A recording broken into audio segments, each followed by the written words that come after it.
Hello, hello. How are you doing? Good morning. Kevin, yes, sir. A little earlier than usual, I suppose, but not too early. It's our 10:15. Uh, had to get some ideas done for the day. Check out these hats, man. Hey, Brian, how you doing, my Good man? morning. I gotta get in touch with you.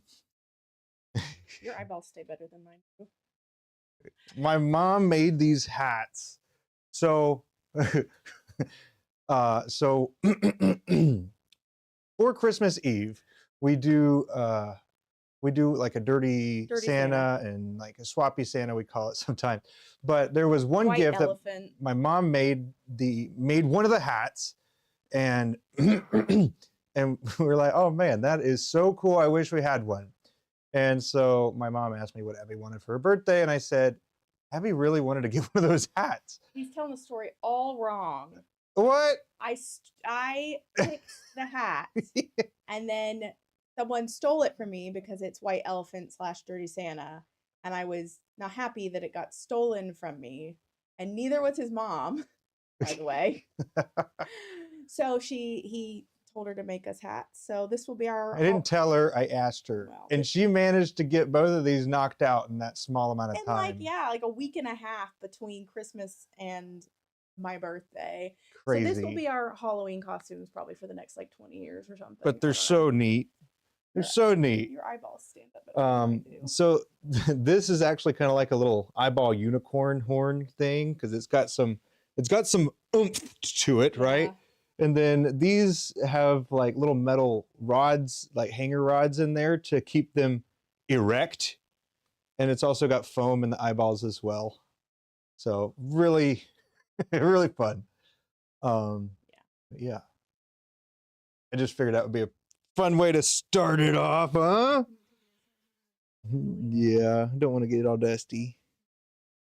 But anyway, good to see y'all this morning. Hope y'all are doing well. Abby's gonna go get back to finish her journaling stuff, and then oh, okay. The artistic runs deep. It's more like my mom ran out of things to do when she retired, and then she had to find something else to do. And so she initially started diamond painting, which she started, I guess, before she retired. But she started diamond painting, and then after that, then she started crocheting. She probably could, but I don't know how much you know about crocheting. I didn't know very much, but it takes quite a while. So getting the price that you would ask for, I think, would be pretty difficult. So, but yeah, probably. Let's see. Hey, Brian, I think one of the last times I talked to you, we were talking about the Turner's Expo that's in March. Well, at least this year it's in March. Is that accurate? Did we talk about that? I think we did. Your daughter does it for fun. Right on, man. Then you actually can make those handles. Yeah.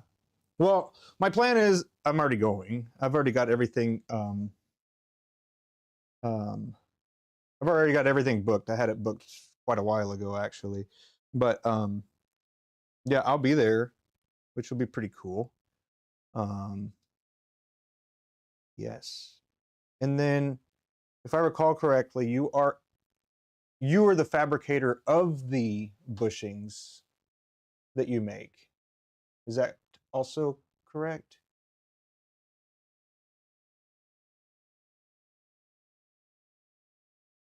You getting stock up for the show? Well, I suppose that means you're going to be there. Heck yeah, dude.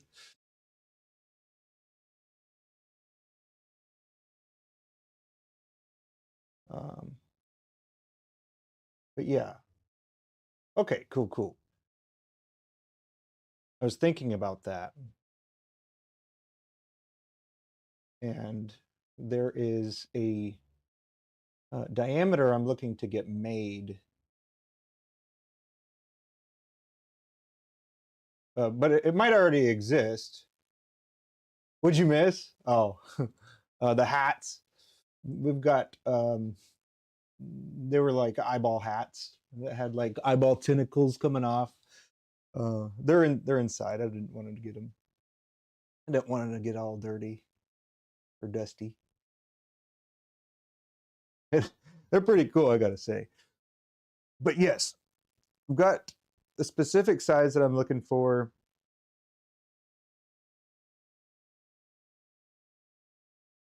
Yeah.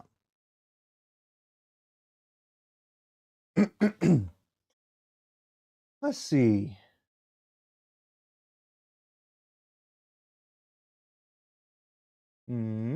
There you are. Okay. But yes, we are turning there's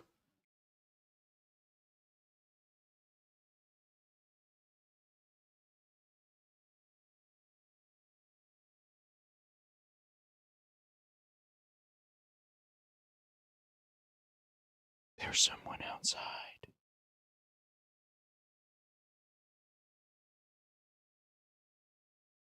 Oh well. You have a metal lathe, make them. See, that's the difference between me and a lot of people, man.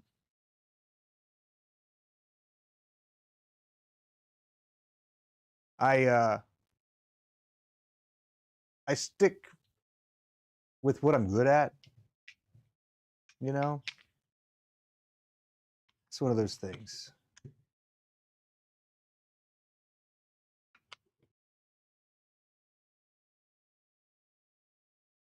Yeah. I mean, I'm going to buy them.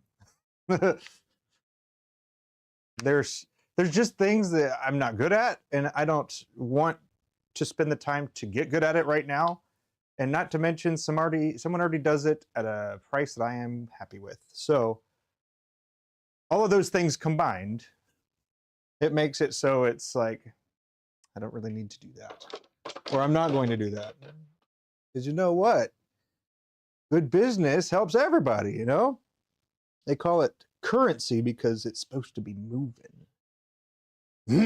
Anyway, you got one of those diesel car heaters for the garage. Nice. Uh-huh. You make them on a CNC. Yeah. Yeah, I don't have a CNC. I didn't think you were, Ben. It's all good, man. All good. But I can make, and I have made ones out of the resin before. I've made a variety of weird mandrels and other things like that. But at the end of the day, if you want something that's going to last a while, you know, you probably want to go ahead and. No, I don't want to. I don't want to. You already do it. You already do it. I got to vote with my dollars, you know. I was thinking about that. It's like you're voting for businesses to stay open with your dollars. Isn't that weird? Isn't that a weird way to think about that? I had that thought, and it's like, man, so many people are bummed about this or that. Well, stop it, and then it won't be around. Like, isn't that wild? I don't know. To me, it's wild.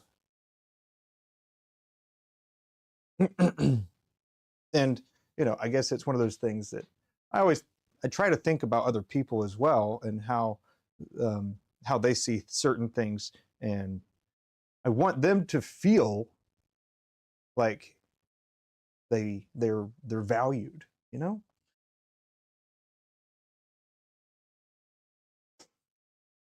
Anyway, I digress. We're turning Mocha Mousse, which is the color of the year.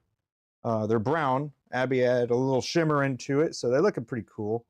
But yes, they are pretty cool. But yeah.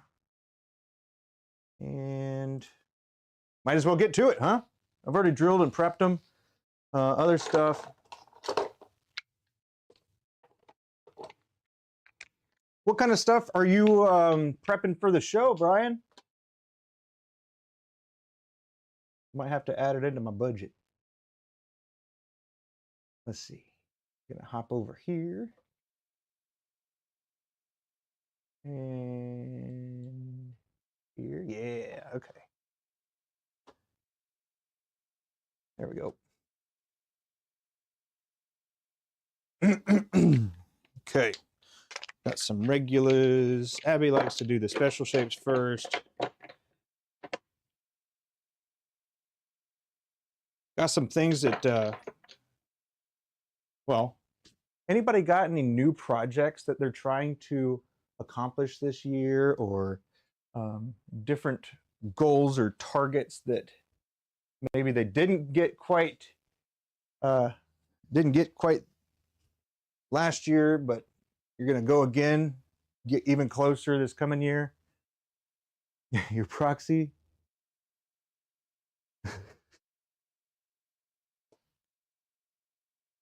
But yeah, I'm going to be looking for some stuff.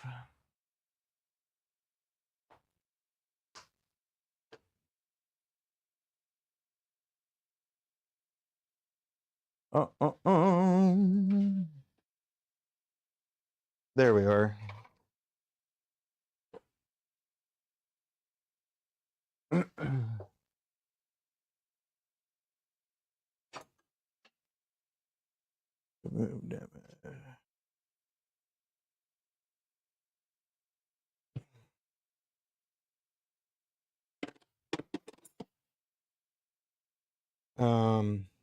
But yeah,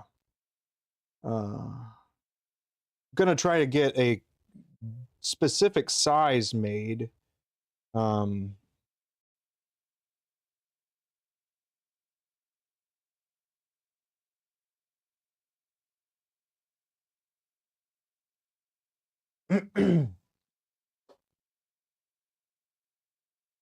Thanks.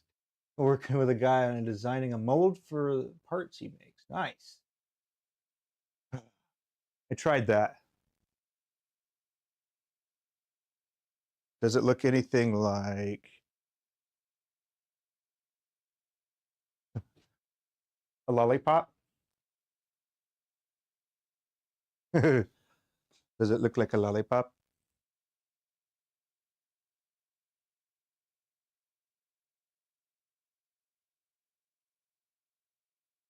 Because I've got a couple things too that I was working on that pretty cool, I gotta say. Pretty cool. If I do say so myself, but you know, it's one of those things. But yeah, hoping I can work with you on something like that, maybe. Be fun.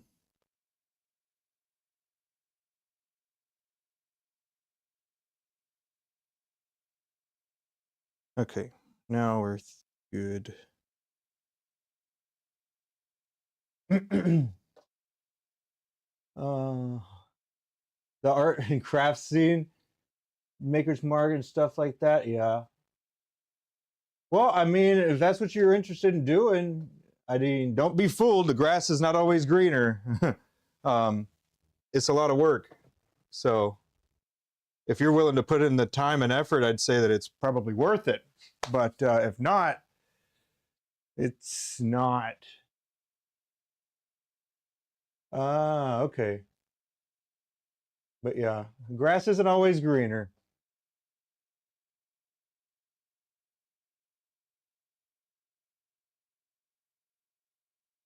But yeah, what kind of availability have you got, and what times would be okay to talk to you?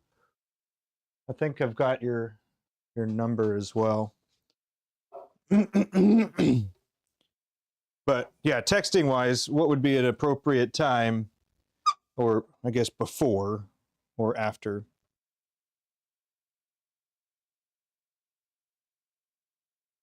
There's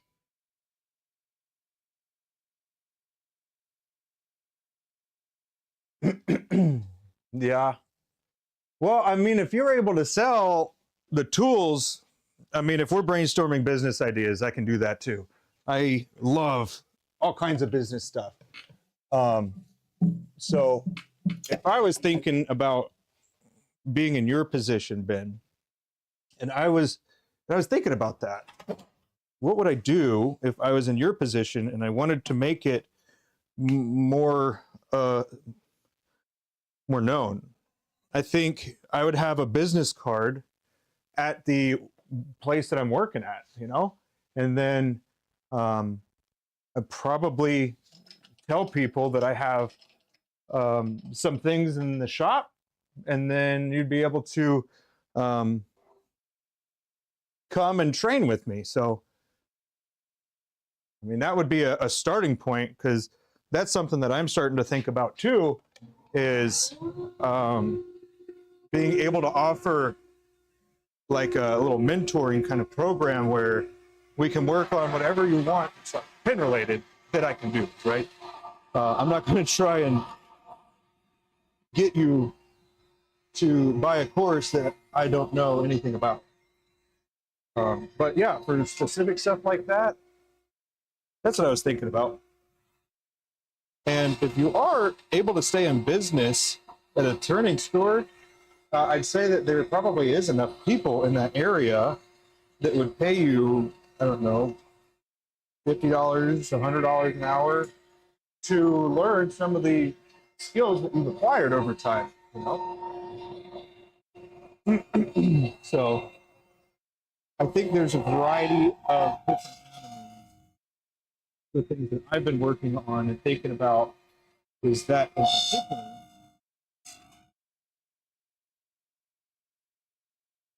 So it's nice to have a variety of people in the air in the same like wheelhouse of interests, and I want to make sure that some of these things that I'm like guessing or having the ideas about is actually worth pursuing, you know? Like we have to do a little bit of market testing, but because you are the product, you have to kind of do it in a very different way, if that makes sense. But that doesn't mean that you couldn't put yourself on a shelf. You know what I mean? Right on, right on. But just thinking. I mean, it also depends on the direction you want to go. If you just want to make something and then sell it, well, that's also another avenue, you know? But if you, it sounded like you had like a teaching affinity, so it sounded a little bit like you wanted to do some of that action, which is pretty cool, you know? It's one of those arts that people don't usually, or don't seem to have the patience either to learn or the patience to get good at. Um, and it takes a long time, but if you're able to expedite that process, that's why people pay for coaches and trainers and stuff. So they don't have to spend as much time as it took you to learn how to do it. You know what I mean?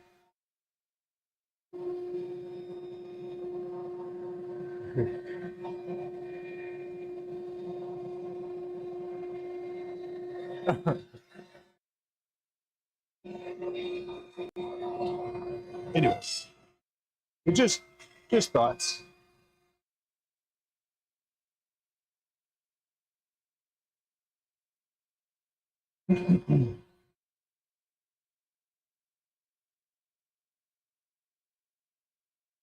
But I could be pretty far off.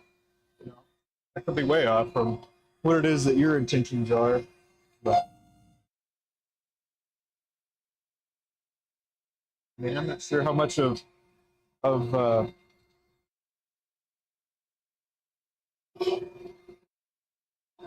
know if you've heard, I guess, kind of how I got into this. Um, but A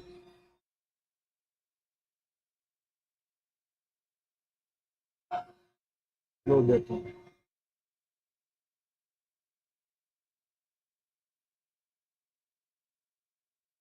Why does that say?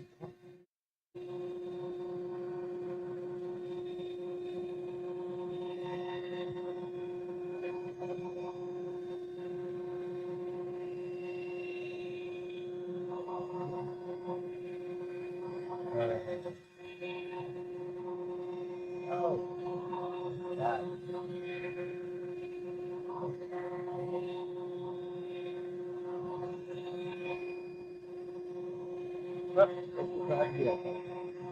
Yeah. He was talking to you. Me? Might have been.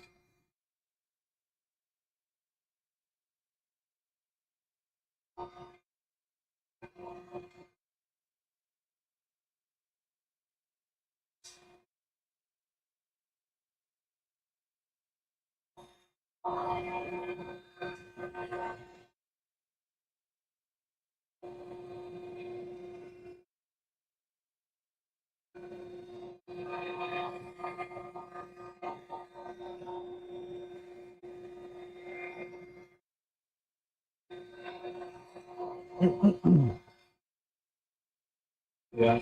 I mean, I still am a firm believer you can make a business out of anything.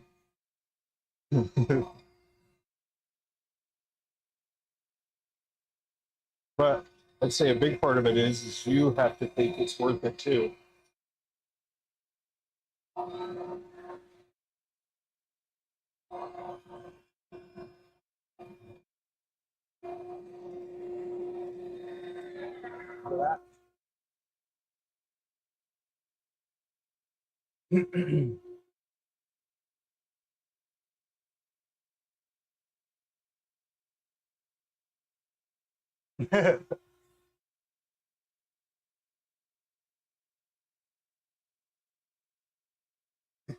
Gotcha, gotcha.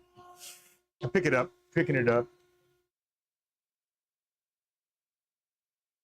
And that, I mean, that's all right. It's not a big deal. I turn my phone off, or not off, but it's on sleep, so it wouldn't be that big of a deal, really.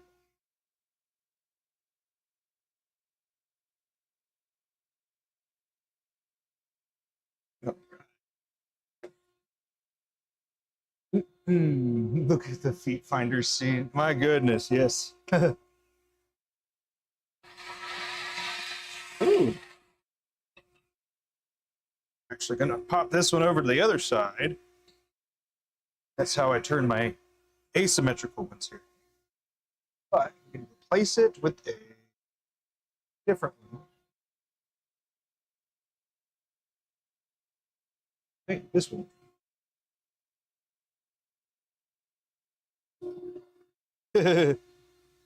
I mean, I wake up and be like, that's all right.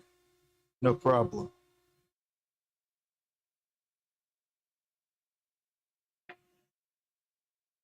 One of my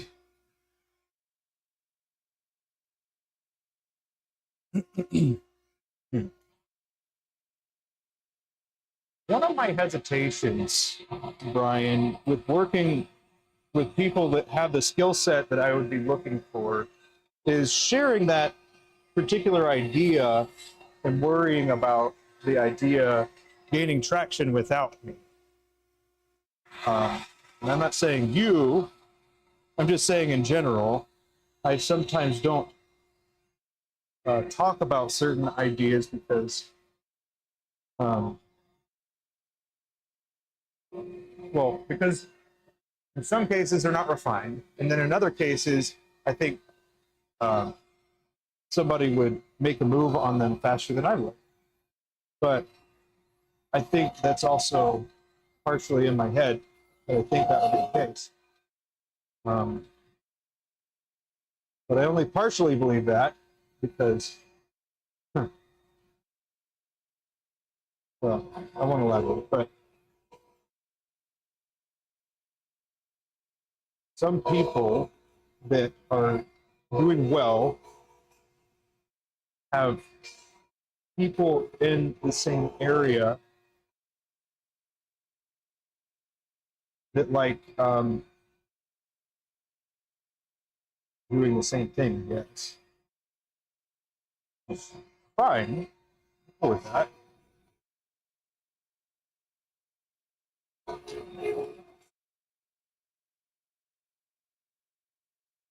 Like, yeah, something in particular is like, I mean, it didn't go far at all, but it was a custom drill bit that I wanted made. And I drew it out and then had somebody make it. And now I don't think people are actually able to determine what that drill bit is for or anything just by looking at it. But on the other hand, it's like, oh, I'm doing that to increase my workflow. Not necessarily help everybody else increase theirs. And then if it was, you know, you'd want it to, I don't know, I guess be acknowledged, or hey, that's a cool idea. Who did that? Or what? Like the steel bushings. Like, what a great freaking idea. But what if somebody else started doing that, like before you had any sort of foothold?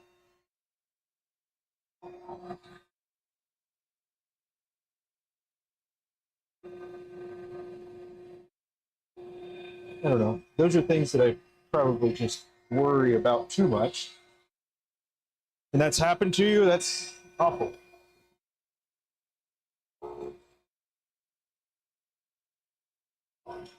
Sorry to hear that. That's not cool.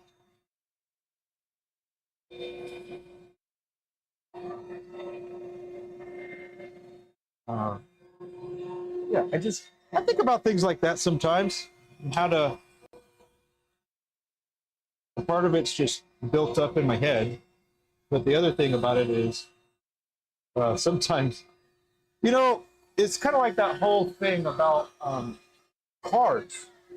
You know how when you're driving around and you didn't notice like any Toyota 4Runners, for example. Like, you didn't notice them at all. You're not like, oh, there's a Toyota 4Runner. But then once you do start like looking at 4Runners and talking about them to other people, then you notice them all over the place. And so I think it's kind of one of those things for me in particular, that it's one of those, I'm looking for it, so I'm going to find it.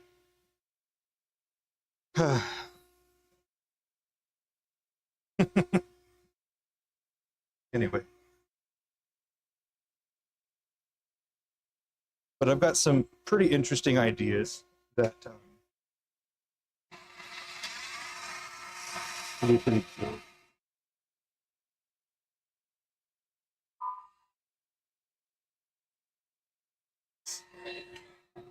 Like, I want to make a minimalist bespoke click thing.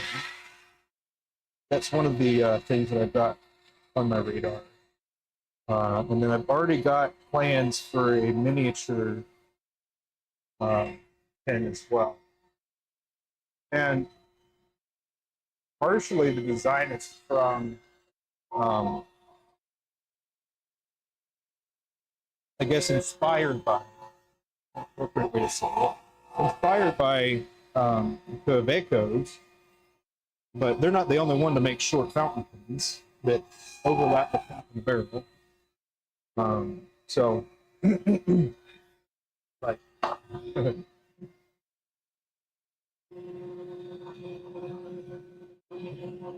oh no. Was it a good idea? Or were you able to execute on it and do it better or anything like that?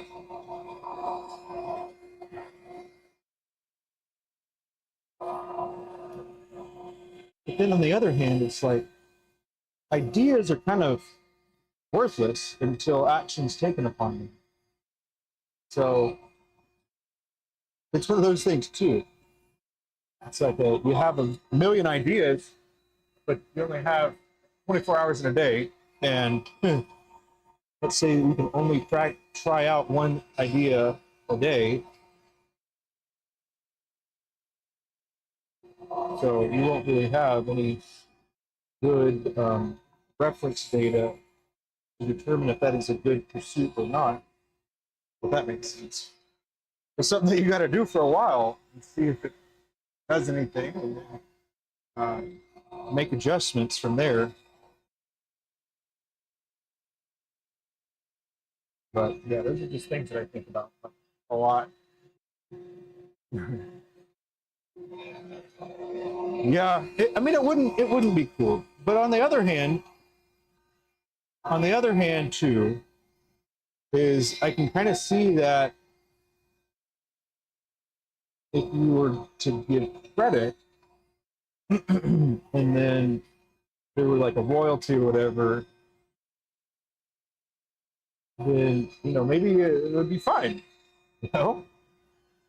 But I think that's more specifically with like a business owner, business minded person, because the consumer, I would imagine, is just like, yes, give me, I would really like that. I'd also like it at a cheaper price. And there's some like that, and there's some that aren't like that. They're like, oh no. This is particularly common, I would say, in fountain pens when it comes to like Mont Blanc versus like the Jinhao. Some people don't care, and some people are like, I will not do that. I don't care how good it is. You're just gonna choose whatever it is that you want.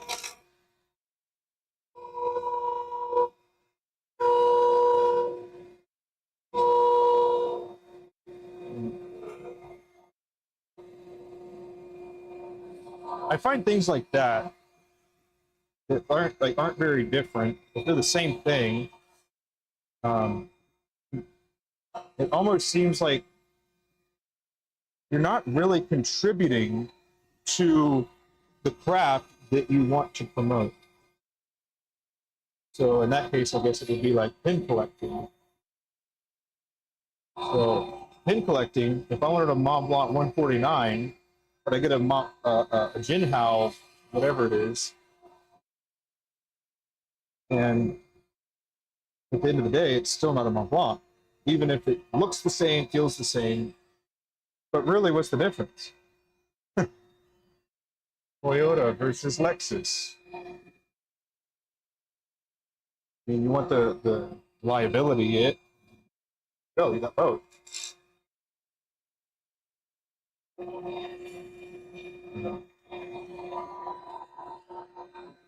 Things that I think about. Things that keep me up at night. I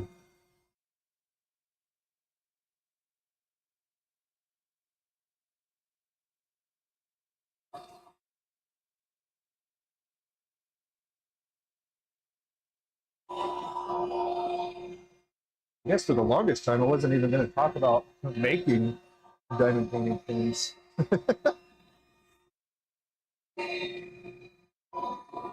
And I was like, you know what? Why not? You can already do it if you want to.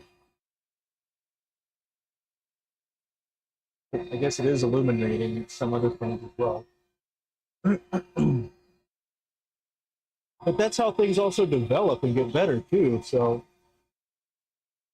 would I be annoyed if I had to change my process or what I had to do? Yeah, of course I would. But if somebody's pushing the envelope, I can't be mad as much as, well, I could be mad, right? But I shouldn't be mad because that is how things improve. But some things don't need to be improved. So there's also that. Quite the conundrum.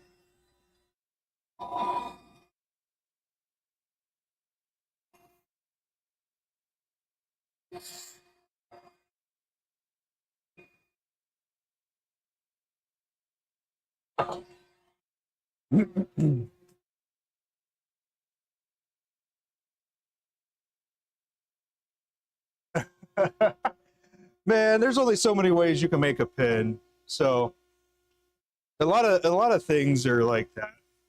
And so I guess that's the other thing too, is like, you're not going to create something brand new. You are more likely to combine an idea from over here and then put it with this idea over here and then make something better. So you're not necessarily reinventing things, you are mixing in a different recipe.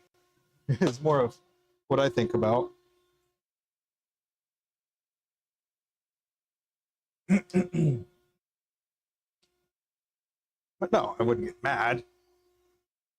I mean, I suppose if you were like trying to do everything exactly, that would be a little weird, but I still wouldn't be mad. It's like if there's somebody that can show you what to do and they're doing it successfully, I think you would be kind of foolish not to, if that was what you wanted to do, you know? It's like you don't need to recreate something necessarily if somebody's already cracked the code on it. Now, that's probably an unpopular thing to say. However, it doesn't make me think that's true.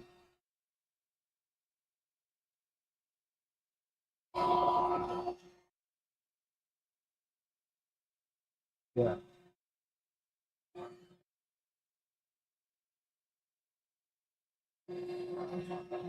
I'm probably going to copy someone on accident. No, I don't think so. Never. Never, ever. Yeah, probably. I suppose.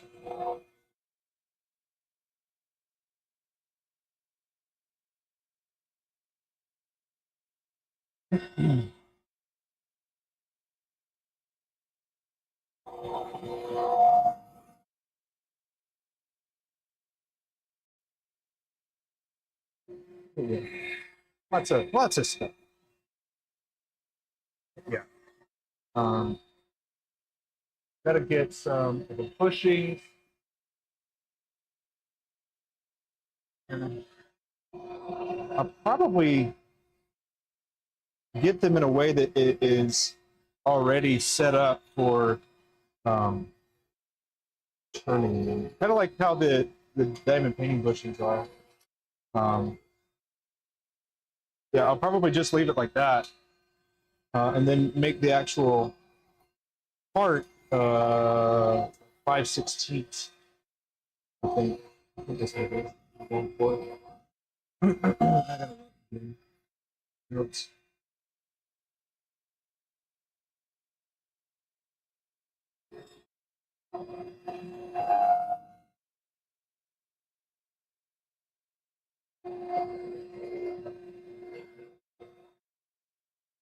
And then, are you able to make manholes?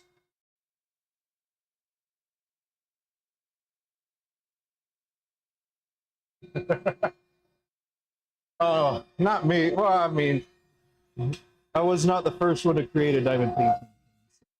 I did, you know, although I couldn't figure out how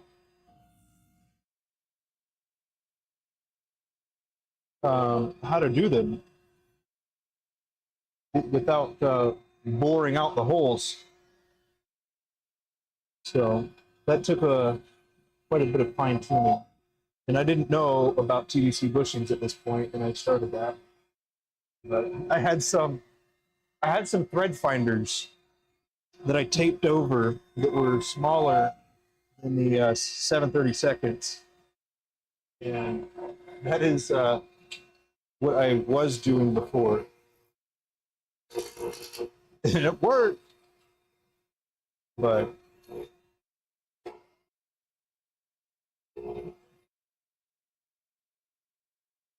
it wouldn't have lasted, and it wouldn't have gone as far. Because I've gone through quite a bit of bushings. Well, I guess Abbie goes through. I don't. When she needs another set of bushings, I give her mine, and I get a new one. But hers, some of hers are so sharp because of how she sounds. And I think normal wear and tear is not what caused it. Production is what caused it.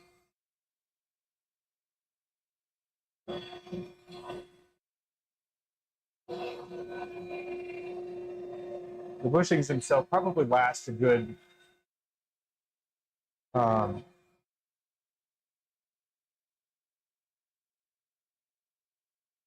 few months and 50 a week. So, I mean, probably 500, at least 500.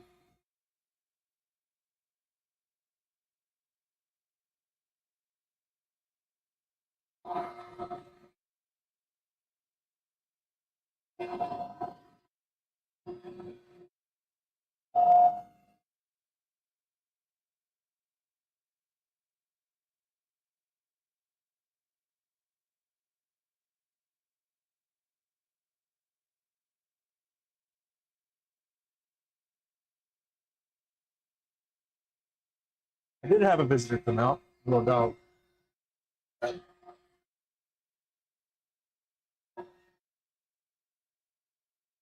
Hey, will you grab me a caffeinated beverage in there? Anything, something. I gotta get my morning jitters, you know. Just kidding. And I took a picture of that time window, Brian, so don't worry. But yes, I'm looking forward to meeting you in person. Cool.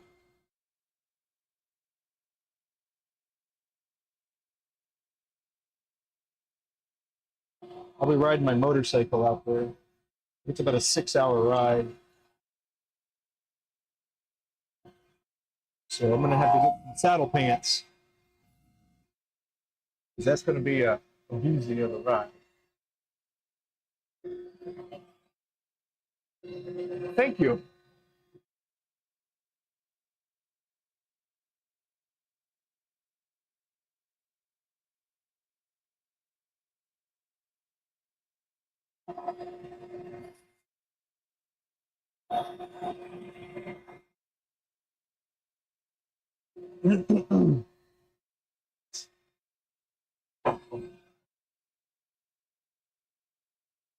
Virginia.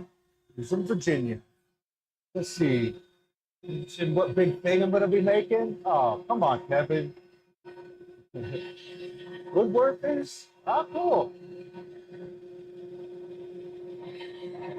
How you doing? Sorry, you're new. How you doing, woodworkers? DIY lemma. Love it. How long is it able to stay sharp or rotate? Okay, I see what you're asking. Carbide, yeah. These are carbide, and I'd say it probably lasts. It depends on which ones I'm turning, but I'd say that they last close to 50 pins, 60, 100. I'd say between 60 and 100. Yeah. What's your name? I'm John. Got Kevin. Got Brian. Got some other cool people that hang out in here too. It's a good spot. Got Benjamin. Some people from other countries. Turning is pretty universal. A lot of people. So that's pretty awesome. But yeah, and so I'd say one carbide tip gets me like 100 to 120-ish. Well, I can turn 100 to 120-ish, something like that. Right on. Just ordered some carbides and never used them. Well, welcome, Joe. Welcome, Joe. What kind of carbides did you order?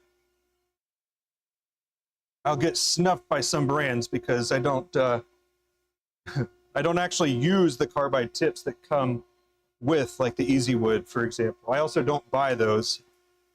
I mean, obviously I bought the tool, right?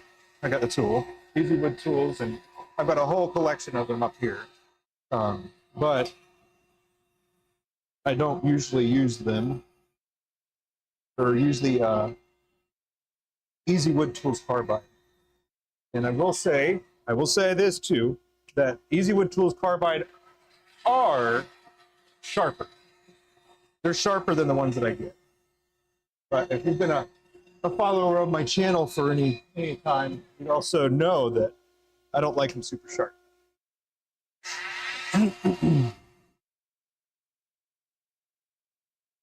But yeah, good to have you. I reckon you are a turner. Do you primarily make pens? Or do you try turn bowls?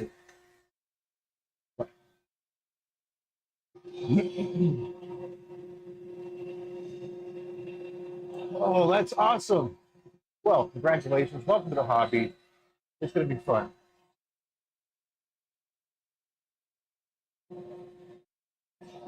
No-name one from China? Well, if they look like this,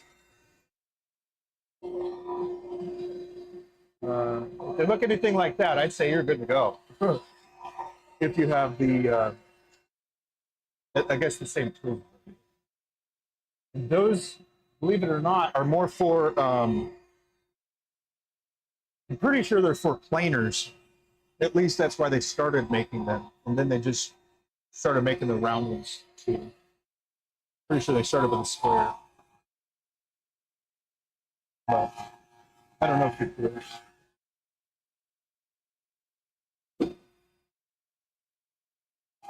Hurricane. Now, that's a pretty expensive brand, if I recall. Are Hurricane tools expensive, or just not remembering? Really just learning? Right on. That's a part of it. And in my mind, it's about the journey. It's about the journey.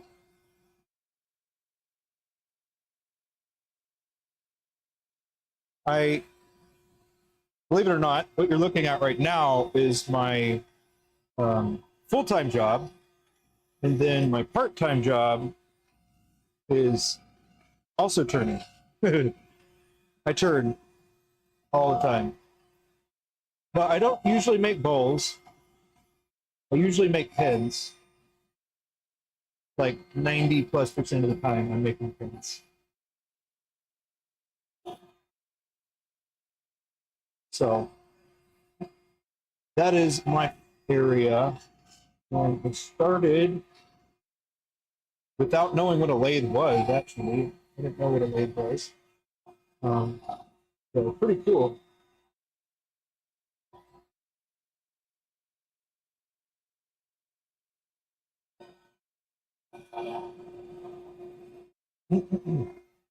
It's great to see turning in real time. Yeah. I mean, it does kind of put into perspective, these people aren't making their bowls in like, I mean, people like Jack Mack or Andy Phillips, and they do some incredible work with their bowls and hollow forms and other projects and stuff like that. But, you know, it probably takes them all day to do one. It does kind of put into perspective. I turned a very small bowl the other day, and I am not a bowl turner. So first and foremost, I'm not a bowl turner. But I do know how, relatively speaking. But I will, if somebody is like, I guess more established as a bowl turner, I would absolutely let them talk. And I would certainly listen to what they have to say. But The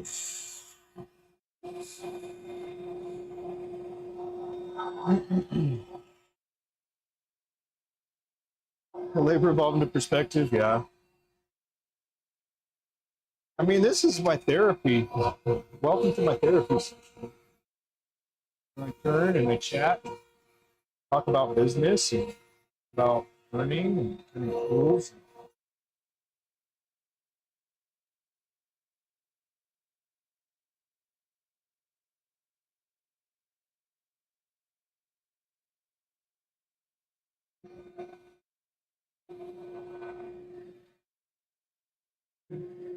Let's see. Paid 89 for 313 sale from the wood printing store. Right on. Looking at pin kits the other day, haven't ordered any. All right. I would say if I could. Start with like 5 slim lines and make them. If you want to try a different material, do it on a slim line. There. That would be my suggestion.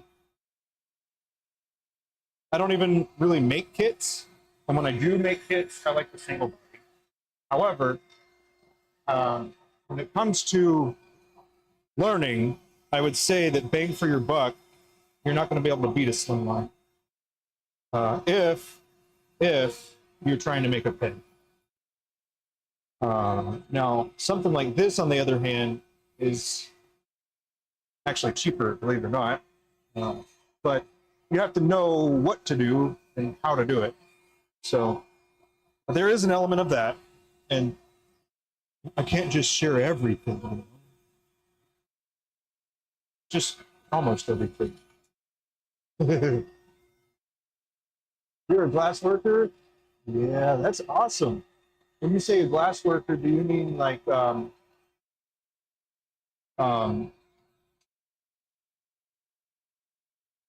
like sheets of glass or glass designs where you're mixing like the different metals to get the different colors, or what?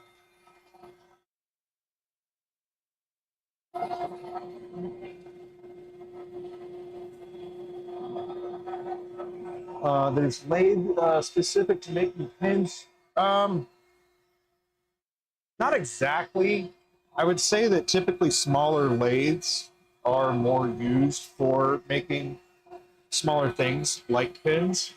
But I don't think that they're specifically like this one. I've turned bowls on this lathe. It's a 1221 and jet 1221.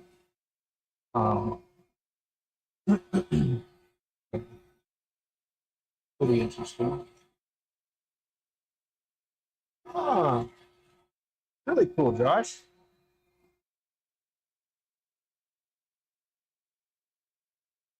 Glass worker several times. That's awesome. The closest I have come to making glass was watching somebody at the Renaissance Festival make a cup. Being in front of the furnace as you zen, I can imagine that being the case, especially on cold days. But it sounds toasty. All right. The next stop for these, I know some of y'all are new. Definitely appreciate y'all being here. But the next stop for these pins, I know you don't see me sanding and polishing them, and that's because they're going to the next station over there, where my wife is, and she is the sanding and polisher. Let's see. For the day, across the channel, the Papa 19 segmented bowl channel, interesting bowls. Yeah. Yeah, I mean, that's really what you should do. Soak up as much as you can. And then, there's no one really to impress. That's what I would say, is there's not really anybody to impress. So at least in the community, because your work speaks for itself. And if you're not really noticed by your work, then you should probably revisit some of the ways that you're doing things, you know? So soaking it all up is good. And then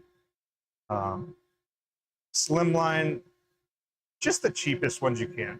I'll be honest, just the cheapest ones you can. And then actually we had Brian in here. He's good for some of the other kit components, where some people, they use a mandrel like this.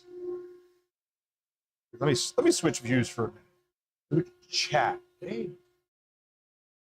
Okay. Chat for a moment. So this is, you know, a standard mandrel, mandrel saver and stuff like that. And then these are for a DuraClick EDC pin. And then these outer bushings are 7, they said it, no? They're for slim lines. Hey, I appreciate you doing that. I hope you can find something here useful. But yes, I think if you didn't want to do that, you could get what's called turn between center bushings. And Brian is one of the guys that makes the bushings. If you scroll up, you'll probably see TBC bushings.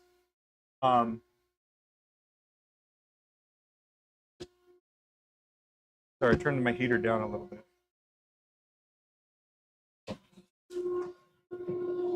But yeah, that type of stuff is pretty neat.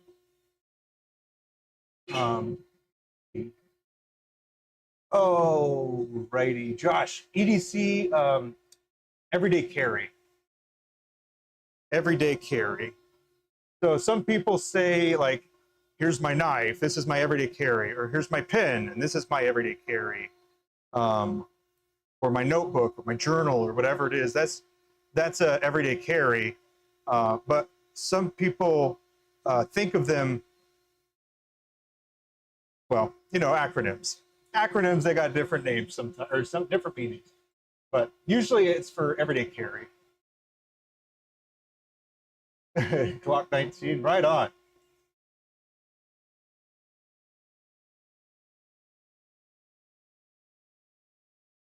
Let's see.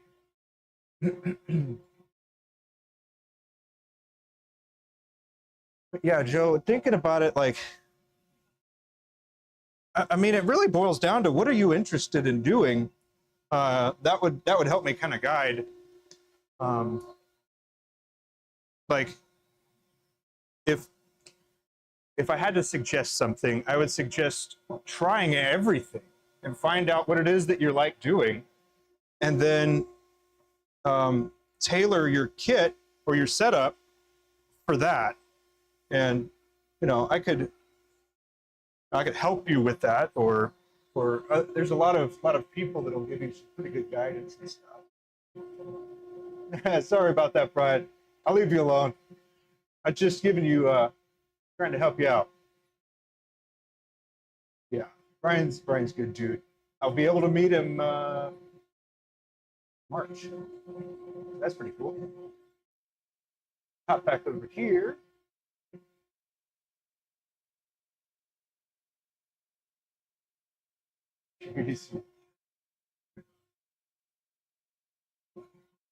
But a slimline, let me see. I've got slimline kits somewhere.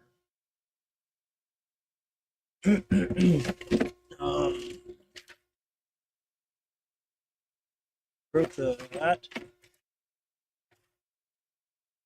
Well, it doesn't have to be a slimline necessarily. I say that because they're the cheapest, and you want to make mistakes.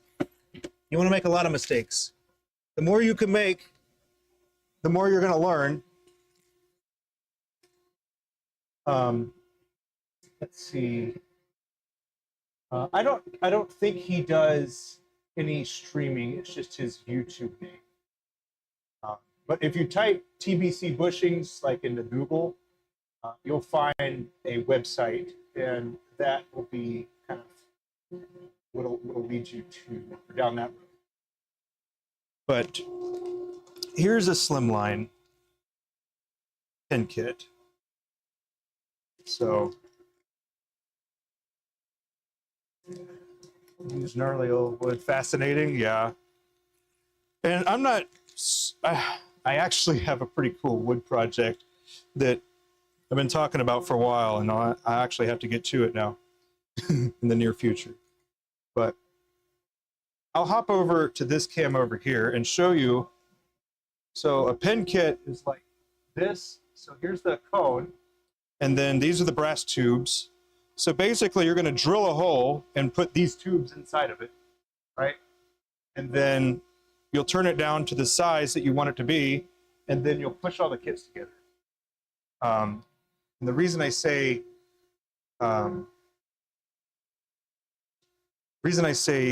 the slim lines is because you're getting more repetitions, and you're forcing yourself to practice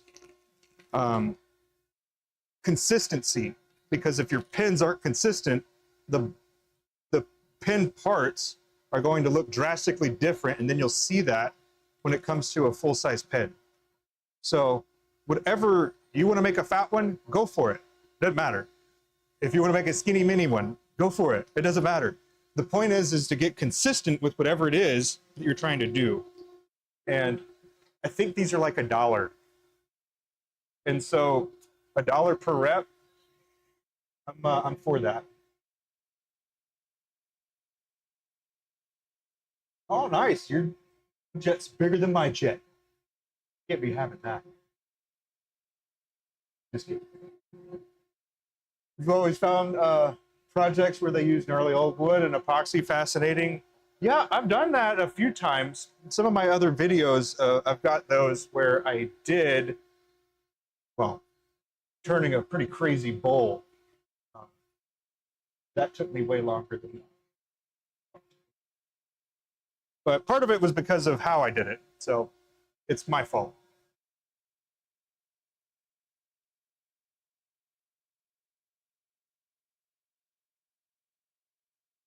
Hashtag not sponsored. But see, this type of community and this type of forum, I would say, where people can gather around and talk about different types of turning is actually how I've been able to meet some really interesting people that have very different skills. And it's so awesome. It's very awesome because just like I was talking about before, if you have different ideas, so like an existing idea that you want to alter a little bit, you just add a different variation. And when you have people with different backgrounds, it can spark that thought and makes it so maybe we can even build a project relationship or a working relationship type of thing. So anyway, I digress. I get worked up because I'm excited, you know?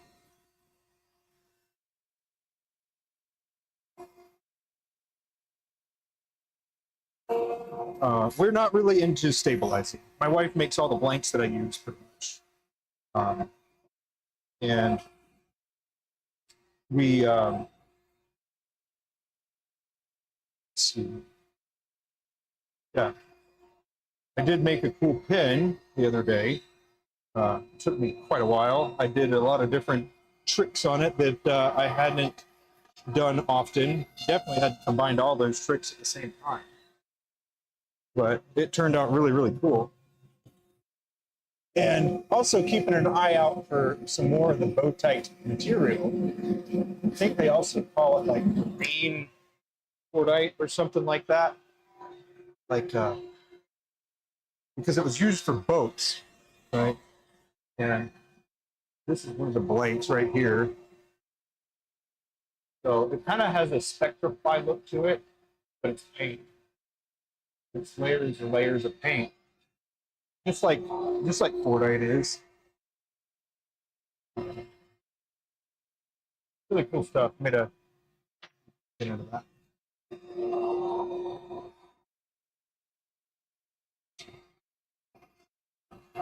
But that's a good sized lathe. The Jet 36. Well, wait a second. So you have a 1221 with the extended bed. Is that what it is? Do you have the bed extension? Is that what that is?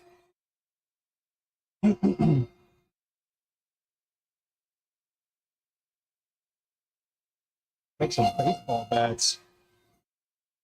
Oh, white oak, red oak, probably white oak, and then make some make some bats or pool cues. That was another cool one. I thought about making a pool stick, but not right now. Maybe on down the road. Way on down the road.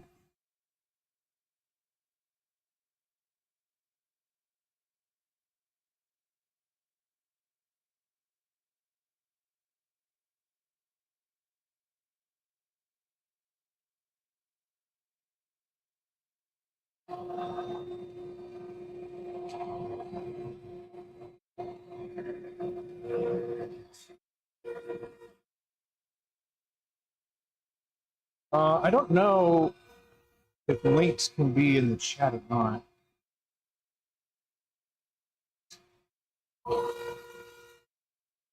I'll try here in just a minute.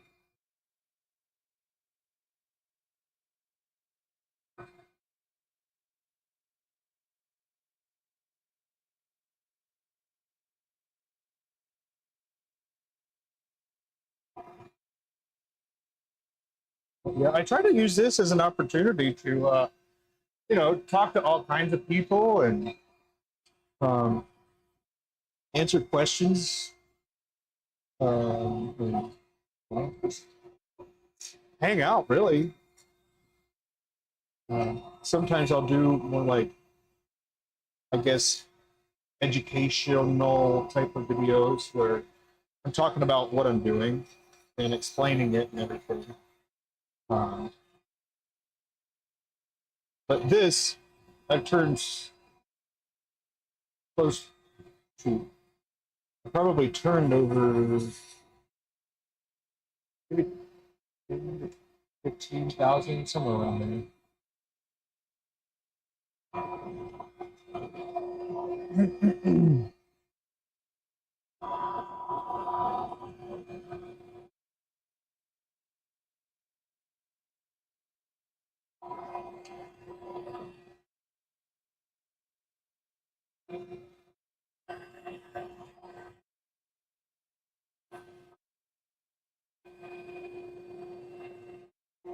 But I haven't even turned 10 molds, so maybe right around 10.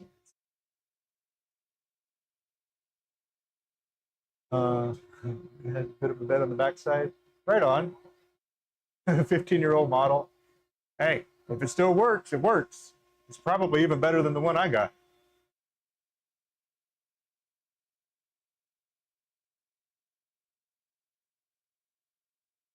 See, 6-speed setting.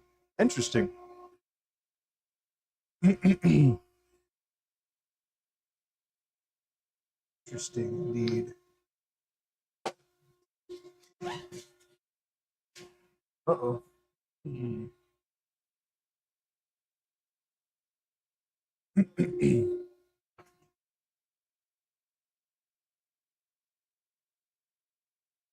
into swag mode. It's getting hot. I am a big fan of my variable speed. We'll say that. If you are going to get a lathe, I would absolutely go for a variable speed. Even if you use it like hardly ever. I'd still do it.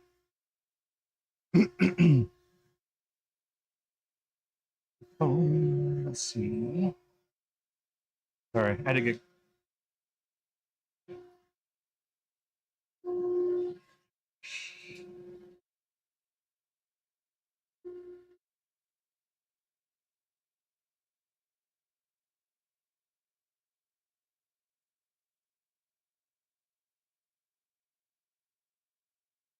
Okay.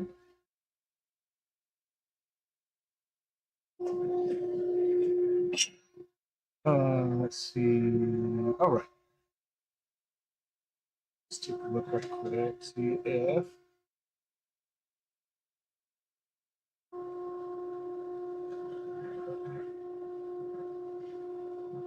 Um,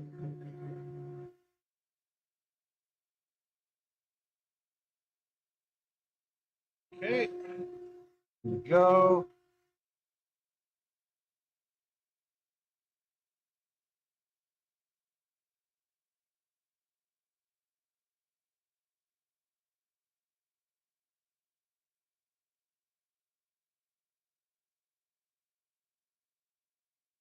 Yeah, there we go. It's just tbcbushings.com. So if you didn't want to click on the link, I'd understand. But it is just tbcbushings.com.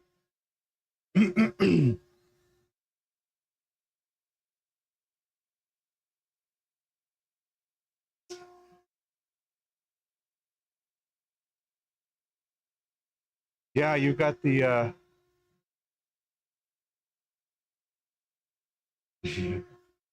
let's see, agree on 100% having a YouTube channel is great community. Yeah, that's what I'm saying. It's great. And then not to mention you have that little network that like, hey, I know a person over there that's getting rid of this lathe or whatever, and you're looking for an upgrade, and that's an upgrade. So it's like, boom, make that match happen.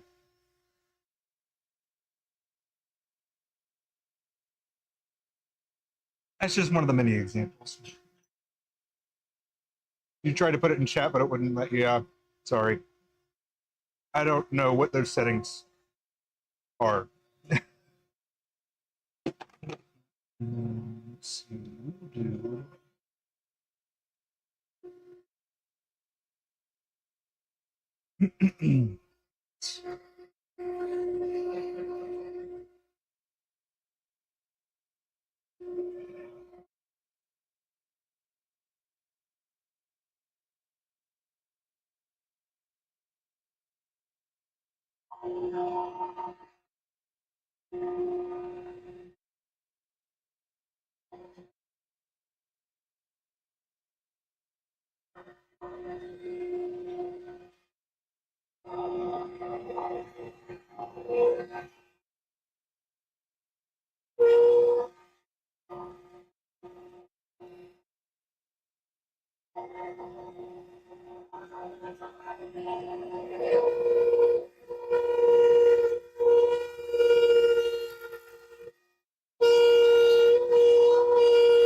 Yes, today is pretty much a production focus day, so I won't be doing much else other than chatting, and then uh, returning these. So just gonna this is that's kind of the rundown of what's happening. Doing this. Um, yeah.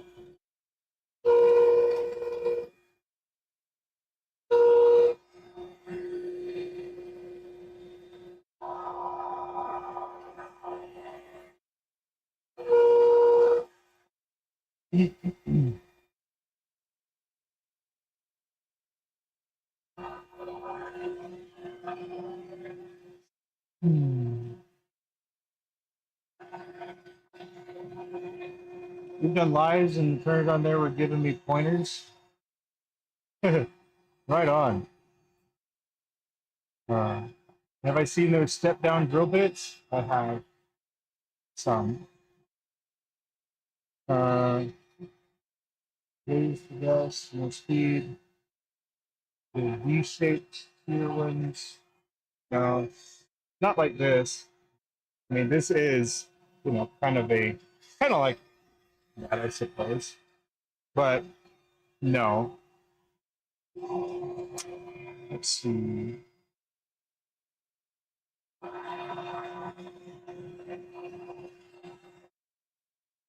Yeah, Kevin.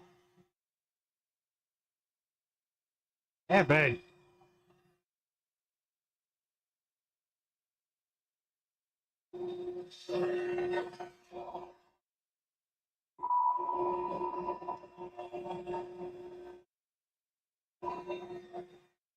Yes. That's what they look like.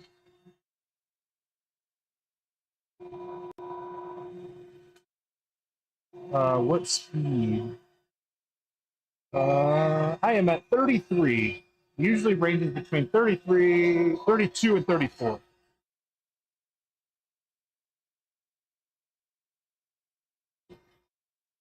But yeah.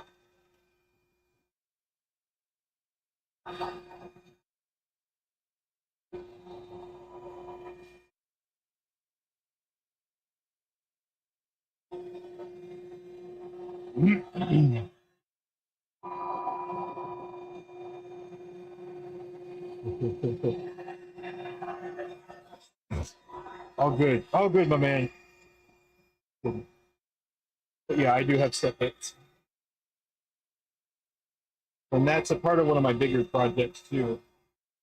That I was gonna have more custom those made.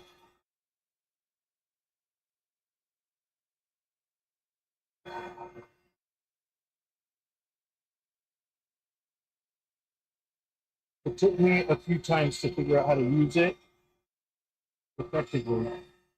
But got it dialed in.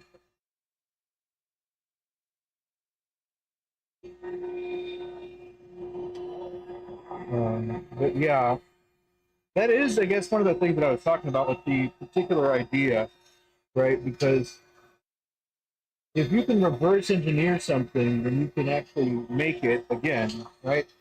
So if you can do that, come up with the internals that you're going for, then you can basically replicate something that will address those things. So.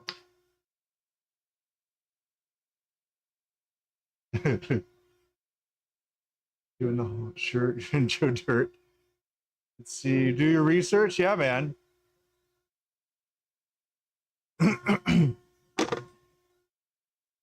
Yeah, we'll talk later. We'll talk offline about that. No, I don't think there's any harm in it. It's just one of those little cheat codes that, you know, gives you an advantage by knowing. And but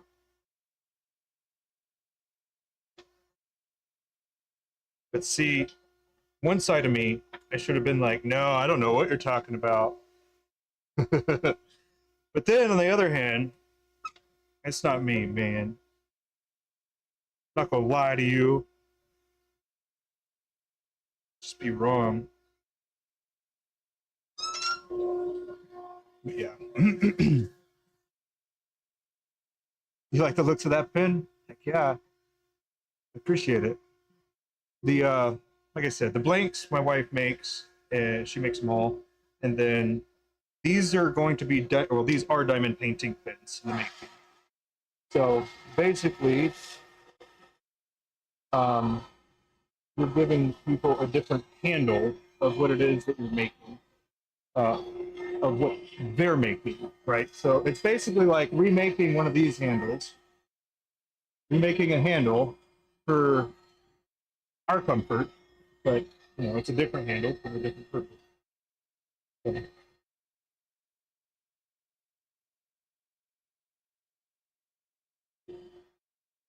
So,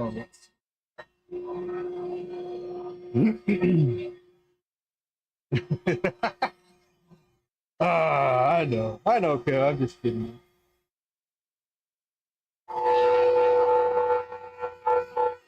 But yeah, I have a custom drill bit already. And the person you're talking about probably is Rick Harrell, off of Pin Turner, the IAP, right?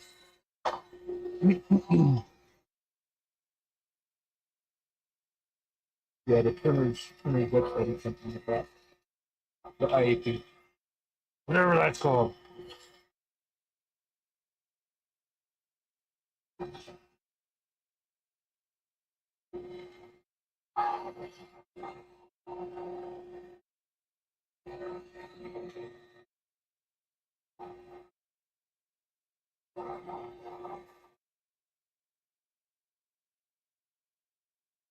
Yeah, I mean, I don't wish to start over.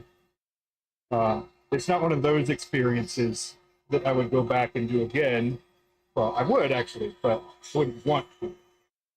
I'm pretty happy where I am as far as like skill wise, but there's still a lot to learn. Um, like when I was making that other pin, I was learning so much. Like it took me a long time to make that one, but it was my wife's birthday present. And oh, I don't know if I mentioned it, but I did have her sand the top because she is much better at it, and because the way that the material felt, um, it felt a little chalky or something like that. Not quite chalky, but it was softer than Oparex, but it wasn't quite as noodly as a regular Alumilite resin.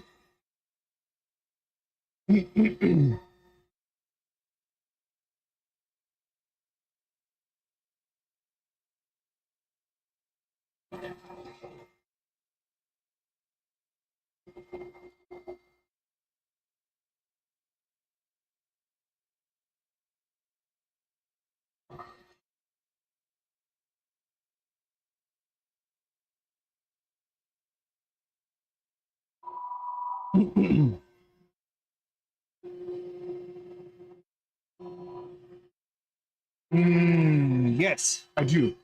So these pins get sold on Etsy, and the other pins that I make are sold on Shopify, or our website. I guess it's powered by Shopify.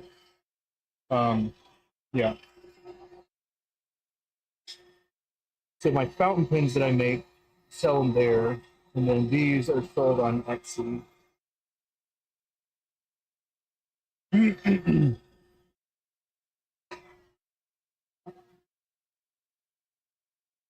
But I don't know exactly where you're at as far as like the whole business element of it. But should you turn it into a business, I wish you great success. However, I will say, if you are learning, be patient. Don't be so eager to make your money back.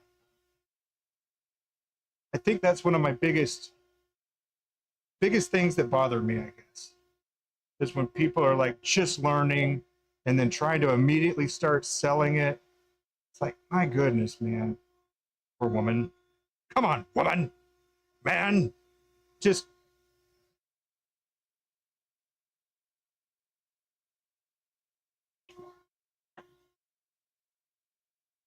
let's see. I don't have a oh, you don't want these shirts. Or the hat. The hat. The logo is too small. I'm gonna make it bigger. I used to have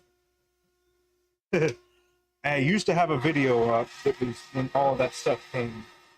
It was before the Orlando show. But would you like a hat, Kevin? Is that why you say that? Want a hat? I mean, the shirt's also really nice. It's pretty stretchy and it's pretty soft. I do have a bit of a beer belly, but so it doesn't show that as much. But yeah, I gotta figure that one out with Abbie, Ashley. Ashley's her sister. The name of my Etsy store. Yeah, it's a different one. But if you go to Maverick Pens, you'll see where I sell my pens.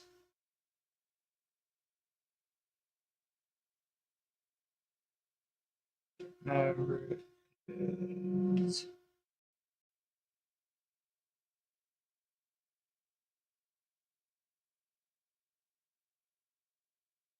Go. Boom. Here we go. Here we go. I took the video down. That's probably.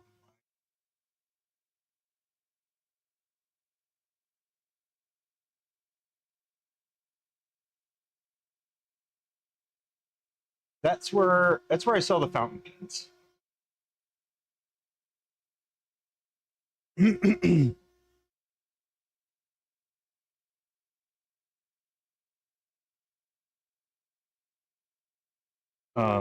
But yeah, we have.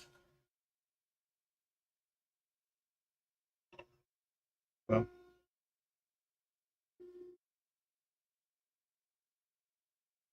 we let's see. How do I say this? We I guess I had an identity crisis. So I needed to have two websites. Or two avenues. That's it.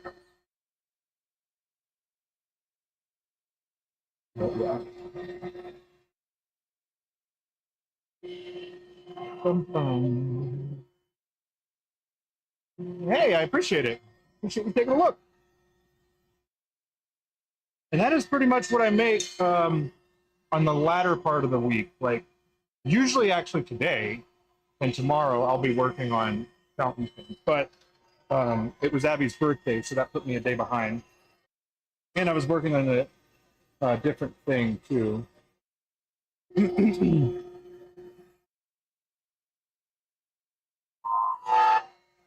But yeah, it's good. Good stuff. It's fun, right? You're not having fun. You're doing it for the wrong reasons.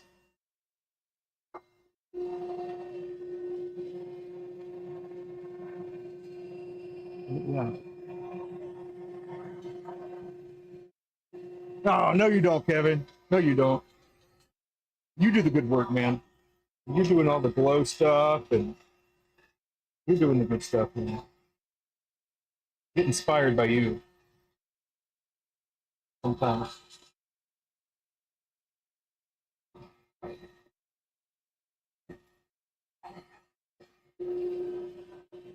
Hmm.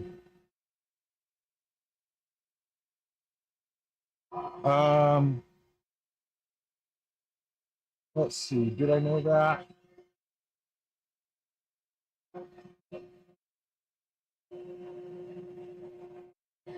Um, yeah, I did know that.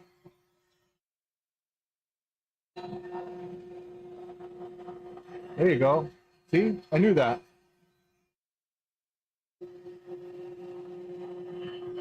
Steel trap, man.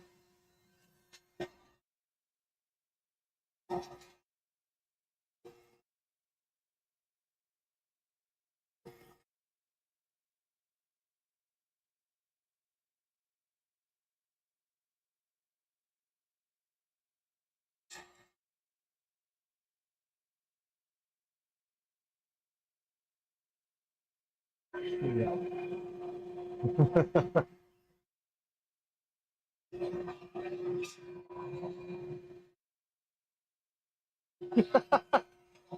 Sure you are. Here you are.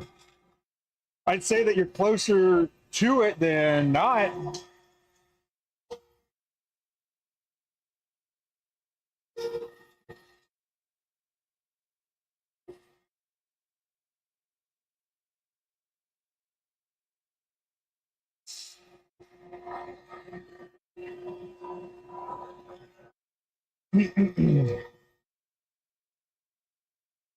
Yeah.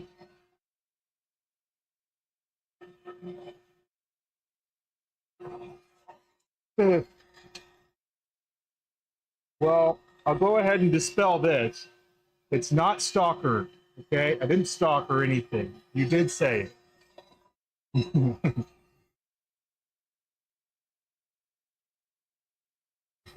So I'm just going to go ahead and throw that out there.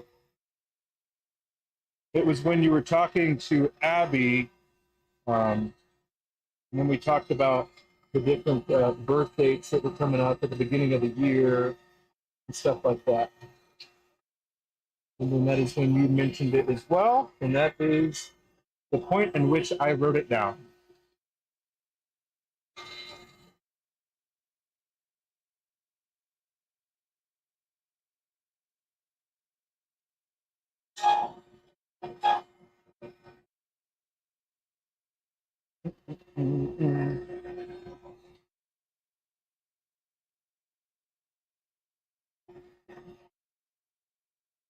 I write all kinds of stuff because that's just kind of crazy. Unless it's something I've done a lot of times, sometimes it just doesn't want to stick. And then conversely, sometimes that I've done a lot of times, I'll do it different every time without really knowing why. So,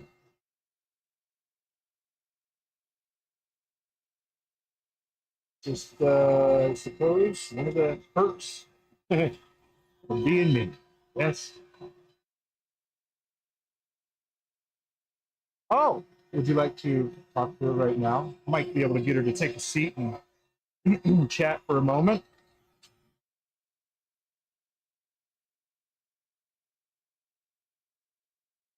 I imagine this has to do with like the resin or the micas or the pigments sorts.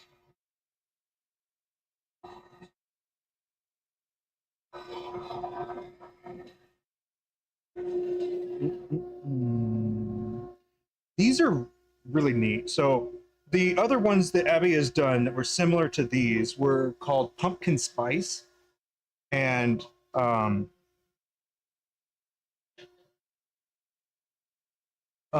they were orange, a bit more orange. Will you pass me that pumpkin spice? Yeah. So here's the one I'm doing right now, right? You can see it is the Mocha Mousse.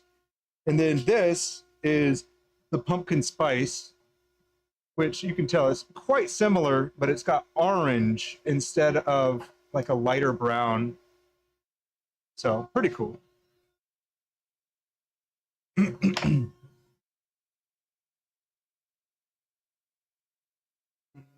see.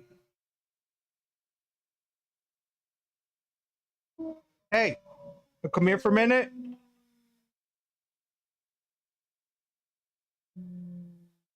That's all right. Either way. Either way.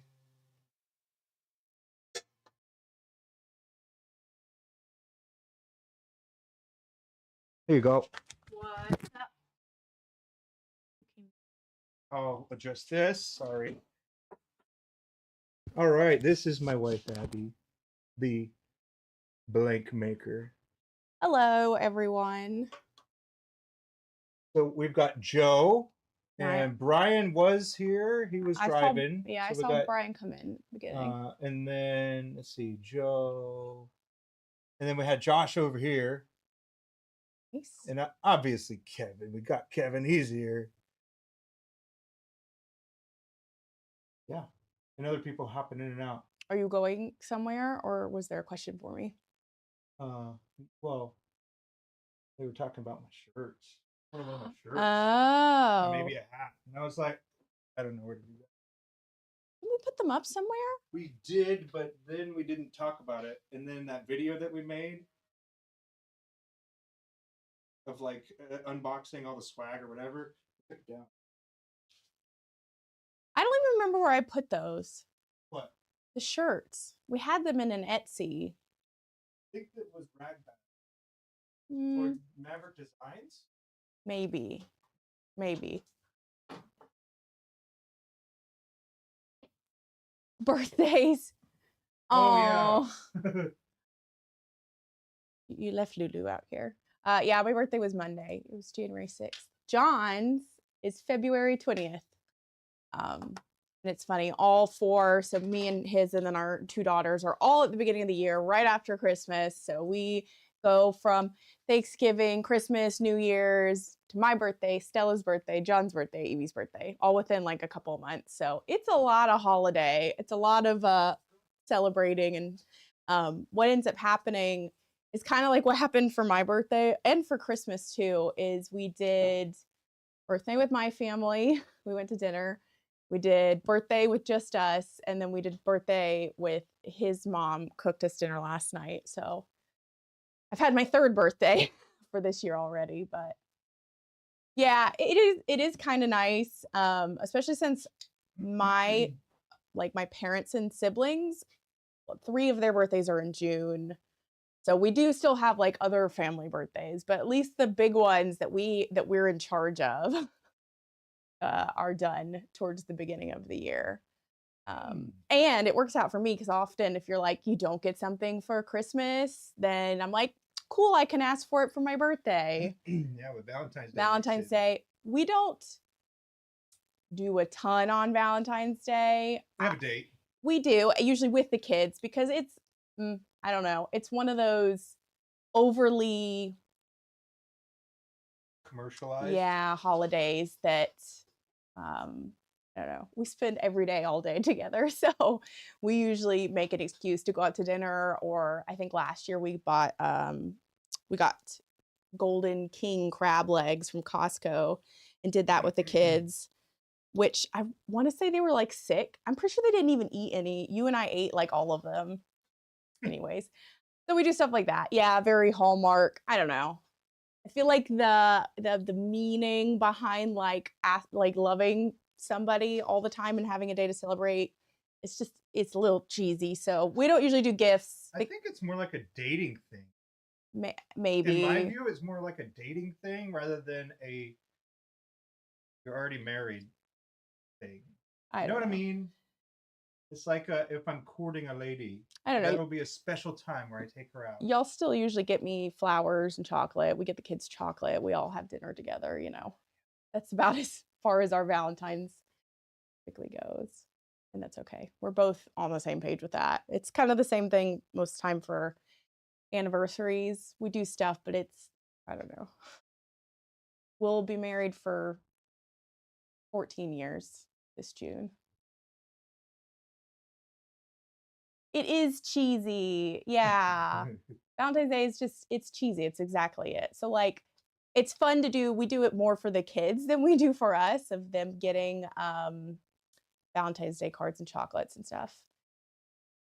June 5th, which is also the day that John entered the military in 2007, right? 2007. Yeah. We got married in 2011. And then our dog, one of our dogs, Loki, the German short-haired pointer, his birthday is also June 5th. So he gets to remember all the dates for one day. There's so one more thing that I don't think so. Loki's birthday.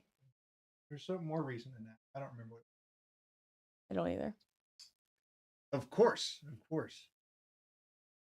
Yeah, he's how many years has he been out now? Oh man. My date of separation was like, July 4th. It's been like 7 years, hasn't it? 2018. Yeah. He's been out for 7 years now. It's crazy. I forget that our kids were so young when we moved back home and he left the military. So it's weird. It's very funny because they were, I guess, 3 and 5-ish when he separated from the Air Force and we moved back home to North Carolina. And so they don't really remember any of it, which is kind of crazy. So there'll be like random drops of like us talking about something that he did during his time in service. Like it came up the other day of you being a paramedic, and they're like confused because as far as they remember, we've been doing this. We've been making pins. Yeah. The kids were confused because You jumped out of an airplane? Yeah. You flew in a helicopter? You went scuba diving? You went scuba diving? All kinds of stuff. And they're very funny. Yeah. And was... it's like that was literally his life for 11 years. So, but it was mostly, you know, the babies. They were babies when we were, yeah, I guess we were all babies at that point. But anyways, yeah. It's weird. It's like 2 separate lifetimes already. And John's about now to I'm a pen nerd. Yeah. John's gonna be 36. Like making this pens and turning pins, talking about pins. That heater is turning me bright red. Look, we got a new. Ooh, it's cold. Oh my god, it's so hot now, and it's very cold out. We may get snow tomorrow, which for the Charlotte, North Carolina area is a huge deal. I'm sure before anything even falls out of the sky, we're gonna get text messages and calls from the school, from our school district. They'll be like, no school tomorrow. No one can, because here we don't handle snow. People don't handle snow. People don't handle ice. They don't know how to drive. No one. Everyone panics. The grocery stores will be like completely bought out of milk and bread and whatever. Y'all are gonna have snow in Alabama. See, it's crazy times. Crazy. We've gotten snow before. We used to get it because we both grew up here in the area. And I remember growing up of us having snow days at least a couple times every winter. But since we moved back, I think it snowed once, maybe. So our kids don't remember seeing snow. So I really hope it snows at least and sticks some so that so they can see.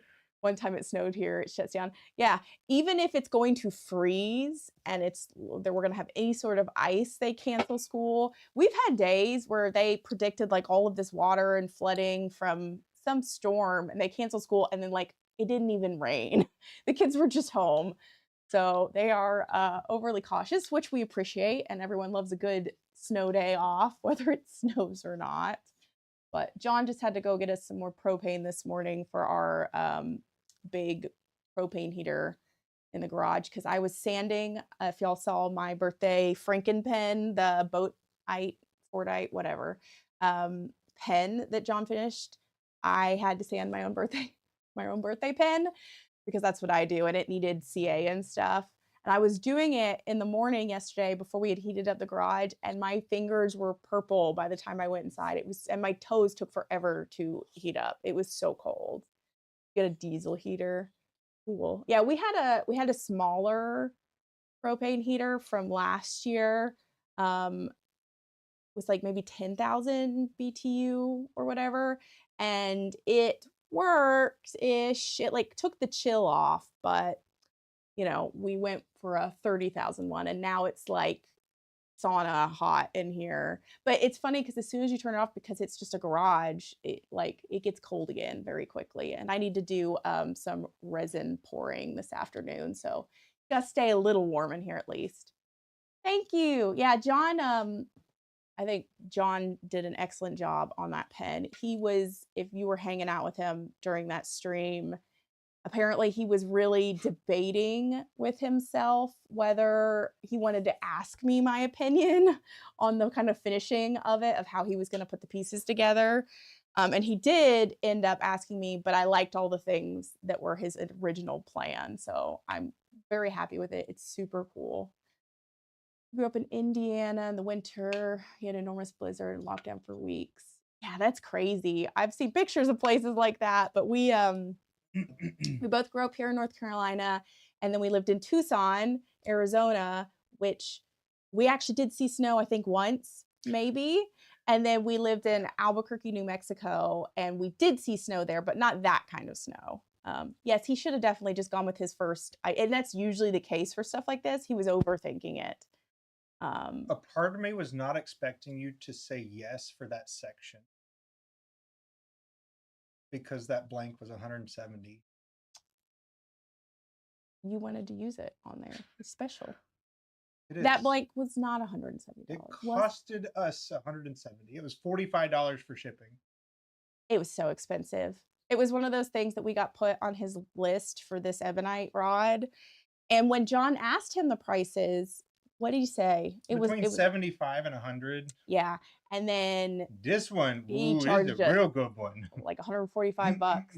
No, he didn't charge Or us 120 bucks. 125.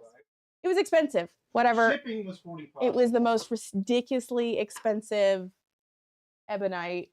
So it's still going to make for a very, very cool pen. It's a neat material. I will never buy any of that again. Well, never say never. Probably not. Oh, it's cold. It feels nice. For this blank, yes. That one. Yeah. Well, because and no one else does what it's Anton. Wait. I don't know his last name, but he makes his own vulcanized rubber, so ebonite blanks, and they're incredibly intricate. Yeah, where did he ship it from? I don't even remember. It's like India. Yes, for one blank, and $45 for shipping. And International it's 'cause shipping. He did like a courier type of thing. It got here really quick. It feels nice. Do you have a block of something else cold? Got a garage Correct. door. It is ebonite rubber, not epoxy. So this is not something that we could work. His stuff is incredibly beautiful, very impressive, and there's nothing else like it on the market. So it was also partially just like a, yeah, we want to try it out kind of thing. That's how most materials go for us, even if we Garage door's closed. You're cold. oh yeah, I'm gonna step. Yeah, I should just go outside for a minute. Aw. It's so hot. But anyways, yeah, he's very talented, and I'm not saying that his stuff isn't worth that. I just know that we would pay that much money for a single blank again. At least not for ebonite. Not unless we had a specific purpose. Well, or if it's some other material that we really want to try. Because this falls under the category of research and development budget. We like to And, try all the things at least. like, yeah. Like to try all the materials. Yeah, which was kind of the point of the pen that he made for my birthday. So, broke the garage door. I get the reference. I don't know. Is it a movie? Get Him to the Greek is the movie. I forgot Jonah Hill and Russell Brand. weird. That seems like a weird combo. People. It is. Russell Brand is a rock star, and Jonah Hill is a like a producer, label producer or something. Okay. And he has to go to England or London somewhere I don't really like to bring Jonah him back. Hill. I don't really like Jonah Hill. He's pretty funny. I'm very picky with movies. Rockstar comedian. Testing the market. Who knows? People want $400 pens. We do sell $400 pens already. So that's we grabbed me a stratified. A blank or pin? One of the block slices. So we absolutely have worked with. Do we have any Operex too? Yeah. We have absolutely worked with other incredibly expensive materials, and some of them. Would you say that this is less expensive than Operex still, isn't it, or is it more? Is this one if you more? factor the shipping in, it is less.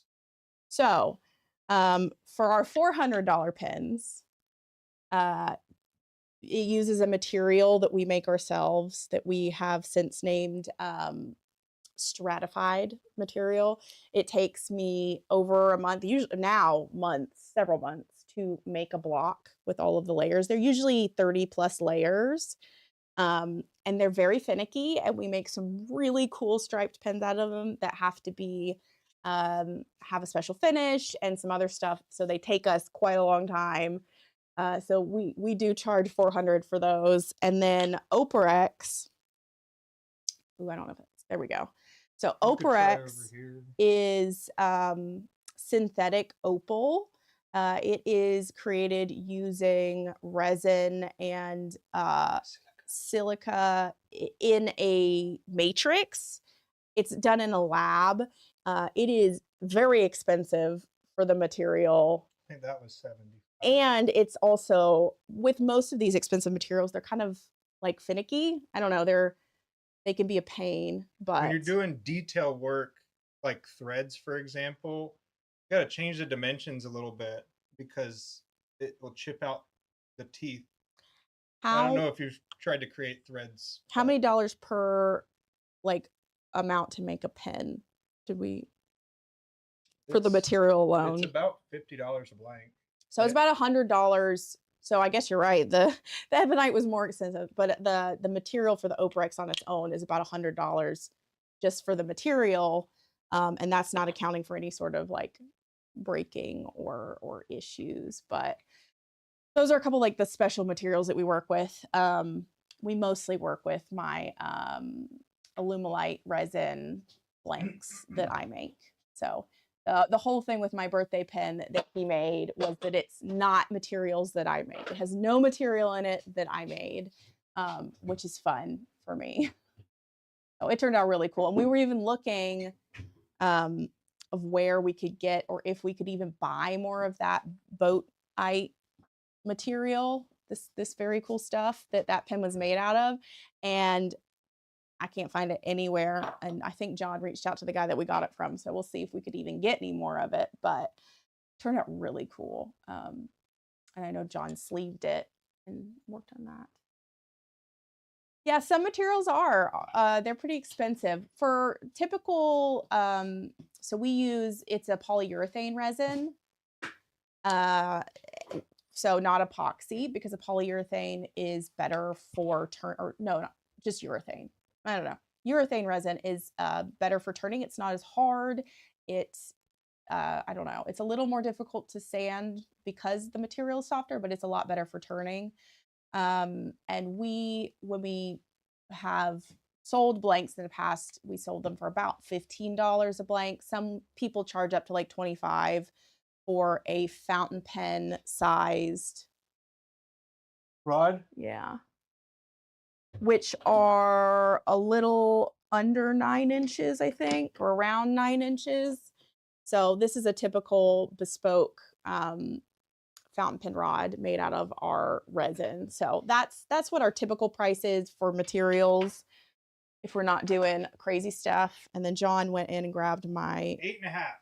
Yeah, a little under 9. So, and then so this is a finished stratified pen. This is my personal one that I bring and use and stuff at pen shows, and it's got a super sheening ink that I should probably clean out of theirs because it clogs it all kinds up, even if it's cool. So that's our stratified pen, and then this is the boatite that John made for my birthday, and it's so cool. And then the top here is Zoom in. I suppose. No, too much. So this is a Juma. It's Laguna Dragon Juma. So it's got this almost like scaled look and chatoyance to it. And then he sleeved it with ebonite. I think there's black and like a blue-black ebonite. Isn't that what you said? Sorry, I was looking at it. And then the section is from that Anton's special ebonite. And then this is a tiny little sliver of that Operex. So it turned out really cool. I put my favorite ink in it. Okay, please zoom back out now. So I put my favorite ink, which is Wayfarer by Waringal. That one. It's my favorite. It's like a teal with purpley shimmer. So, and John also put one of our black nibs that we only have a few of in there. For show, pretty much. Because it's cool. It does look cool with the black nib. Probably leave it in there. But anyhow. He wants slimline pins. Evan? No. Joe. Like, well, I recommended slimline. Slimlines are great kits to start with. They're pretty easy. Even though I don't turn, it's not my thing. I have made slimlines. It's one of the few things that I actually made. They're a good kit to start with. Oh, thank you, Kevin. It's taken years to get to this point because we went from when he was in the military and us our first 10 years of being together, long distance dated, And then for half of our marriage, while he was in the military, he was gone half the year between deployments and training. So I got used to him, you know, being gone often. And with that, it's like, I don't know, you almost get that honeymoon period every time he came back. It was like exciting. Everything was exciting and great. And you never get to like the normal. Now it's not exciting. It's more of we had a total adjustment that had to happen with being together 24/7. Break it? It's already broken. So the first year to 2 years of us running a business together, there were a lot of growing pains. We're a well-oiled machine now. We've got John's things that or his part and my part, and it works a lot better. I don't want to cross the streams. I don't want him to mess with my stuff, and I'm not going to do his part. So complete manufacturing process. Yes, that kind of was the idea of, because he got into the pin making and turning prior to me deciding that I wanted to make blanks for us. And that was just because there weren't blanks that were available in the colors that I wanted or kind of what I wanted. So we were able to kind of build from there. And the kids, they get a lot of entrepreneurial knowledge and have been to shows with us and they've learned all kinds of different stuff. So we'll see what they do with it. They're only Stell's about to turn 10 and Abbie will be 12 this year. So I have them do a lot of different type of math problems. You were gone for 1-2 weeks and only home for a weekend here and there. Honeymoons. Yes, it's the same thing. So because for training they'd be gone for a week or two, sometimes more. And so it was exciting when he came back, and stupid things like, I don't know, errands or whatever. It was like a novelty that he was there. It was fun. And then you go to like everything being like normal every day and being together all the time. For the record, we just kind of coexist when we're working. She's over there with her noise canceling headphones standing. I'm over here with my noise canceling headphones. Well, now he's talking to people on stream with Morty on. Like, it's better this way. That is not. That's just co-located. That's not together. Because I couldn't handle it. It was too much. John has wonderful, great ideas all the time, 24/7. Like if he is awake, he is telling me ideas, and I needed a break. For something, because we're very different, if anything, complete opposites of how our brains work, how we think, the things that we're good at, which works out for us running a business and for raising kids. But yes, I definitely put my noise canceling headphones on and get into the zone. And then I don't like it when he interrupts me and tries to talk to me while I'm doing my stuff. Man. Oh, that look, just a tap to make it stop. What? It's annoying, okay? And my hands are wet because I've been sanding. One of these days, I'll just have my phone facing you, and I'll be like, Abbie. Yeah, I'll be mad.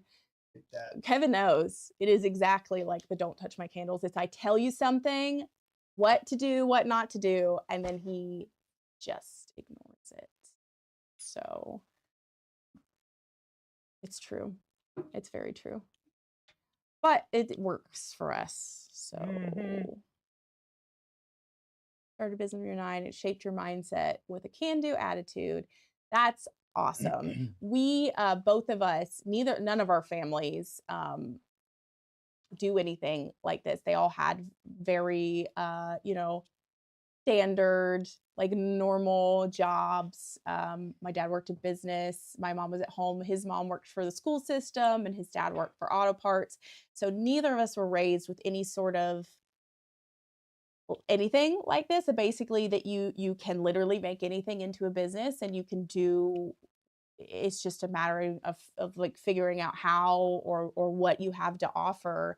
And because growing up, for sure, he went into the military because he knew that more school at the time was not right for him. And I was raised basically like, you're going to college. That was it. It was And luckily I was really good at school. John, you are not going to college. John knew he didn't want to go to college, which To the was military with you. good on him for knowing what was right for him. Because I did go to college for a year anyways. And then was like, okay, mom and dad, I'm gonna move across the country and live with my boyfriend in another state, and then left. So I'm pretty lucky that my parents were as supportive as they were about all of that. Because I don't remember them being like, resistant. no, they were just like, are you sure? And I'm like, yeah, I'm sure. And I was, see, I was sure. So yeah, but our kids are definitely have a completely different mindset. For now, I think both of them want to be zookeepers. That has been the most recent thing that They both wanted of them to be want to vets do. before, And then I'm like, but they're like, "Yeah, that's a lot no. of school. I don't want to do that. I just want to be a keeper. I want to own a zoo." They just Well, zoos. do you want to own the zoo or do you want to be a zookeeper? That's not the same. No.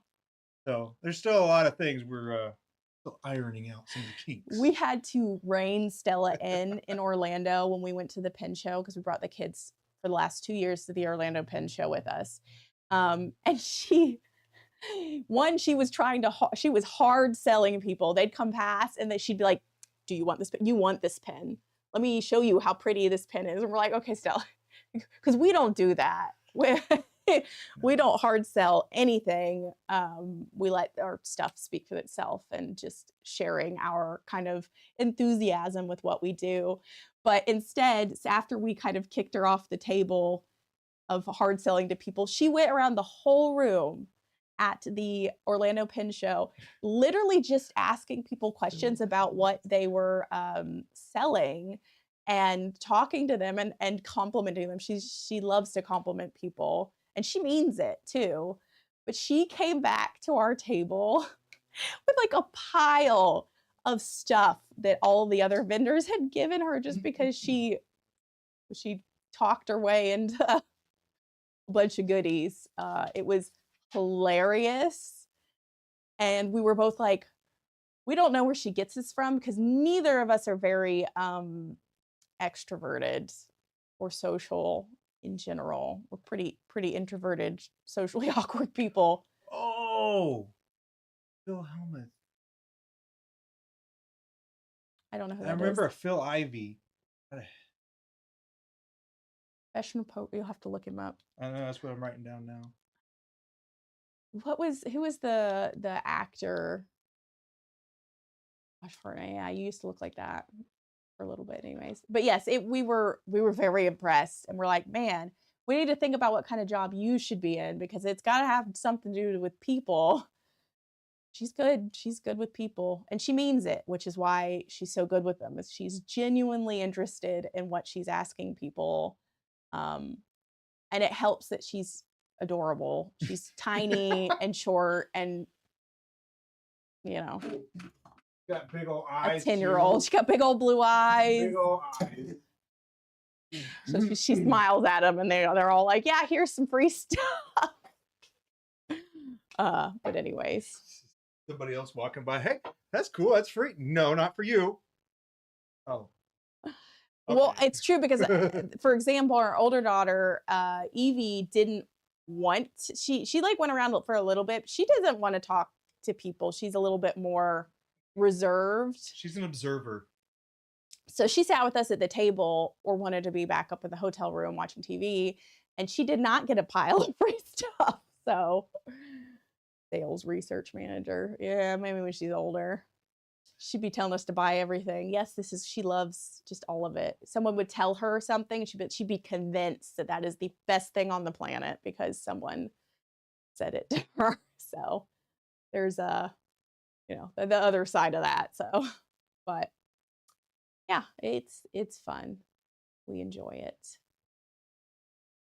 Now that I've had a break sitting here, I need to get back to sanding. Do we have You to opaque turn more. flakes?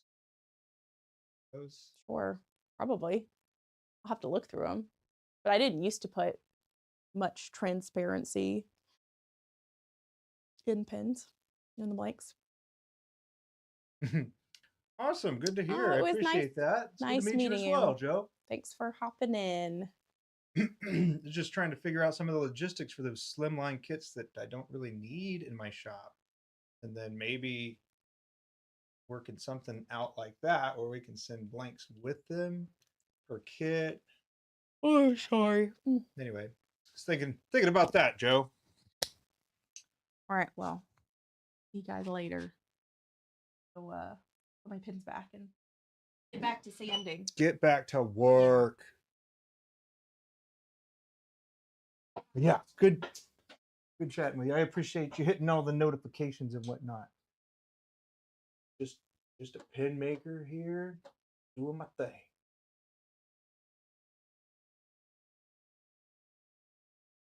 Take care.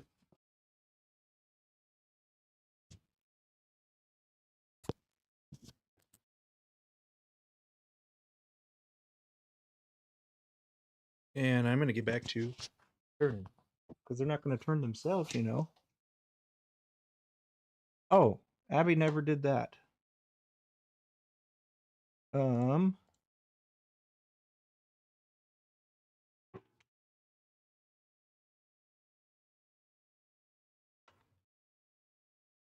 Hmm.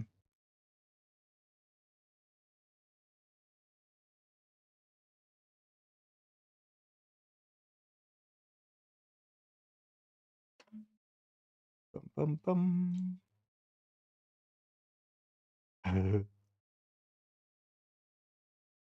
There we go.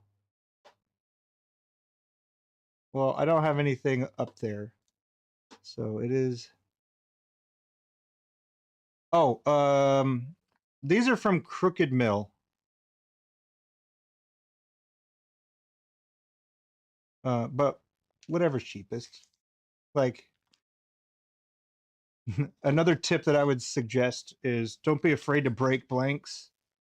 That was one of my biggest problems, and that slowed me down a lot. It's just the cost of tuition, you know, is one way to think about it. Is that if you're so worried about breaking the blank, you won't find out your capabilities. So, but yeah, you just get them on Amazon, or if you're not an Amazon person, then there's a lot of,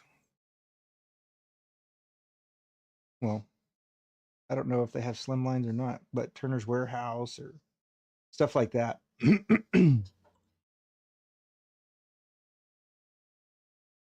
Right on. It's a very different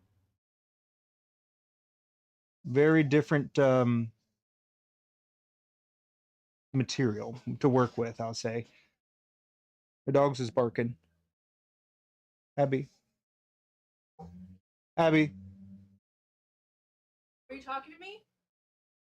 did you let the dogs outside? Yeah. Back in?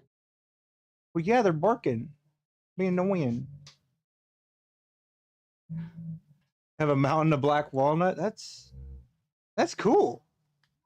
I don't think I have any. Maybe. I don't know. I don't think I have any black walnut. Might be one of the ones that I need for my upcoming print project. But yeah. I'm going to hop back over here. It has been a pleasure getting to meet you. Don't be a stranger around here, you know? All right. There we go. Good to go. Switch this one. Switch that one. Good. Hey. This one. Will you turn on Morty, please?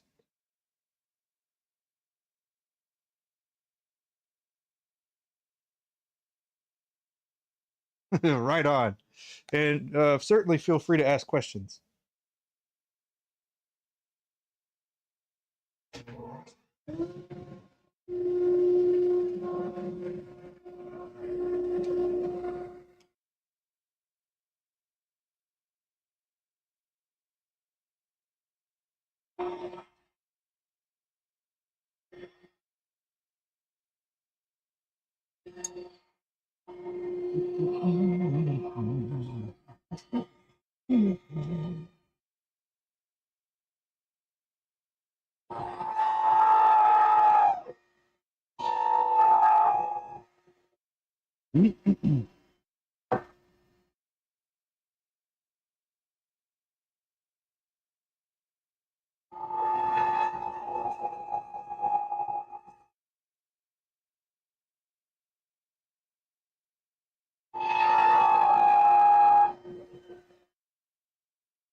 So somebody had messaged me or commented rather on one of the posts that I did on that pin yesterday when I did it in the community tab. I posted it there. And somebody's like, "Do you have the link to the video where you did the sleeving?" I said, "It's in there." It's in there. But yeah, it'll be a yeah, quite the watch. If that's all you were looking for. But yeah, probably will find out a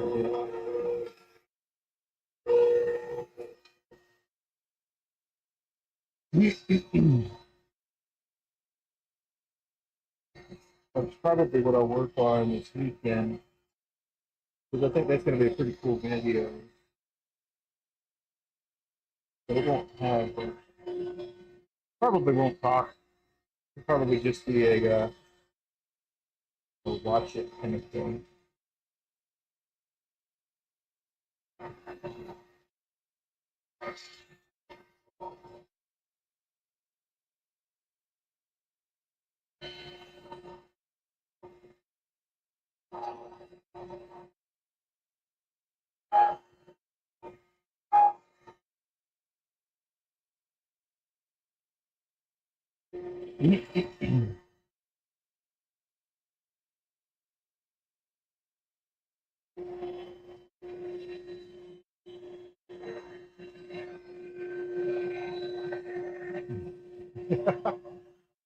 Just watch. Yeah. Yeah. There really was a lot of learning.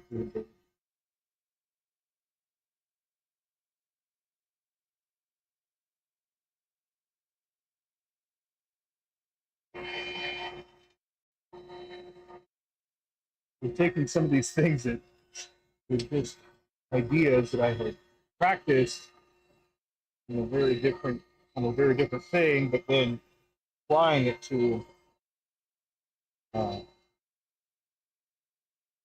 applying it differently.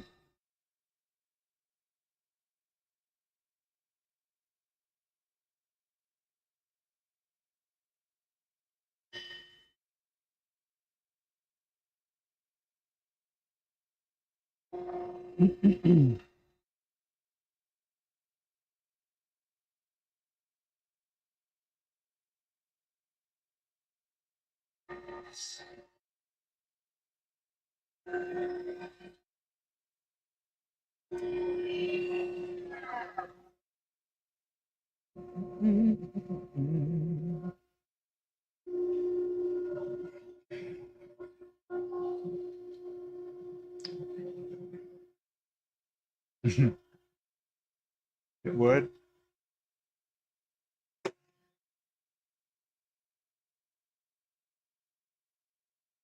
Uh,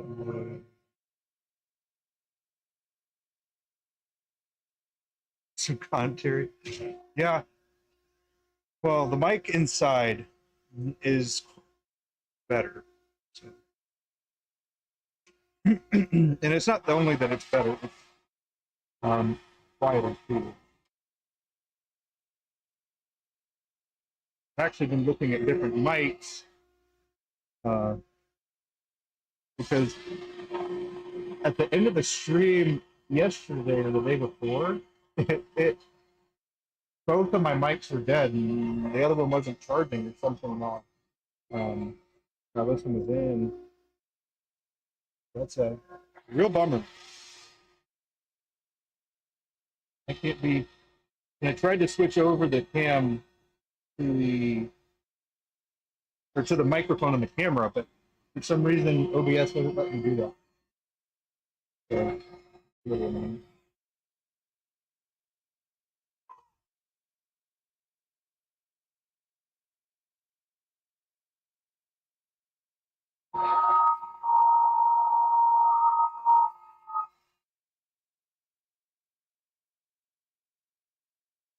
I already feel like I'm behind with my wood project now.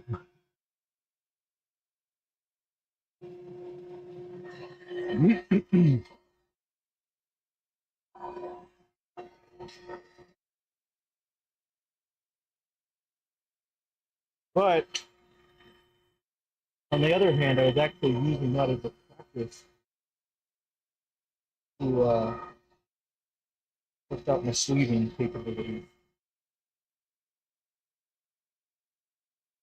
It worked out.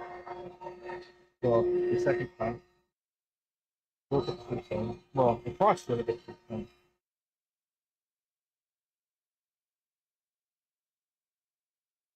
I was chasing them, and I guess I had a bad start. And then it also feels different when you're writing ebonite versus resin. When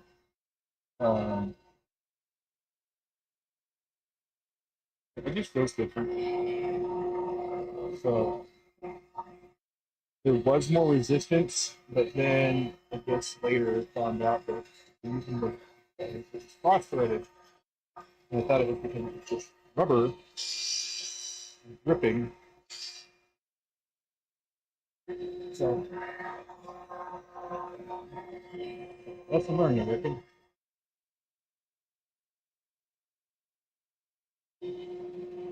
I'm not entirely sure why it happened in the first place. That.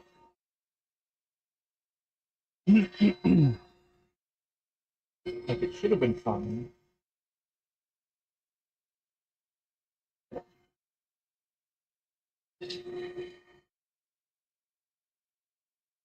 Now I have a little template for all the way through.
Did I ask you if you got any tools or anything like that? For Christmas? I don't remember.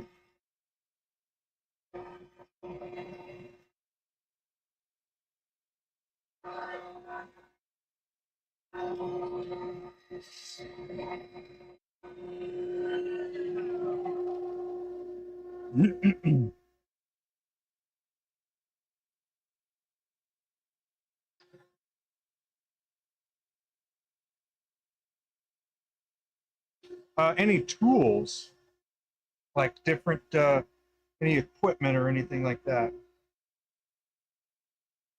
We've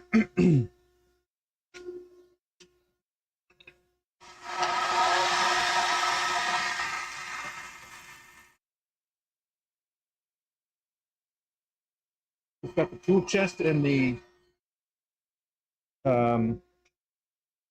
I got a full system organization components to go with that.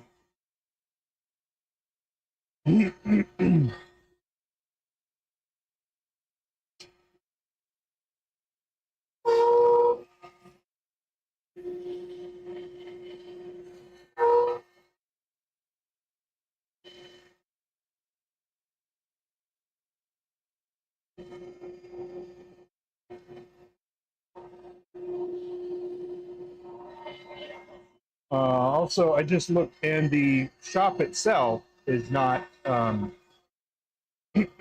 not open, but it's JL Maverick design.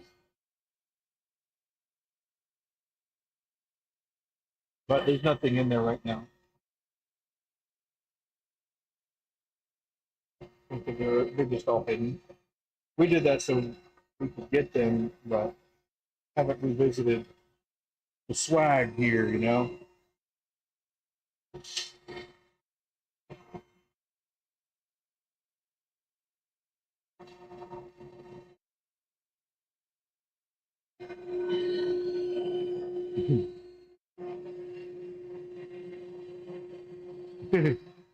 You and I just try what you need. Right on.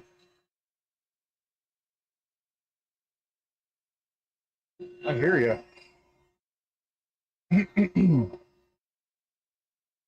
Yes. It's kind of what we do as well. But over time, I've been uh, trying to be better. Like, if there's, I actually have a running list on Abbie's phone that are like gift ideas. So when I think about something, I tell her, and she puts it on the list. And then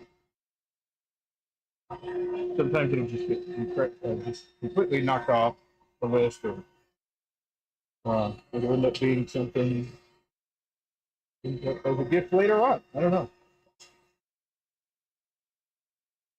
We just, I guess, for example, Quebeco lily put. We both wanted Quebeco lily puts,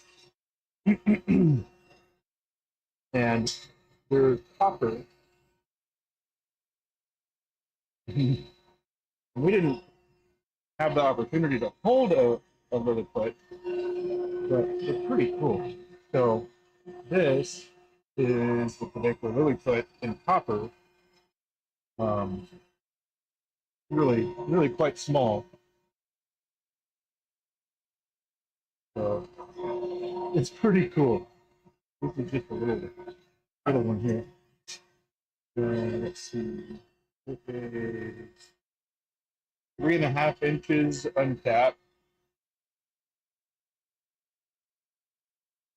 Then not even 4 cap. Like 3 3/4.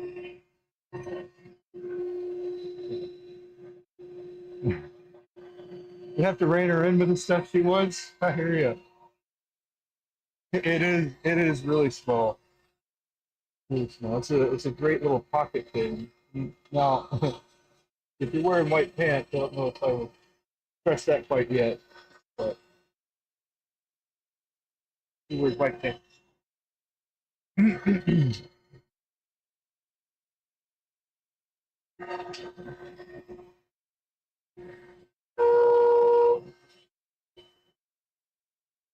But yeah, it's a copper one. So we didn't have a copper pin yet, but now we have the steel, brass, bronze, aluminum, and now copper. But they don't make them in a sport. So the other pin that I used to carry from Quebeco was called a Quebeco Sport.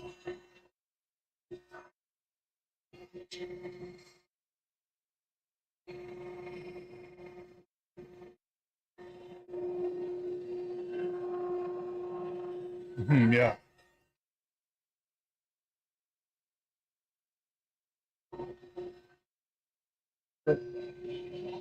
Yeah.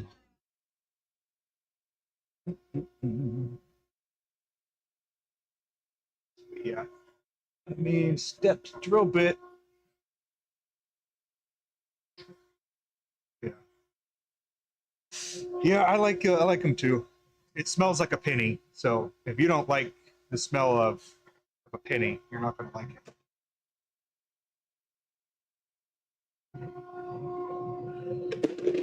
I know. Let's see. I think it was Jonathan Brooks. We were talking to him, and he's like, just can't stand metal pens because he doesn't like the smell. It's got sometimes right before it rains too. There's a word for it. I don't remember what it is, but there's a word for right before it rains. It kind of has that almost like a rest proper pre-rain smell. And there is a word for it. Heavy.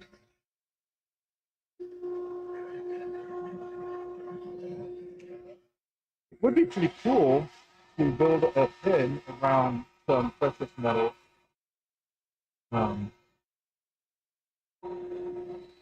and that was one of the other things I was thinking.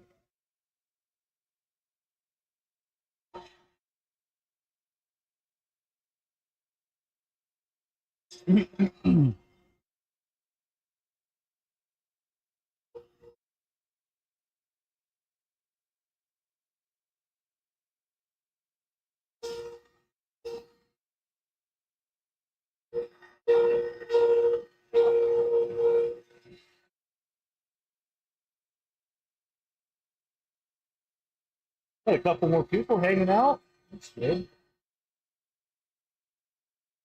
There's an element of me that feels like I need to provide more company for you or the people in this room, you know? It almost feels in a way that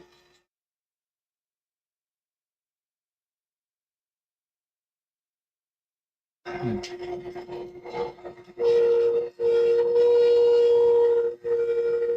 know anything, but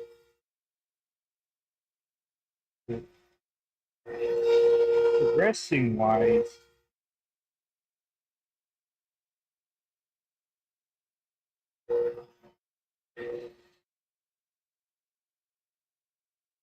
that would just be kind of the next thing.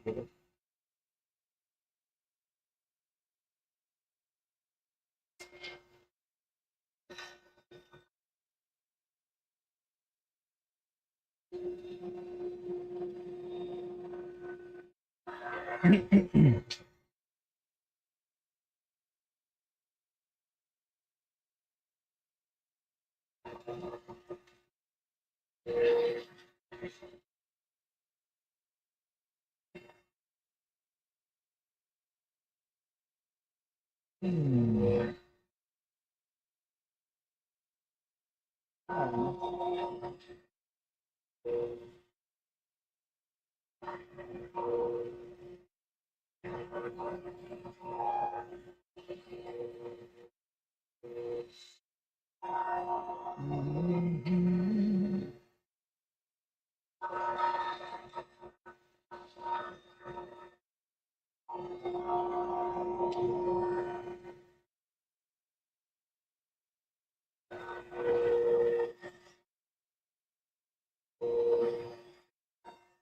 Are you going to be going?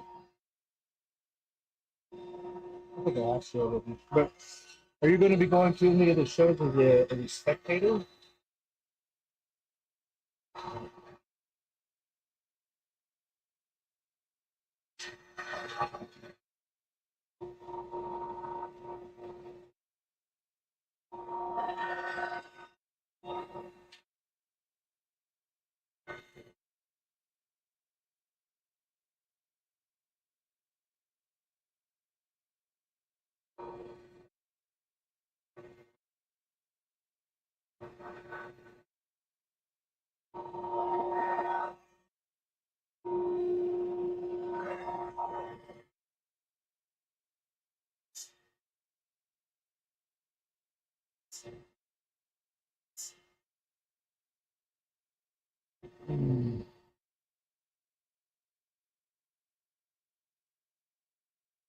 Let's see.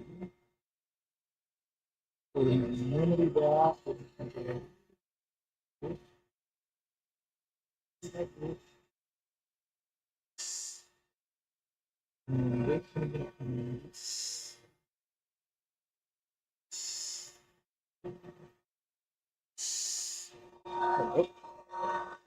Crisis averted.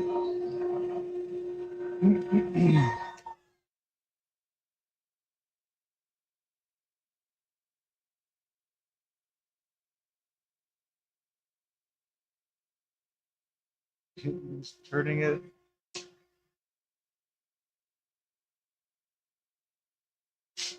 Yeah, I did that a little bit. Did it on my wood lathe. My M15. It's over here. My M15 thing that I was working on. Now that I got everything organized, I lost it. But anyway, my M15, I trimmed that down just a little bit. Yeah, it's not too bad. It's not too bad.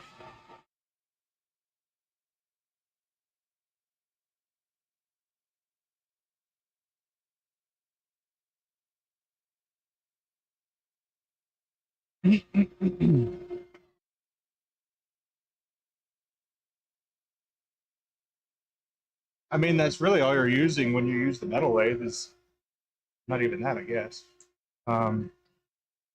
But like use carbide on the metal lathe.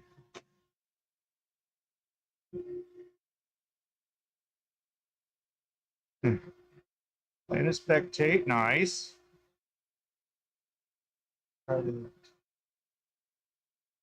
DC one's gonna be big.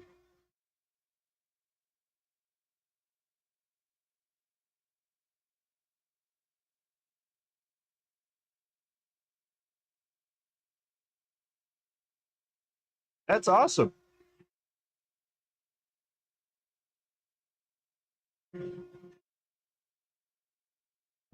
July. I've got my notebook and my pin show calendar is in my other note. So I'm not sure. Yeah.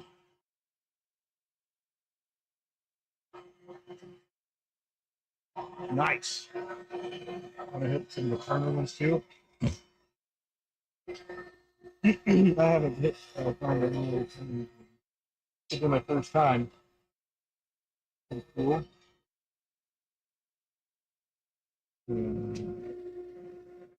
Pretty cool.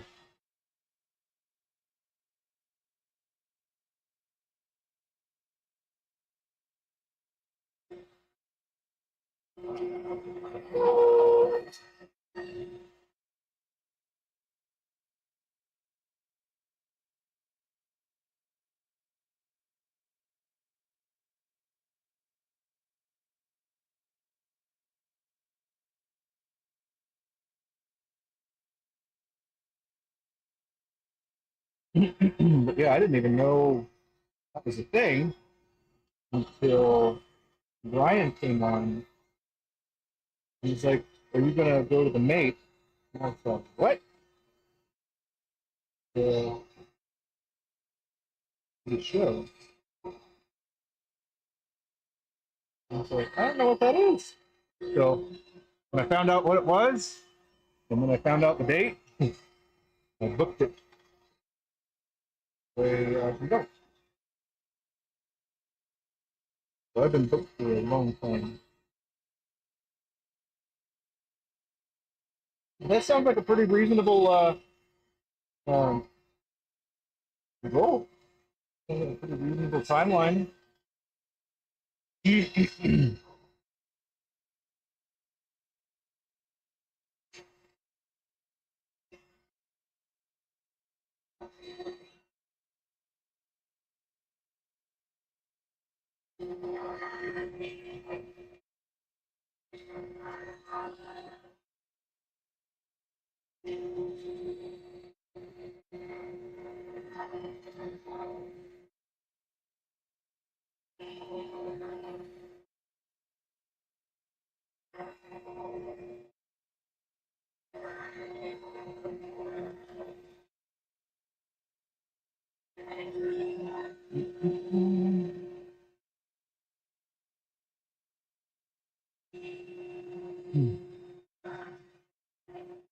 Those are up in the air, the turner ones. I got you. I got you.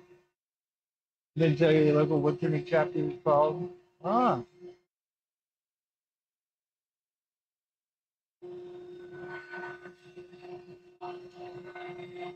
right on. Well, do you have a particular way that you're leaning on the response there?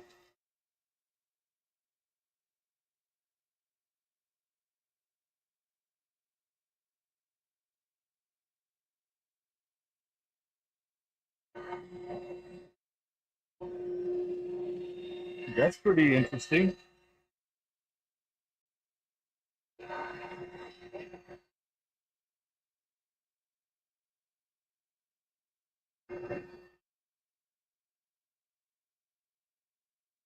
I still haven't gone to my wood turning club in this area.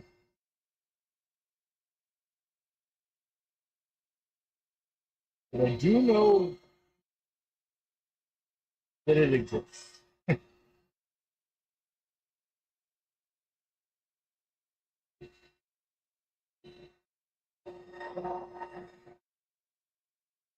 It is that. No, where would I do that for?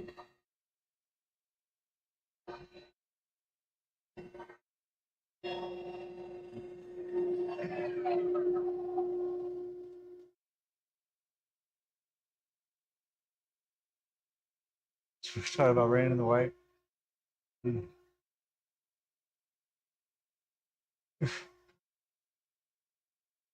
Oh man, that's exciting. What does she want it for? Need a curing oven. What's she want it for?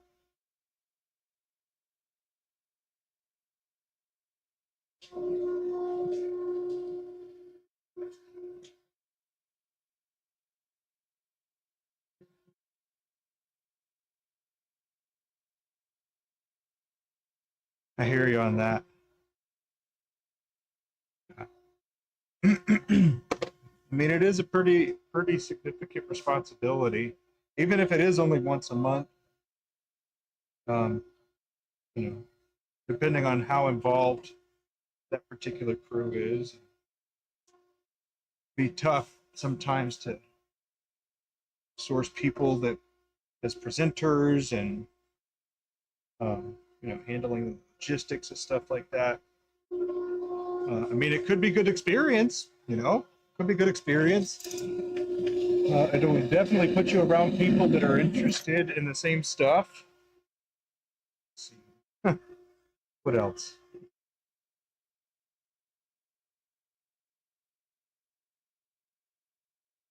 Ah, I hear you. She has a teacher. Right on.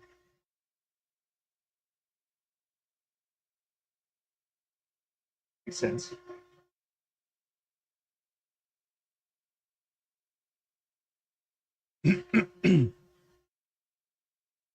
So for blanks, I assume, or just curing resin in general.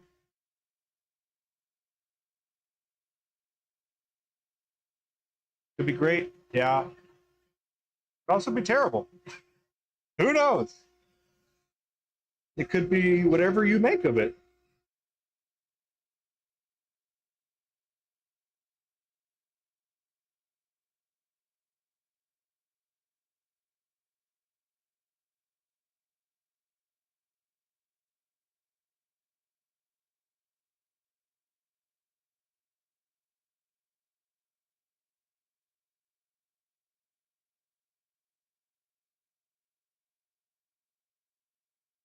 I mean, I gotta say, it would potentially be. Hmm. I'm thinking about it more, and think about it. That would be a lot of people that know about you because they don't have a. If they're a part of that turning group, they would absolutely know who you are, which means that they would talk about you. And that could potentially be a good way to get yourself into that. Hmm. It's interesting. It's a very interesting position, my friend. Uh, yes, I would say that's a very interesting position because that could potentially, slingshot you forward, which would be pretty cool. But yeah, it could, it could. Maybe it couldn't.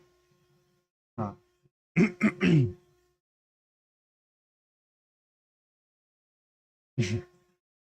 mean, I just try to weigh the pros and cons of stuff. Just try to see the silver lining, and that's my target. Absolute curing oven entails. I'm pretty sure a curing oven is depending on what size you get, but if it's a lab oven, I think they're about $1,000 to $1,500 for a not very large one. Um, we've looked at those before. Yeah, there are curing ovens that are um, pretty expensive if you're doing the lab one. However, if you get a cheap one and it burns down your house, then that cheap one would have been more expensive. Yeah, networking. I mean, not just networking.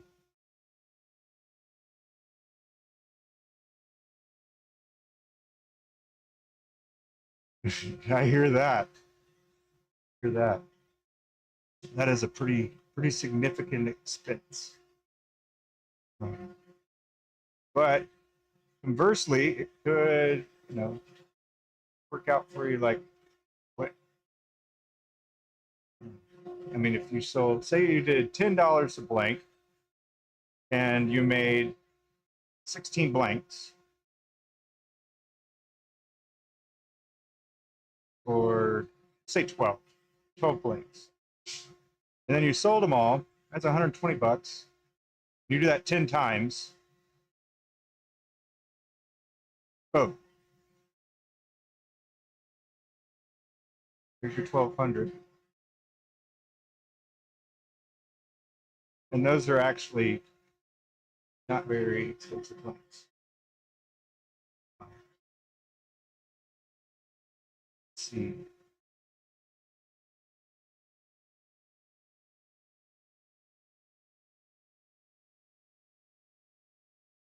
Oh, NC3. I haven't heard of that. Um,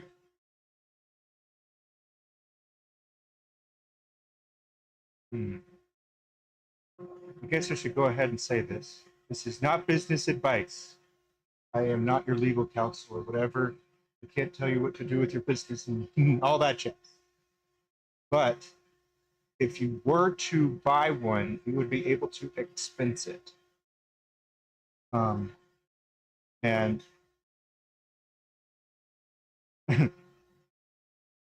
see, do I want to take this the joking route? Well, anyway, you can expense it, and then that is taxed differently, right? So,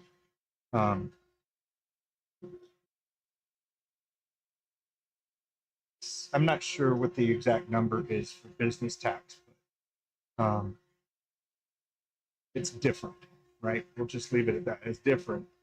And if you were to buy it, it would then be a tax deduction, and it would come out basically of the amount that your like gross income is. It would take it from that, at least for the first year.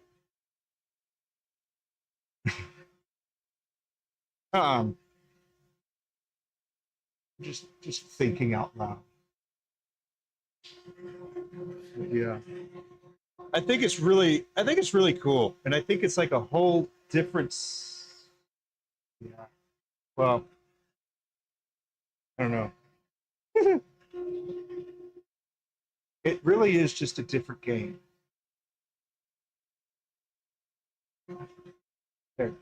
There.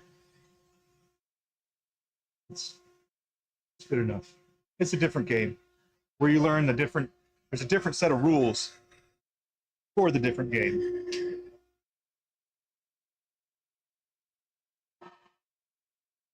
Some people play chess, some people play checkers on the same board.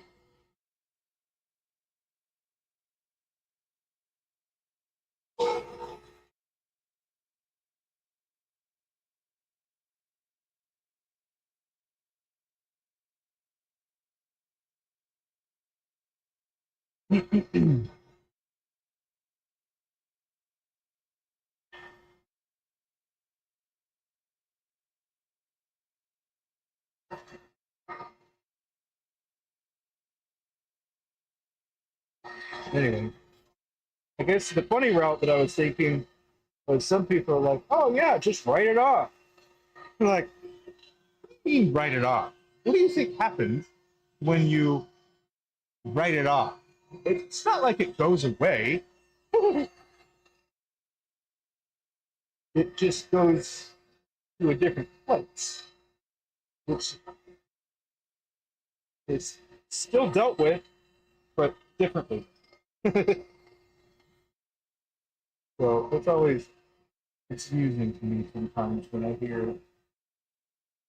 hear people say that. It always reminds me of that meme of people being like, yeah, just write it off as a business expense.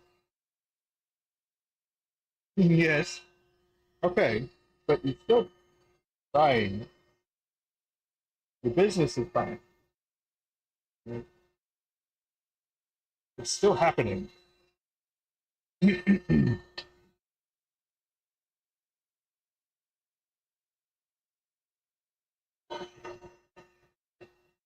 There are some other directions to talk about, but I don't know if I should. I probably shouldn't.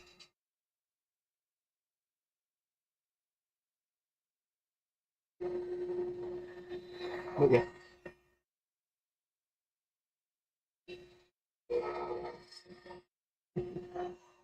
Just write it up. The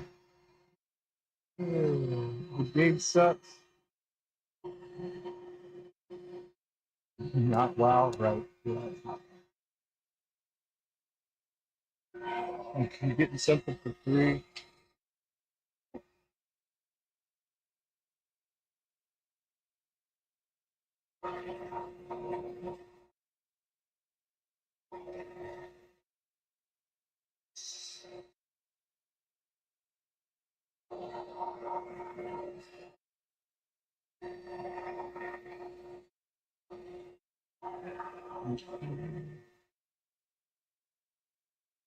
Yeah. I mean, it's useful to have a person that you can ask those questions to.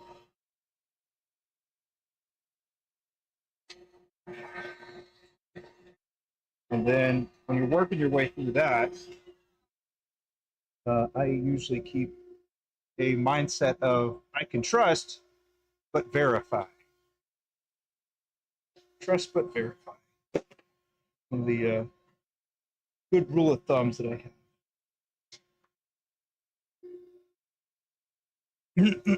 Like if somebody said that they were going to do something, you can take their word for it, but you should also maybe verify that that was the case. Sometimes it gets put off or on the back burner or whatever. But people are only human, so that's a pretty good little saying that I like.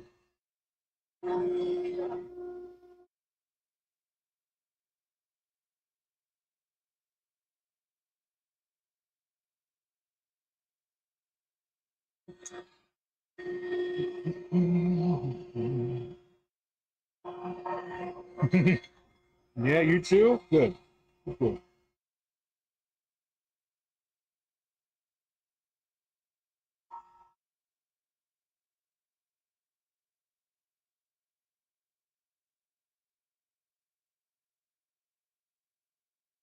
But yeah, the oven could be used.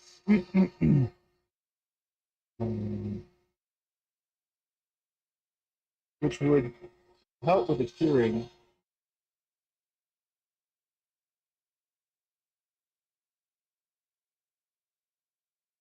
We use a curing as well.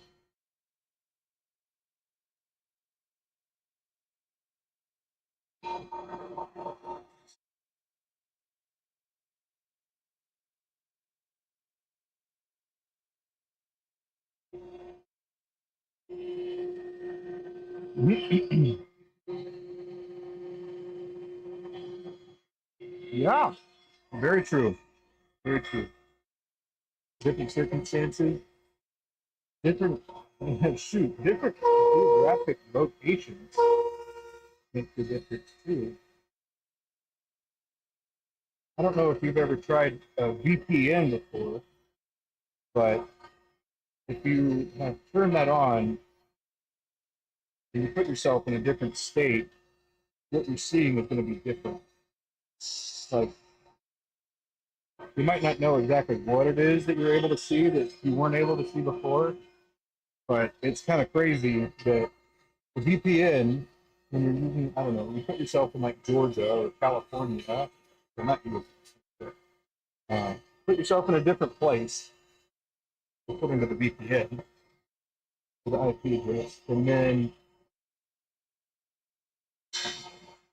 just see if there's anything else different. One of the things that stands out to me in particular is Netflix. If you have Netflix and then you put a VPN on and you go to like a different country, the Netflix content is going to be different. It's kind of wild. But it is a way to see if there's other things. Although they might be watching that. And whether they do something or not about that, I'm not sure.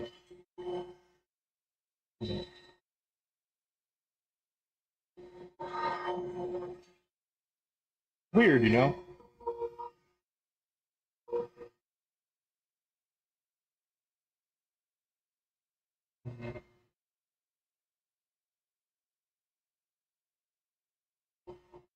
No.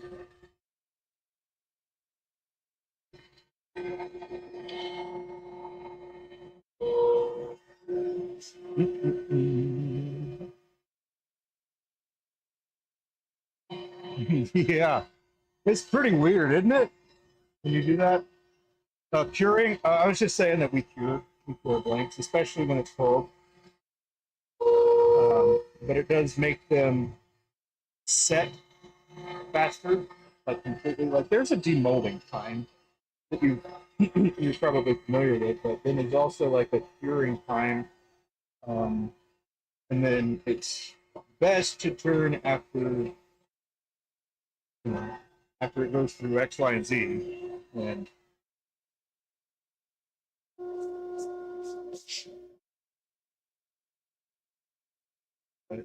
we cure them as well, and it makes them a little harder. Makes the material more solid. So.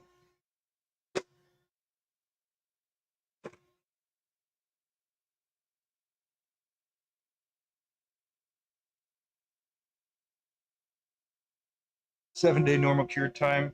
Yeah, but I think one of the things that people run into is they try to do it like that, but they're leaving it out in their garage, and it's not like a good temperature for trying to cure it.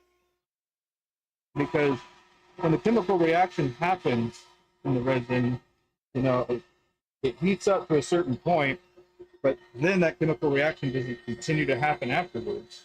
So the way to help it is by heating it up, and people just let it cure outside instead of actually heating it up. So you could potentially have it done, um, that day. It usually takes, when we do it, takes us, so the making the mold, when they stay overnight, we take them out of the pot and then we cure them. And then the curing takes almost all day, but I can demold them that evening.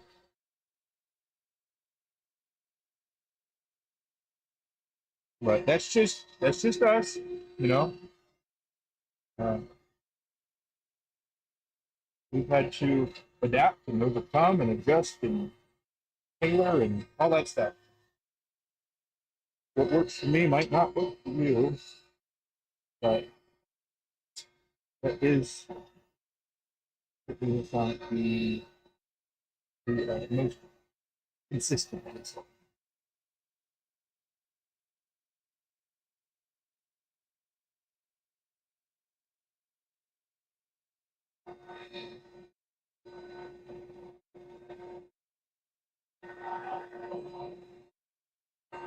I wonder if Abbie is interested in streaming her.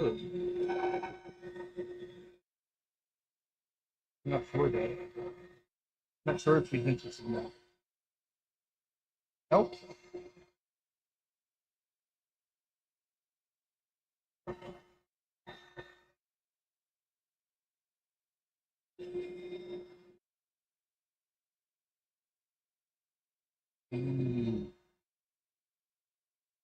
Bits.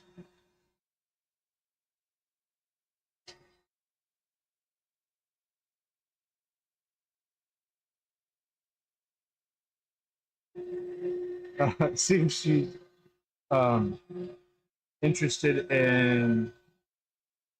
Well, she's not gonna. But I was talking about her being interested in the streaming for making the blends.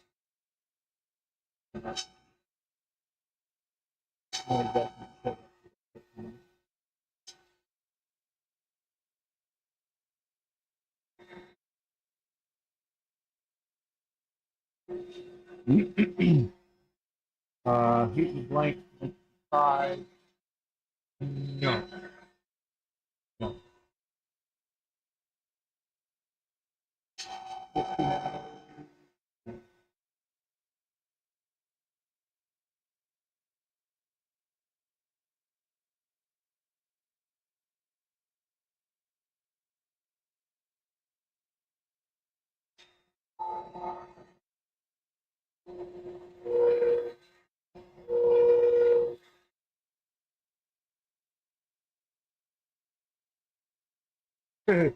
One thing to go.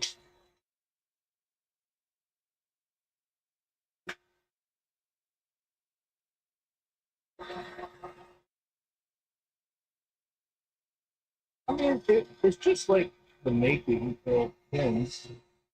You know what you're looking for and you're looking at, then you can figure out how to do it. But on the other hand, if you don't really know, then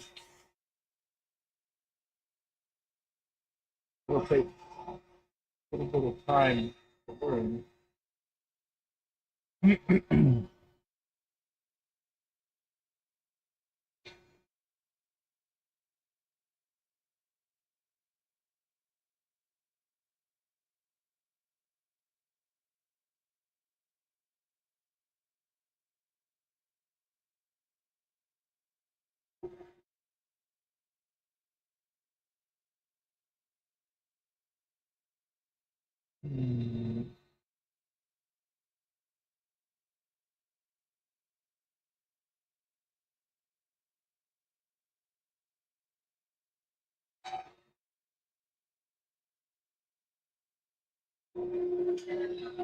know, coming out game sleep.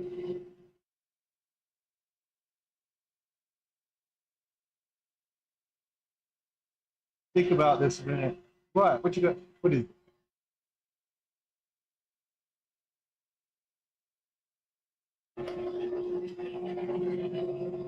Trade secrets like cheat codes. Yeah.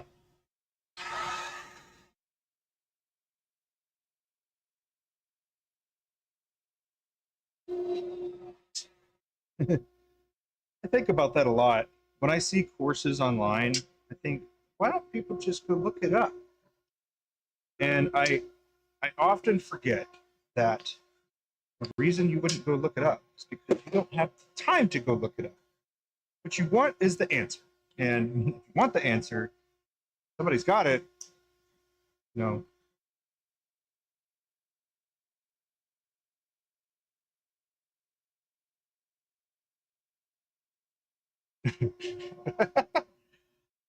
Ahead of the game. Not all the time. Not all the time. But it'll only work to a certain point. So I think that's a pretty valuable thing to remember, is that, yes, you could be ahead of the game and know a little bit more than the next person. But at the end of the day, you're going to have to outwork or find a way to outwork.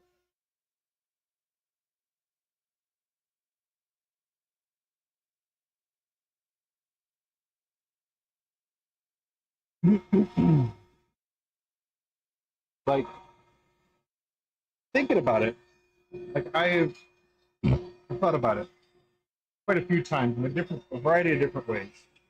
One of the ways that I've thought about this is, if somebody really, really wanted to do exactly what we were doing, they probably could, you know? And I think that could be true for like anybody. But the reality is,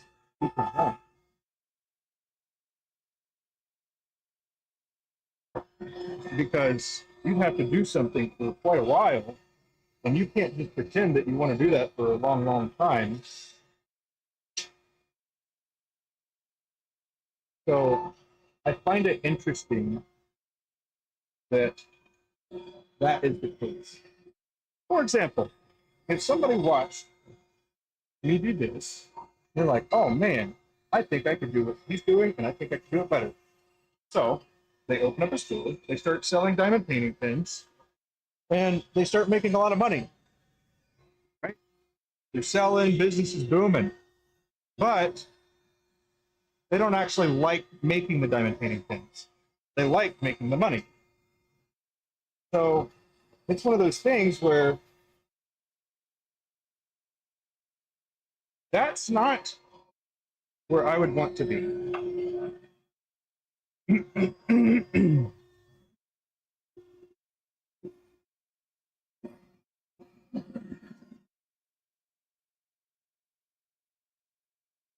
Yeah. That's just not where I'd want to be. And sure, there are people that are much better turners and stuff like that, but where they're lacking, I'm making up for, you know? And vice versa. Where I'm lacking, they're making up. which makes it very different, even if it's the same thing. Like how many people make rings? How many different ways can you really make a ring? Especially if you're using the existing core, putting some stuff in it, you know? Like, I don't know.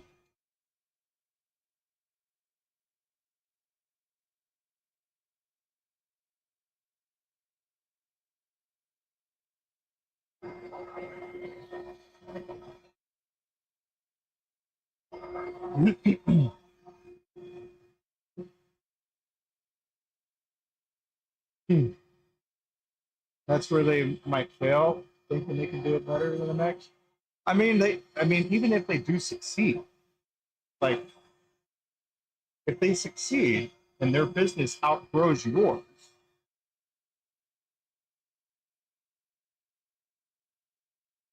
um, it's interesting because if they don't enjoy doing it, what's going to keep them doing it?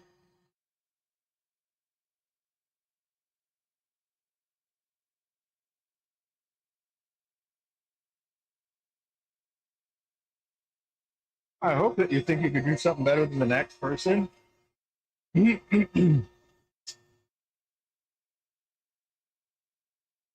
Like if you think about it, you put more time into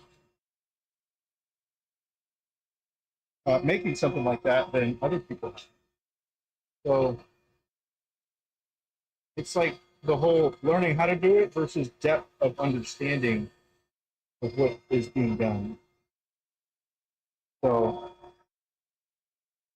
you can pay for knowledge, but wisdom just comes with experience. And so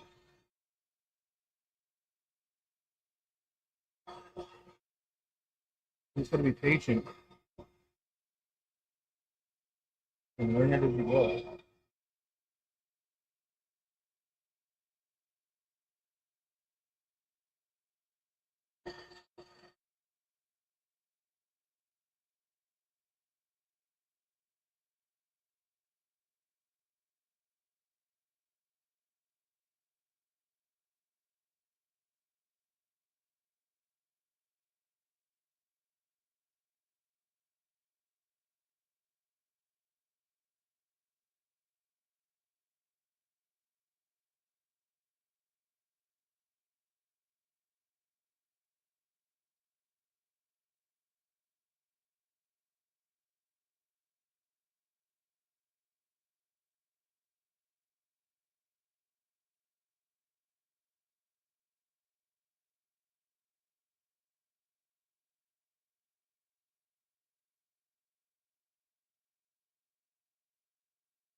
Thank you. What I'm talking about. I need to get the thing. Now, I gotta make sure it's charging. And the reason I have to make sure it's charging because before it didn't want to um, charge the other one.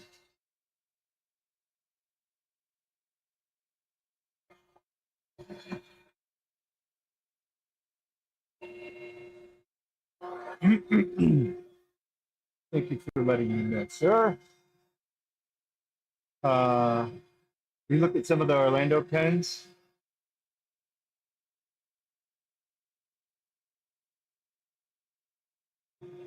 Did you notice that ours had the highest yield? Ours raised the most money.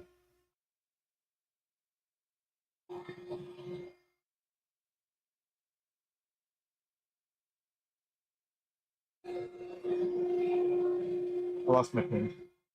Sold. Cancelled.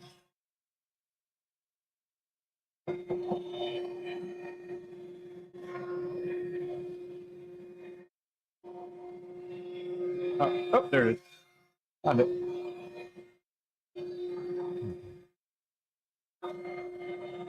It's fun. It's fun to do those things.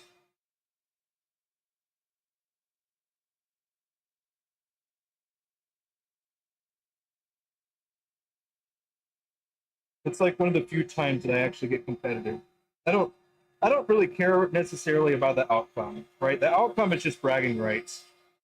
But I want to know that I put in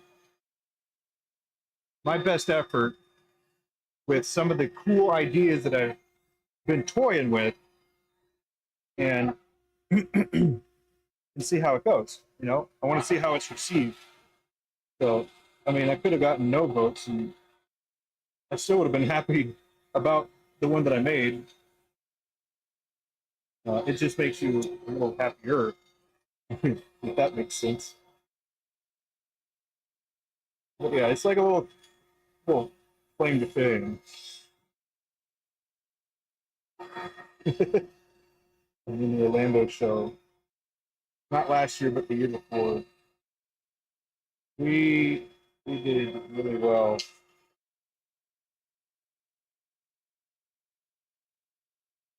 As far as like the raffles and community stuff and the pin fundraiser, had people coming over to us at the table saying, "Oh, we're really trying to get that one. You did a good job on that." Like, but then on the other hand, so um, this is actually, I guess, a caveat to that I will say, um, because the way that they were talking about the pins on display there, they're like, yeah, if you want to see more, go check out the vendor over at this spot, right? So when people were looking for more pins like that, that's not the standard type that I make. So um, it is one of those things too, I guess, where it wasn't the standard that I made. So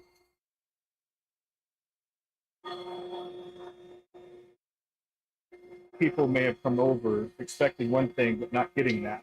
So it is another way to test ideas, really, to see what people think of the particular ideas and if you should pursue any further.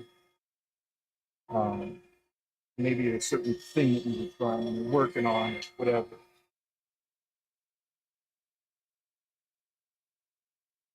Because there was another really interesting thing that I was working on. I was thinking of it, having it like a submarine. Not quite a submarine, but like a uh, I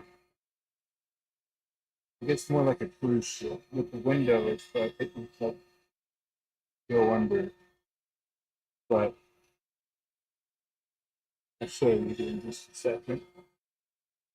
But what I did is I basically took a concept that I already knew, and then I applied it. Basically, just turning my head to the side. Kind of funny, I suppose. But uh, it was this right here. I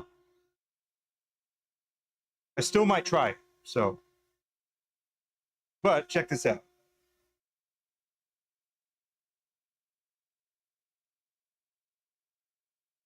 So what I did is I cut it, right?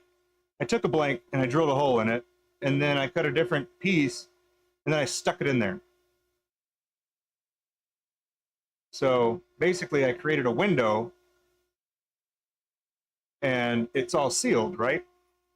So if I drilled it again this way, I would be able to see what's in there with that translucent spot. So one of the things that I literally just turn your head sideways and you're like, oh, the pins are always like this. What can I do with that? But yeah, that's one of the things that I was looking at. Here's another one that I was cooking up last night. I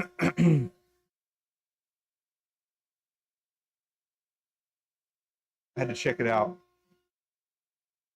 But yeah, that one worked really well, actually. I was pretty excited how well that went. So I'm looking forward to getting some playtime so I can try some of these things out. But yeah.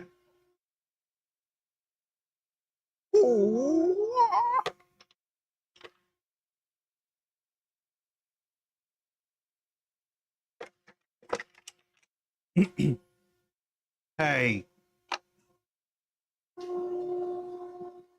What is this? An undrilled blank. You have any idea what that was that I just showed you?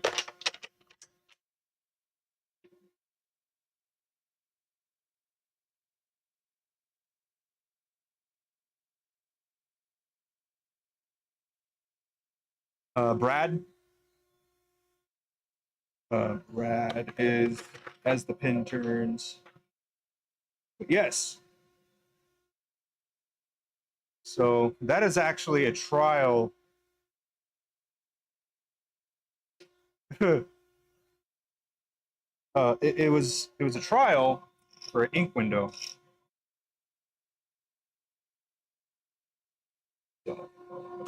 That is what that was. Didn't even see you were typing.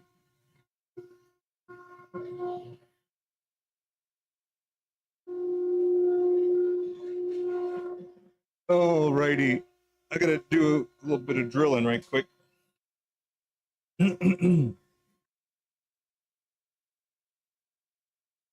I am moving the carriage. It appears that my hands are out of frame. There.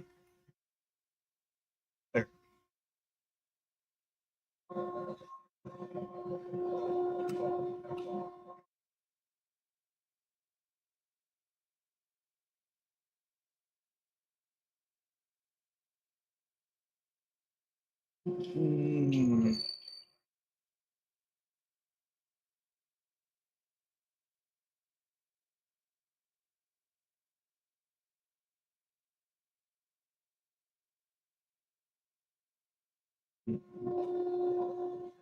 Oops.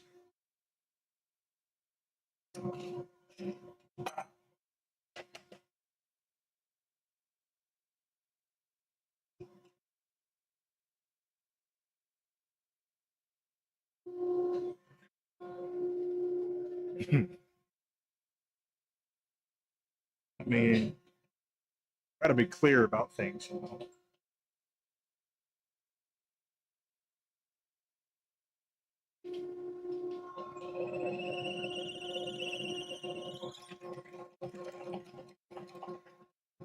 Mm-hmm.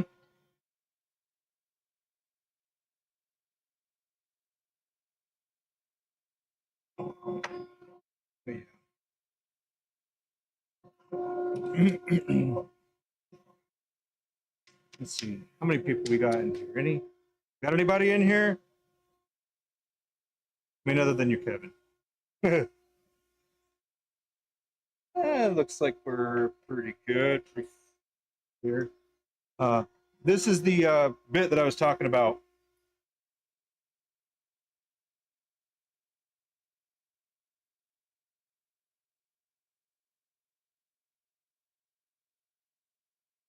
Anyway, that was another step drill that I had custom made. You're somebody, sir.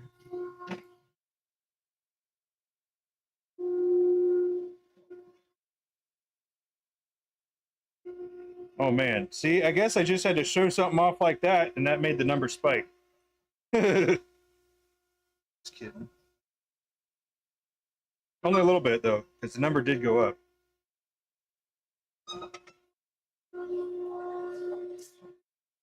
But that was a particular one that I had been thinking about, right?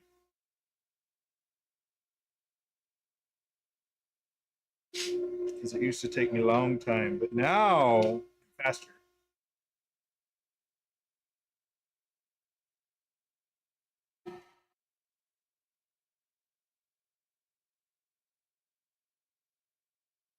Now I'm going to have to make this one not viewable.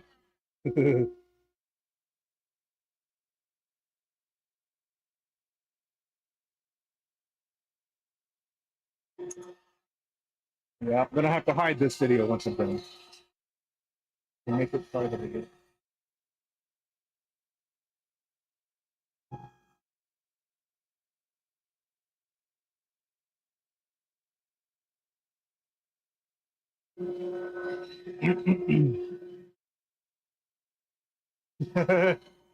Yeah.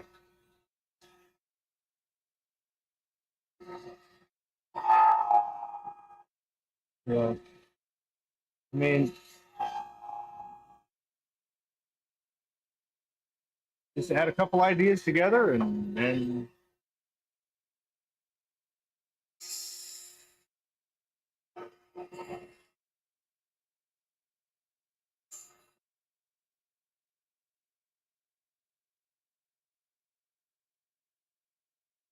I should call that drill bit a two-piece.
Ah, got you. You did? You talked to him this morning? He's really responsive. Pretty good feller.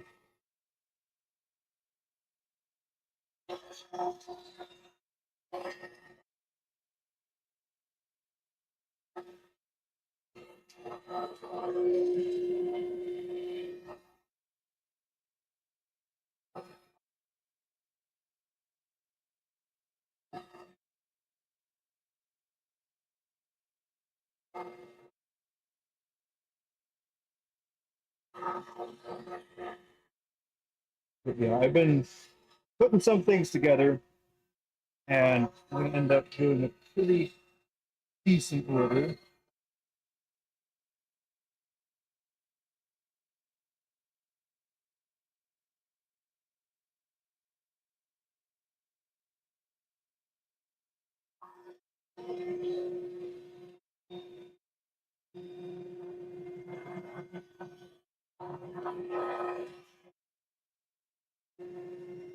Oh, you gotta send him a couple of complete things, huh? Oh man.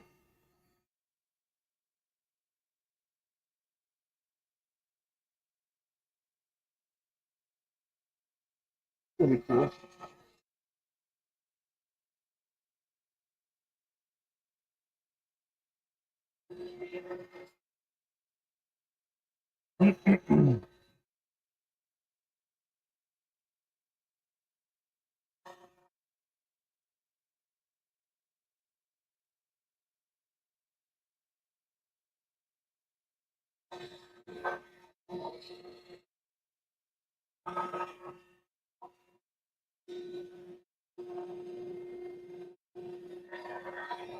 Are you going to send them an M13?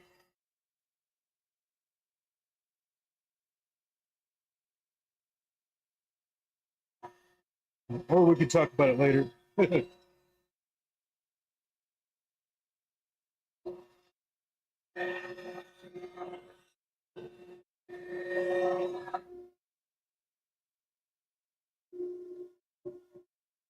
Maybe.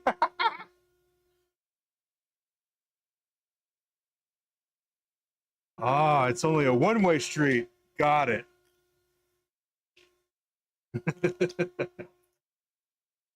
Cool, man. Well, keep it on the down low then. Keep it on the Delta Lima. Hmm.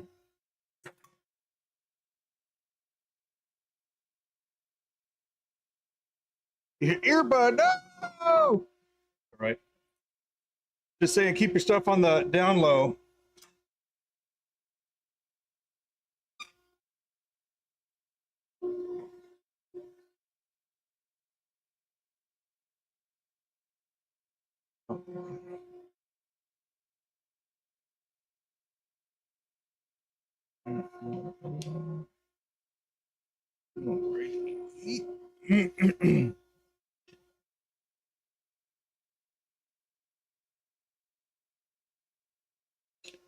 Gotta switch over to the other tool wrist.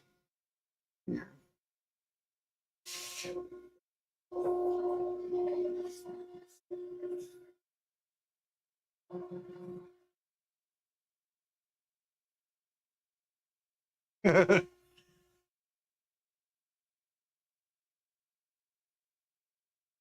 Tried a lot of things.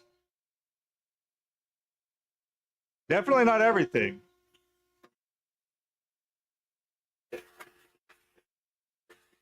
You trying to design those tools?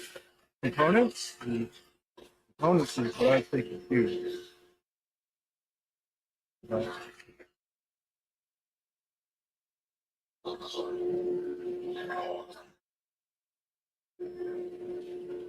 Even a part of me was like, you know, wonder if we could bring other people into the fold. Be pretty cool.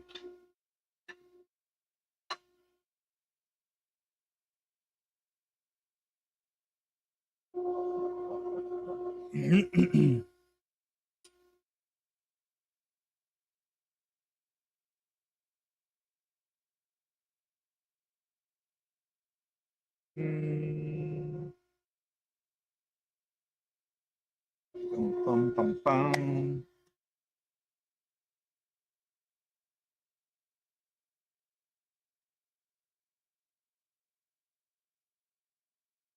Nice.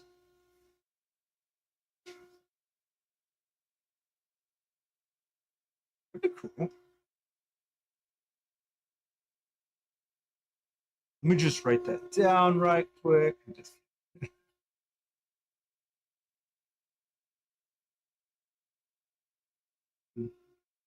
See, it's fun. It's fun when you try to like you start like finding different things that make life easier to do this particular thing that does it. And it just leads to the next thing. I think it's really awesome.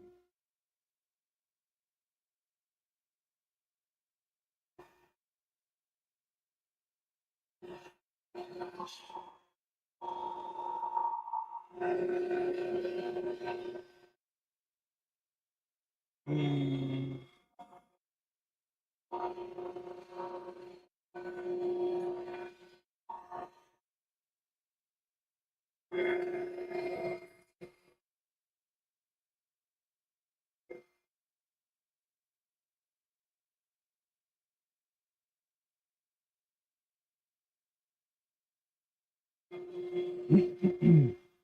one of the things that I've been thinking about too, among everything else, right? So thinking about the minimalist type of kit. Because some people, well, let's say this. um,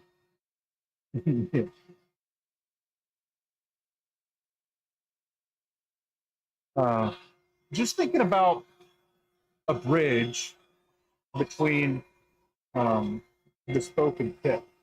And that's kind of what I'm thinking about.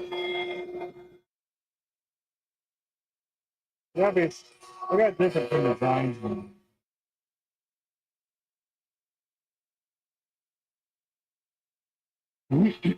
What's just one of the things that kind of bridge the gap?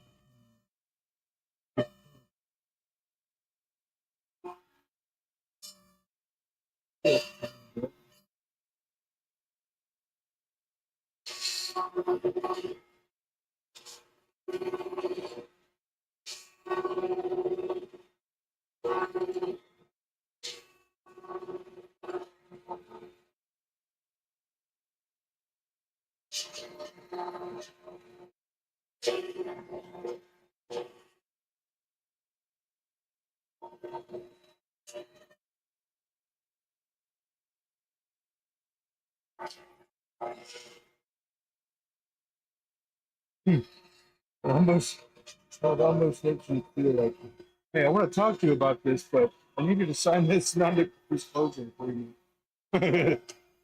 until I got to this point.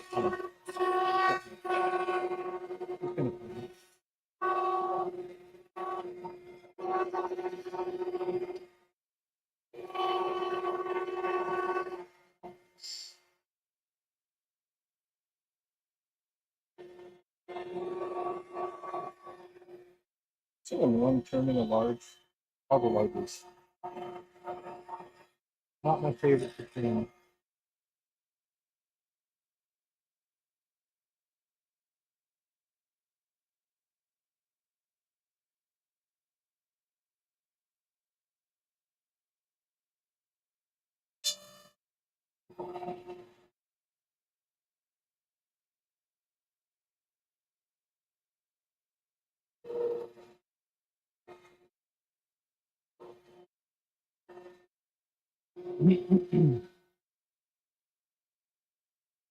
Elaborate on the pin or on the bridge.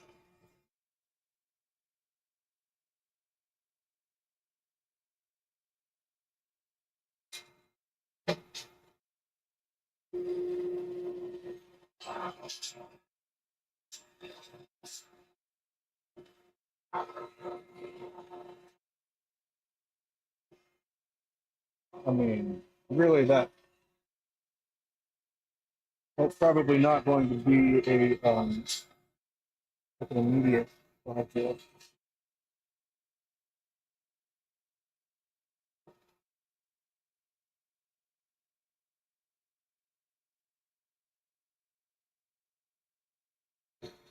You tighten it real good.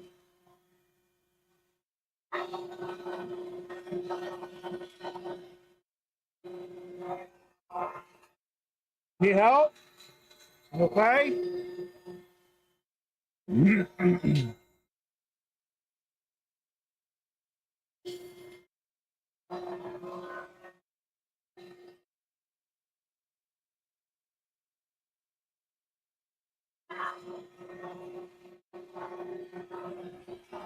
I didn't take it apart.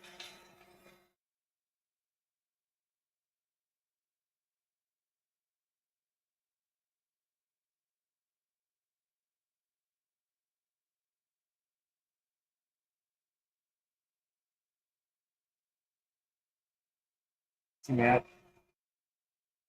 the hose to the pressure pot was disconnected from the compressor. And it's that critical time, you know, when you're getting the blanks in. Ain't got time to spare like that.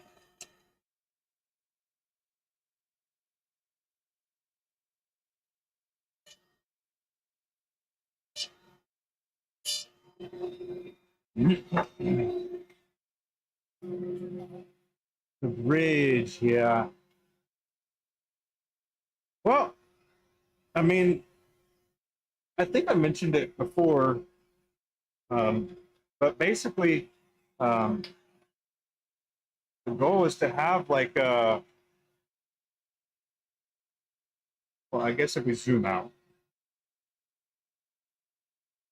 pin kits are still purchased because people don't know how to do them without pin kits, right? Or they just really like the pin kit. Now, I just think about that, and like, what would a business that sells pin kits not want? They wouldn't want people to stop buying pin kits. But instead, they could buy components, maybe. And the components would be kind of as needed. Now, I think Beaufort is already on track for that because they already make the sections, right?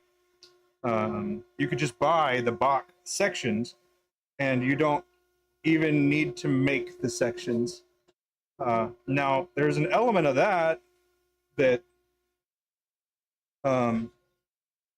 people care, but then there's also another where people don't care.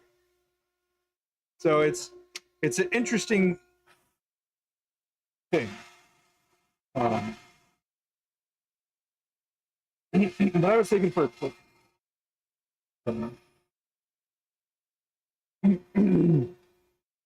like at Beaufort, you can get that section, right?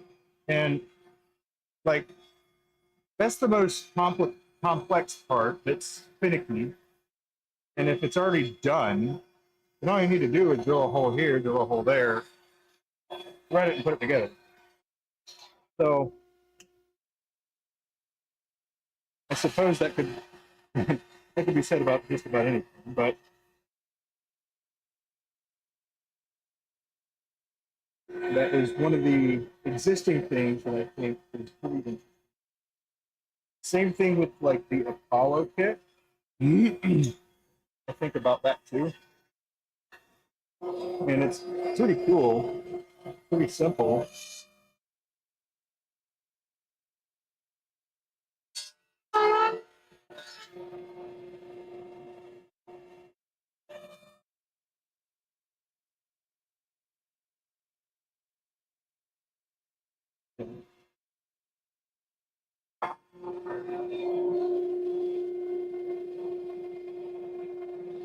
Yeah. I haven't made one, but if I was in a different position, I guess I would consider it. Like if I was more new, it's like, how can I make a nice thing? Or how can I do it a different way? And then you come across something like that, and you're like, like that. Let's try that. But you got to grease the wheels, you know. When you want certain ideas to be more popular, then you kind of got to illuminate it.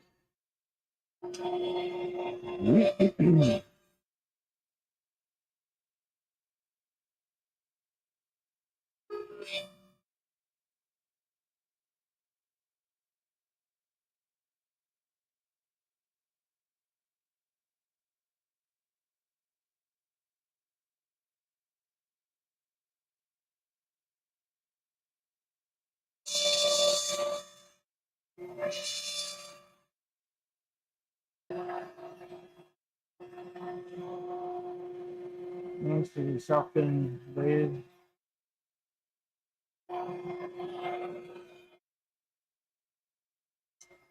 Hmm.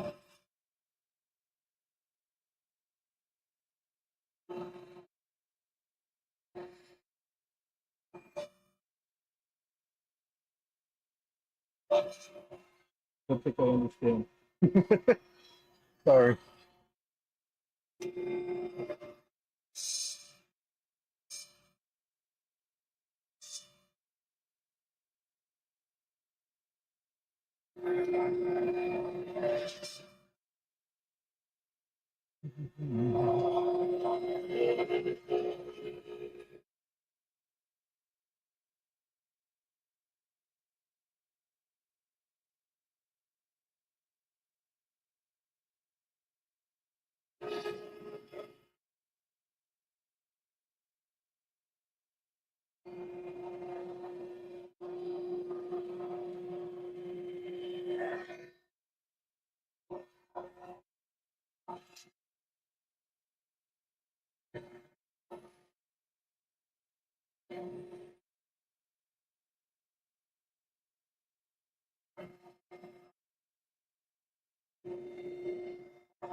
All right, get out of here.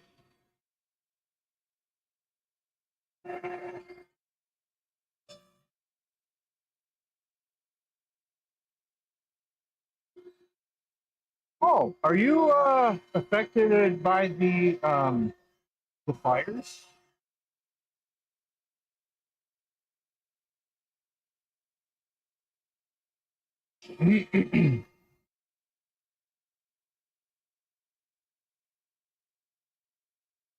Nope, not.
Oh, good. That's good. You're far away from that. I'm not affected.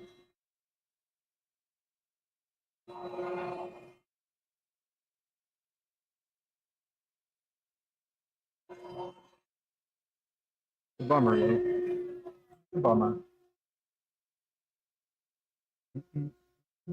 Hmm.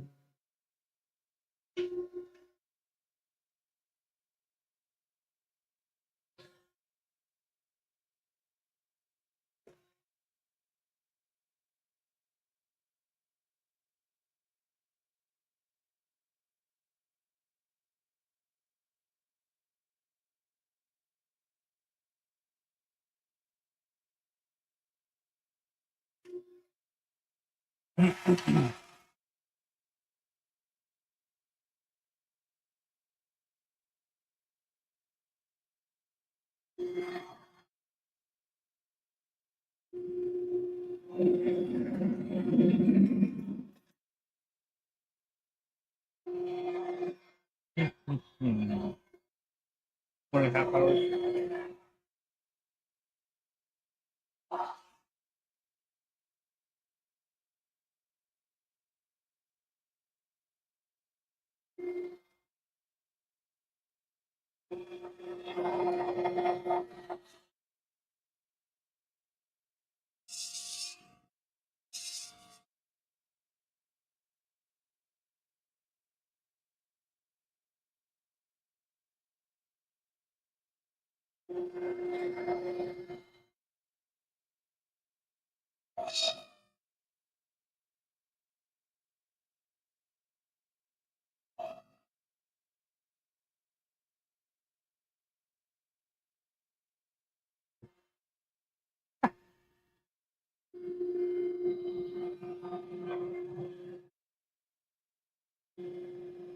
Yeah.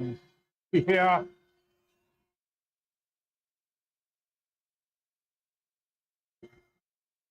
What they seem like they want it to be. Stop. Stop it.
Yeah.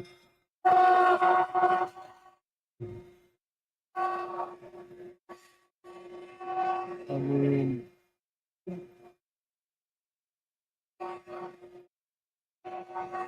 I've gotten basically away from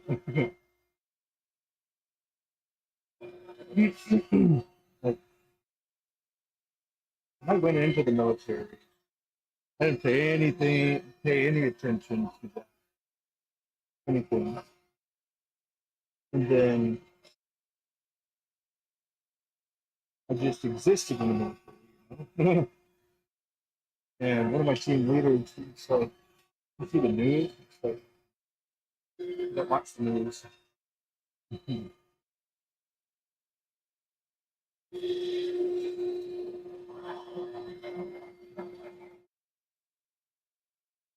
Nice. Nice. Apparently, Steve canceled tonight. Took these kids to work.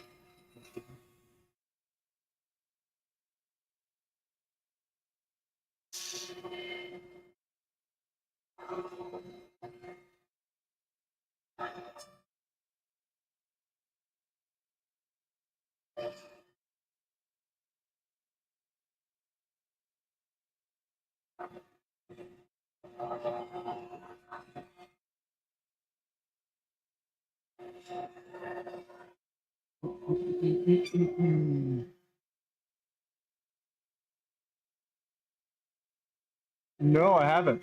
I have not. Oh yeah, mid story. The I really just don't pay attention to it. Um,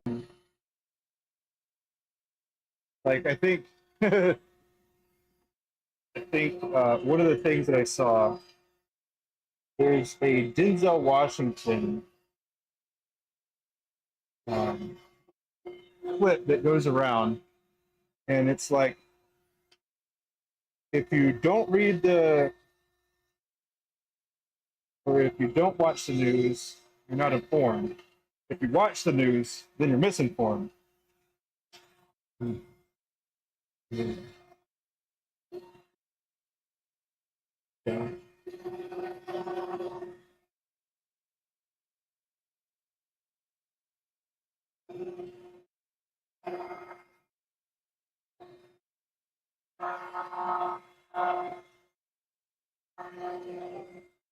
think about that pretty often. And it's just, you know what? You're kind of right. You're right. I like that.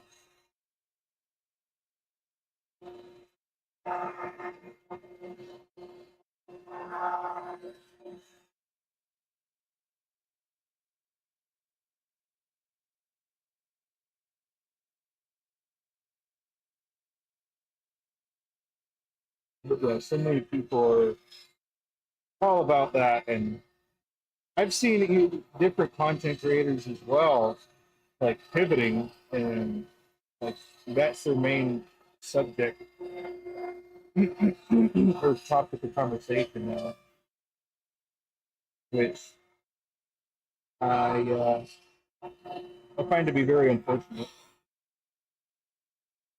But I also don't really watch sports, and I think that was kind of what it was in some cases. I think it's just a matter of this team versus that team, and that's not a real good way to look at it either. So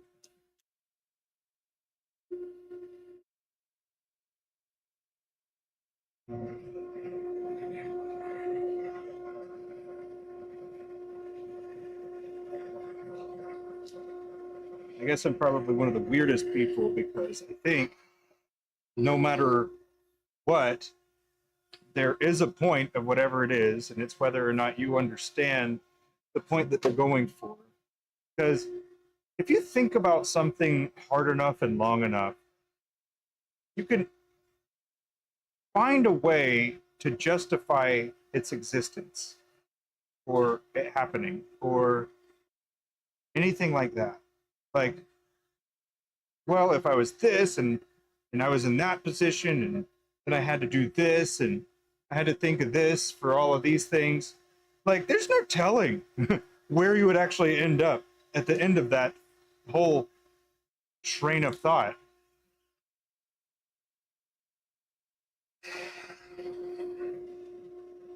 It's weird.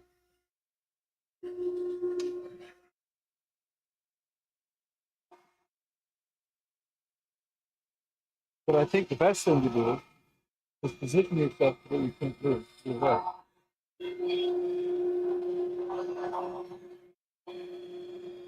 So, no matter any outcomes, you put yourself in a position that you can overcome no matter what. No, I don't. I don't want.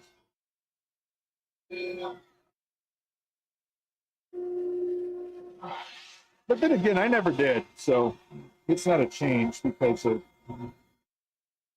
recent events. I don't really take recent events that much. Um,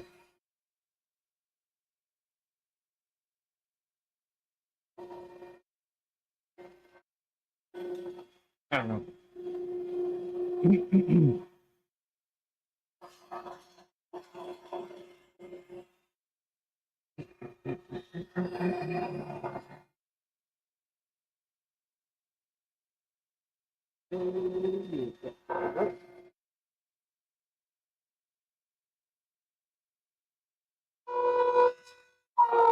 Fortunately,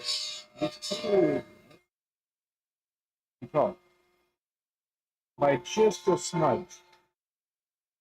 It needs to be like an eighth of an.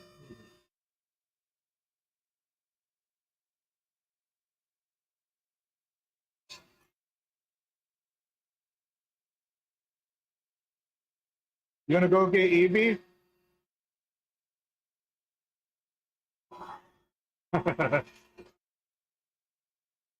Let's see. Let me finish this one.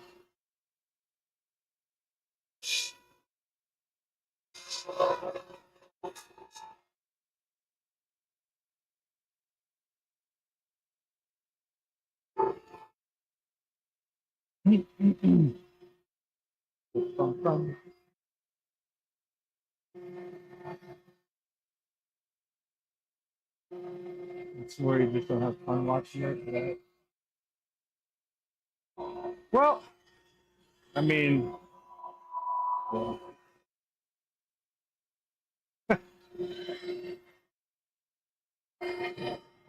I mean, I probably have, if I thought about it, I probably would have time if I wanted to. I don't want to make time.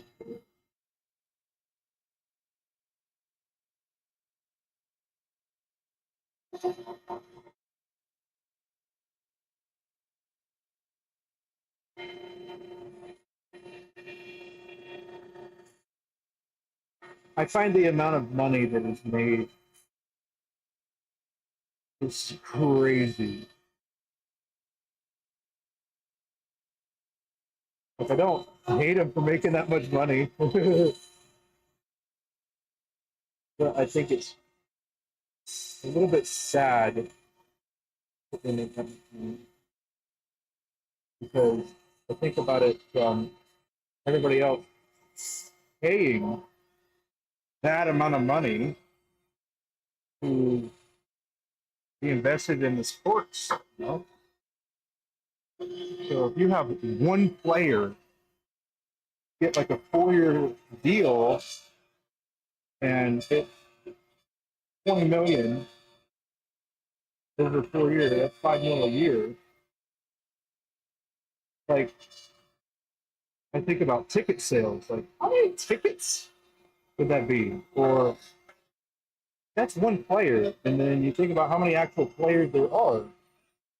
And I'm not just talking quarterbacks either. I'm talking like a kicker. Now I know that it drastically drops off. Like I'm pretty sure some of the people that get beat up by the main players, I'm pretty sure they make like probably pennies compared to what the other ones make. Um, but it's just it's kind of wild. I mean, but you can't be mad at them necessarily for making money. They're doing what it is that they enjoy doing, and they're making money doing it. And everybody enjoys watching it, or the people that do enjoy watching it. It goes back to voting with your dollars kind of thing that I was talking about.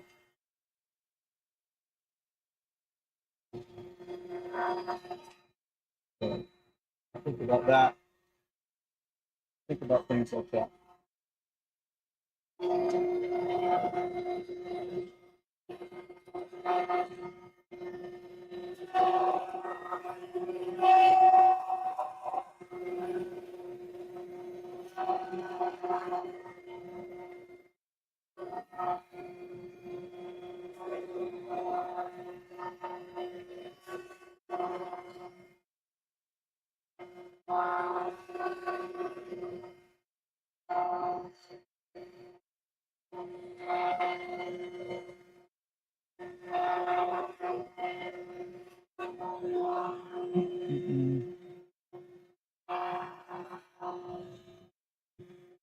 Want to do a boo?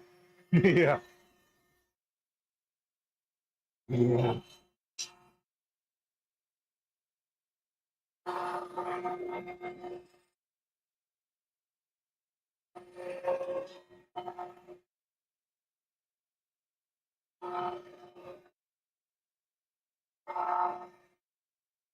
I guess in the same vein, I always think about um, the quote from Lincoln, whether you believe you're right or wrong, you're right or correct. Whether you believe you're right, or you believe you're wrong, you're correct. Huh. Like, how do you argue with that?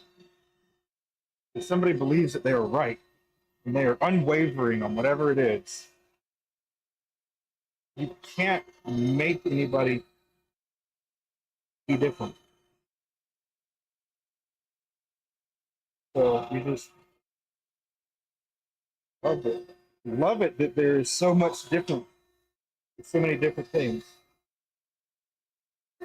Oh,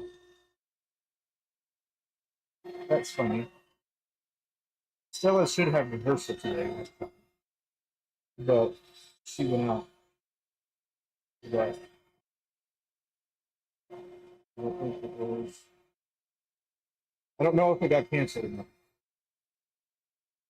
But I know school tomorrow did get canceled. Yeah, it's not worth it. It really isn't. It's not worth it.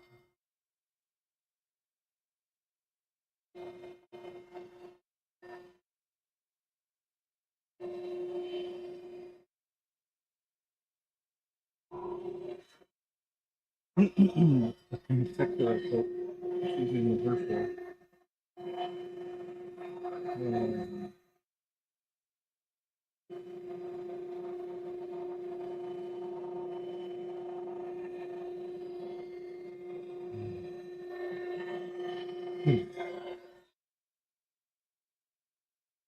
But yeah, I guess the last little bit I was talking about with my team leader, he's like, I don't watch me. He's like, oh, weird. How do you know when things are happening? Like, I don't know. If it's something that I really needed to know about, I probably will. At least that's how I feel about it. I mean, that's why they have things like an Amber Alert or a public announcement on the TV broadcast that just, you know, shows up on all the different channels and stuff like that. So I'll just be like, yay! Okay.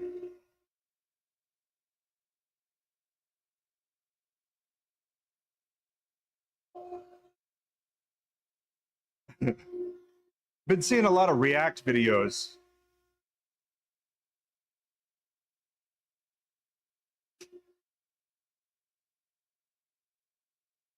I mean, I don't watch them, but I've seen that there are a lot of React videos.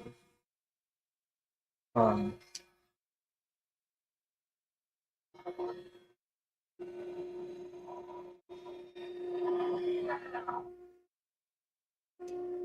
it's just, I guess, there's a lot of React videos.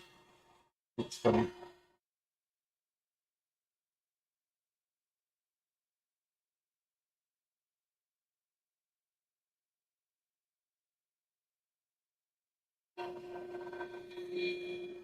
Welcome back. Welcome back.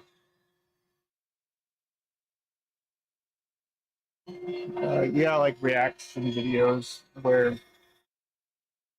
people are just watching another video from YouTube and then they're like have that um, going on.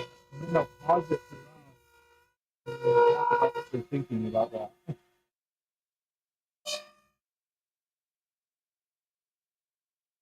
But they'll take a popular topic and then they will apply it to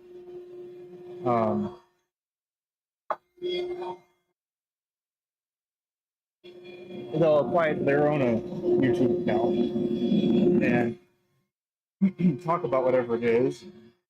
Yeah, reaction videos. Like if you were turning a pin and then I was watching you turn a pin, you made a YouTube video. It's like, Kevin is making a pin. And I am like, all right, here's the reaction. Here's John's reaction of Kevin making a pin. And he's just gonna he's gonna let it go. You let it play, and then you're like, oh, right there. Okay, well, maybe instead of doing that, Kevin Bro could have done this. Or man, I really like what he did with that trick right there. That was crazy. But yeah, it's like people trying to be armchair quarterback, and I think that would be cool as heck. All right, well, make yourself a video And then I'll do a reaction video, your video. And then you'll just generate content that way. No need for streaming. Just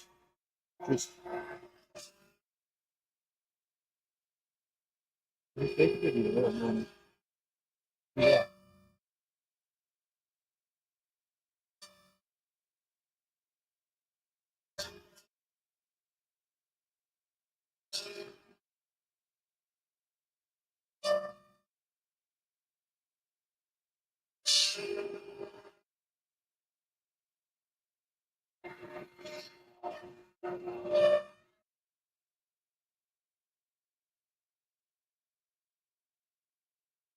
So one of the problems, I guess, with that type of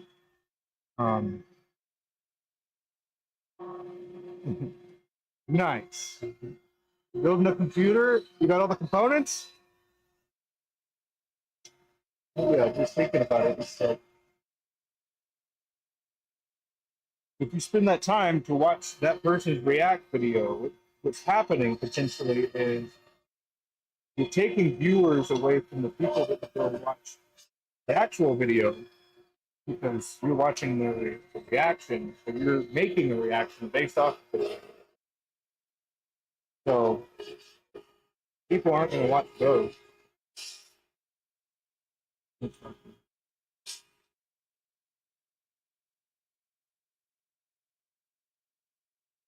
on the other hand, it should gain exposure. So I think it would depend on context, permission, and stuff like that.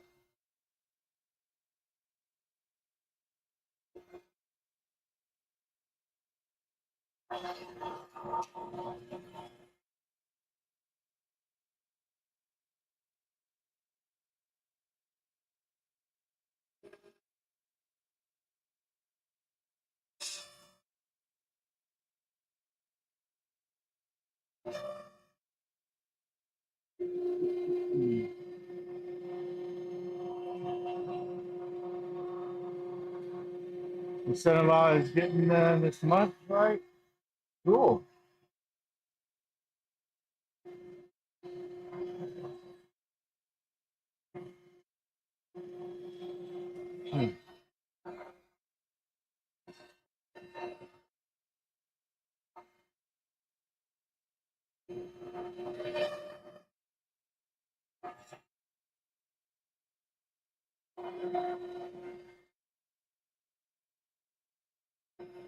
The optimist in me says that people really want to do content, but the realist in me says people don't really care. They'll watch it, get the value, and then not think about it again.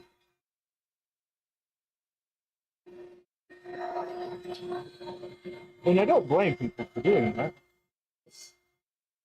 You see what it is, whatever, it's fine.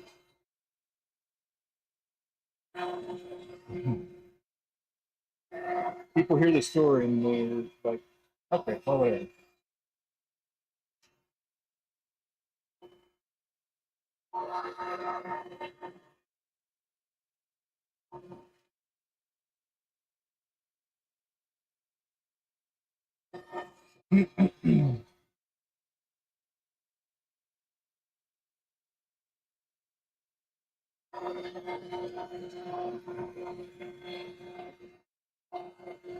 But I have thought about it as a tool for learning, for teaching, that is.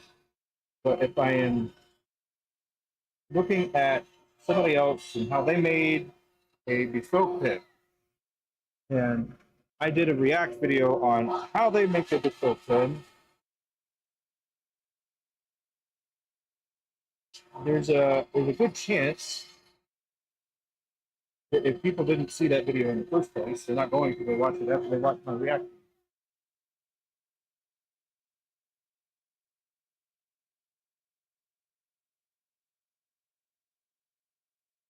Yeah. It's good. See, now we have an upward spiral.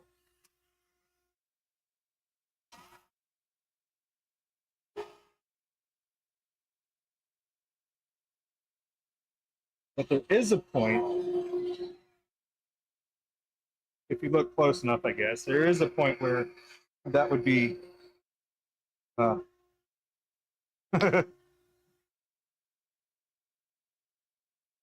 conflicting, I guess.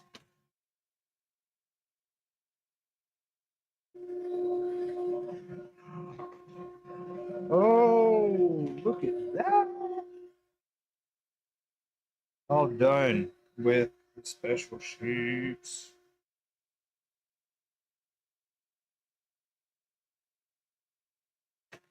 But yeah, you just keep reacting.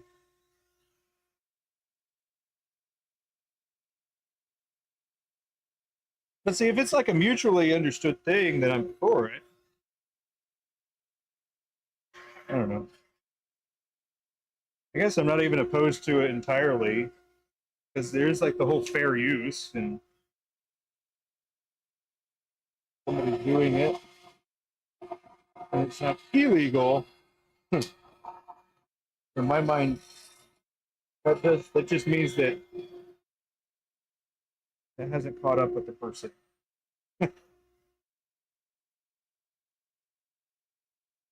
Or the rules, I guess, haven't caught up. What can you do? You can't make anybody do what it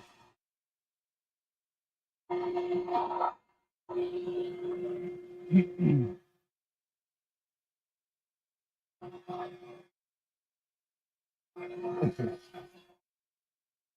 Yeah.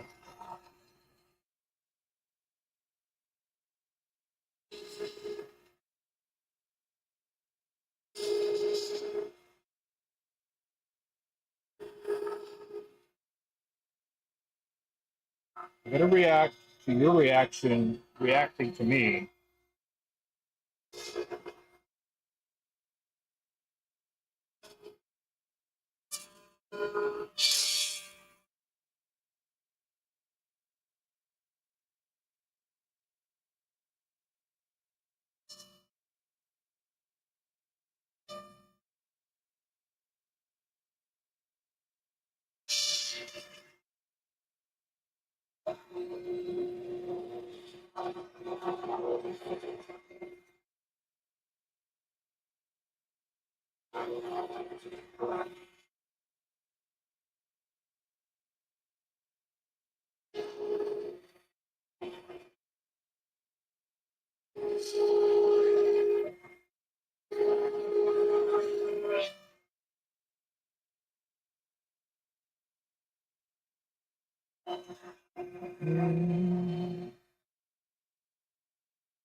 Don't touch that.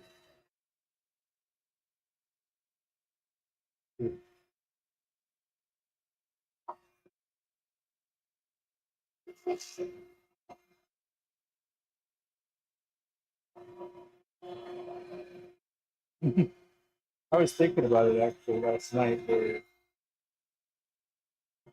looked at Abbie and was like, how cool would it be if they moved here?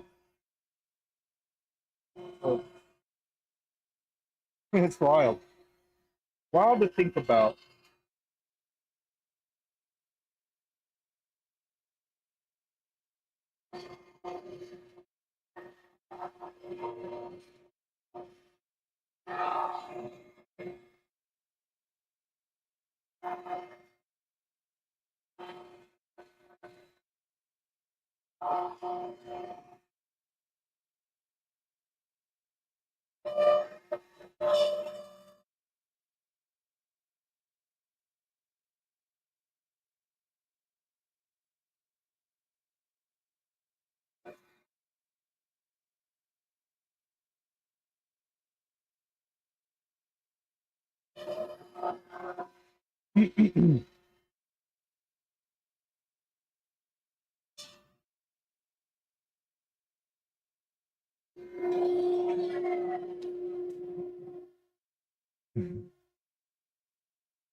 Poker heist.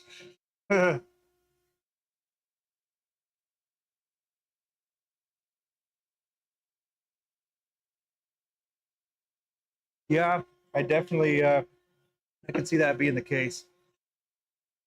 Sometimes it does seem like a really small world, but other times seems massive.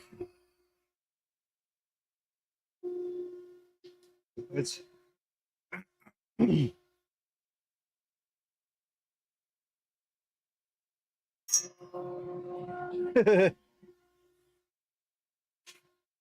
talking about moving. Sorry,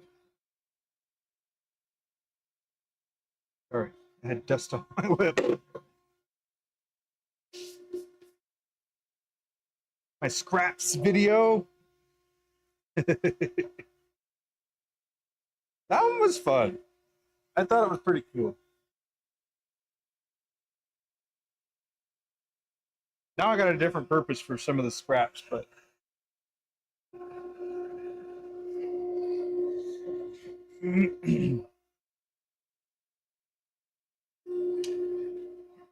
that's cool. It's a good place.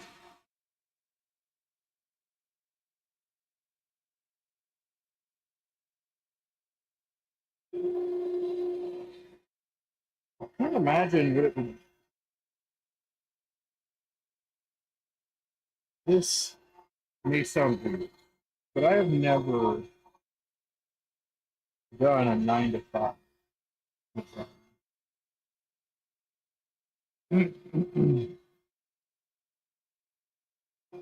I have not done a 9 to 5 job.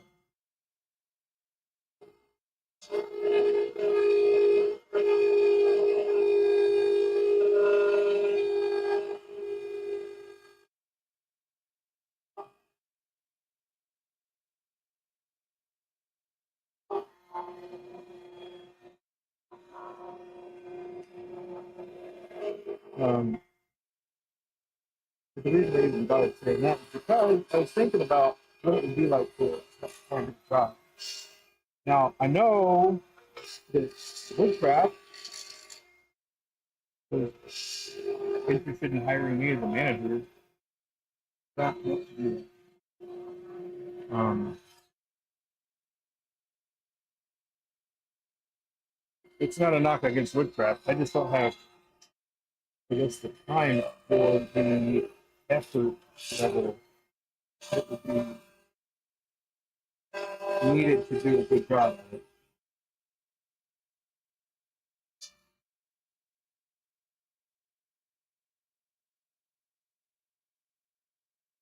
The military is close to 29.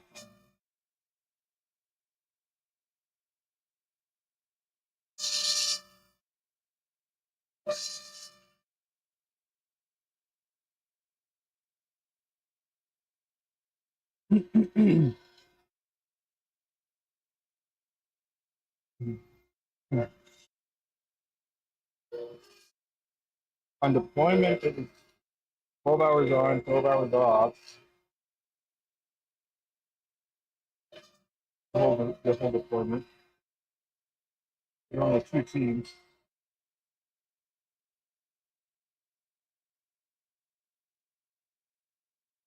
It'd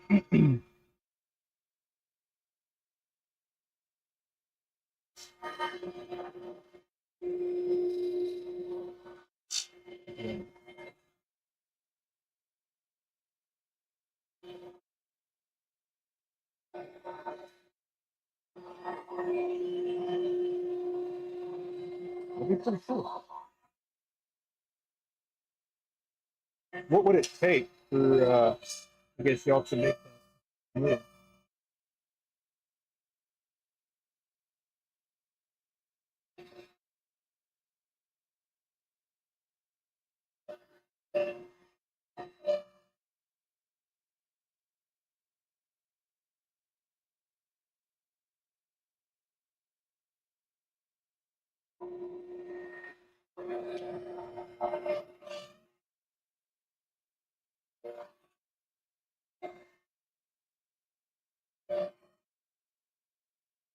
Obviously, you don't have to answer. That's a lot of talk.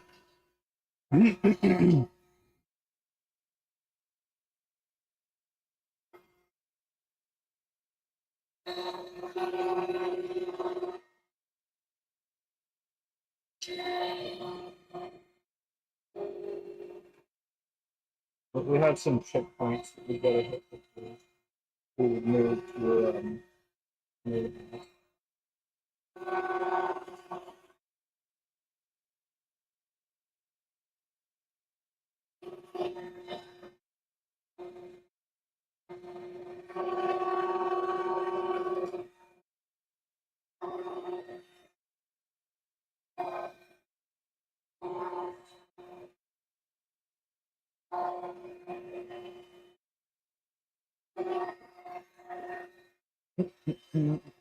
Hmm.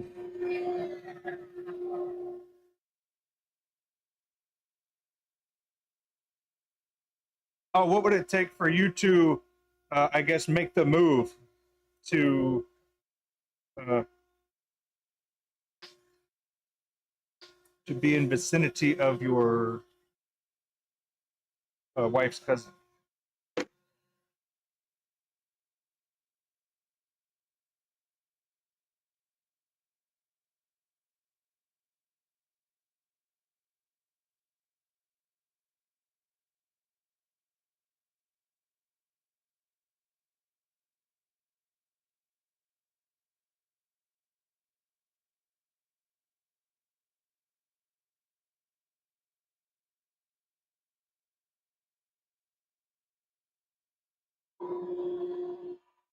I mean, I gotta say, I can only see good things personally.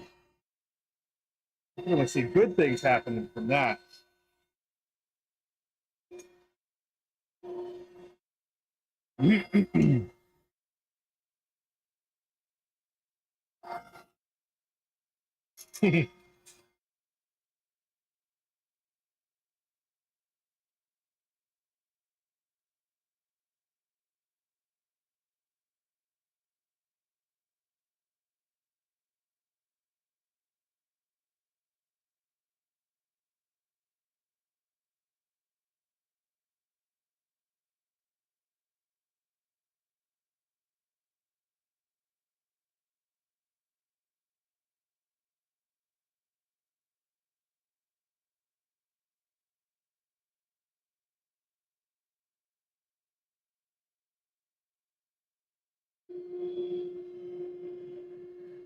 No worries, no worries. What would it take? Yeah, yeah. What would it take for y'all to move?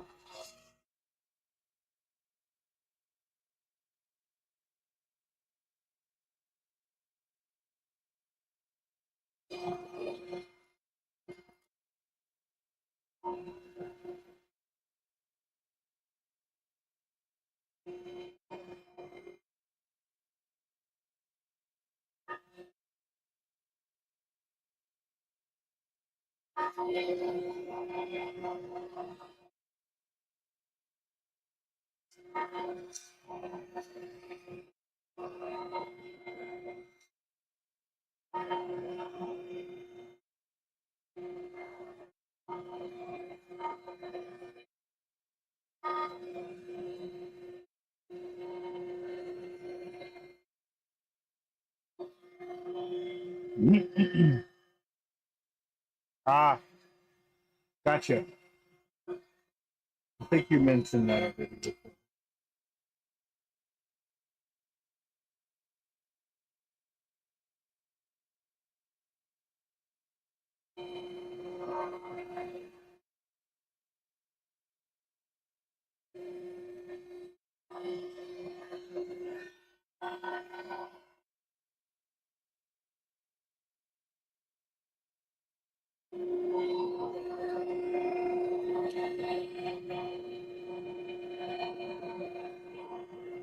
Did they not make that move?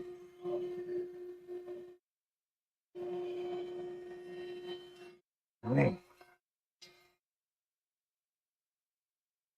You do a lot for me already, man. It's because you're a good dude. You're a good dude.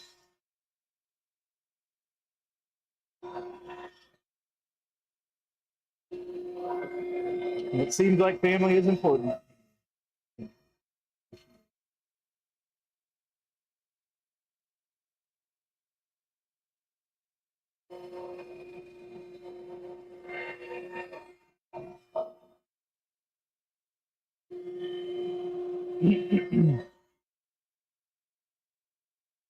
I know that my grandmother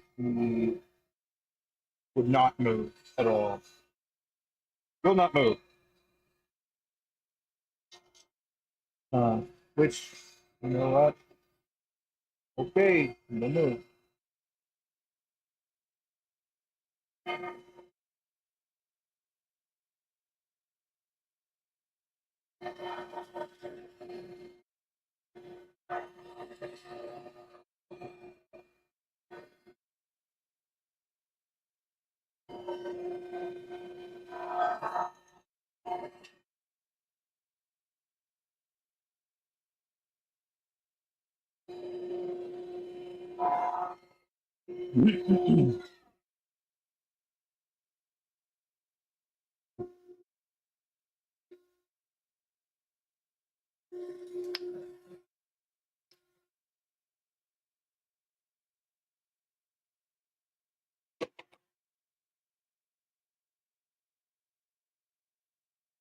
Well, let's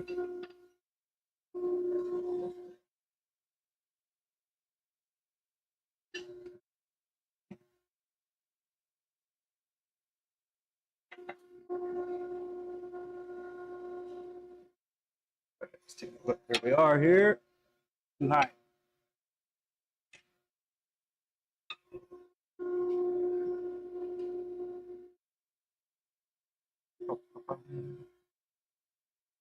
But yeah, it's because you're a good dude. That's why.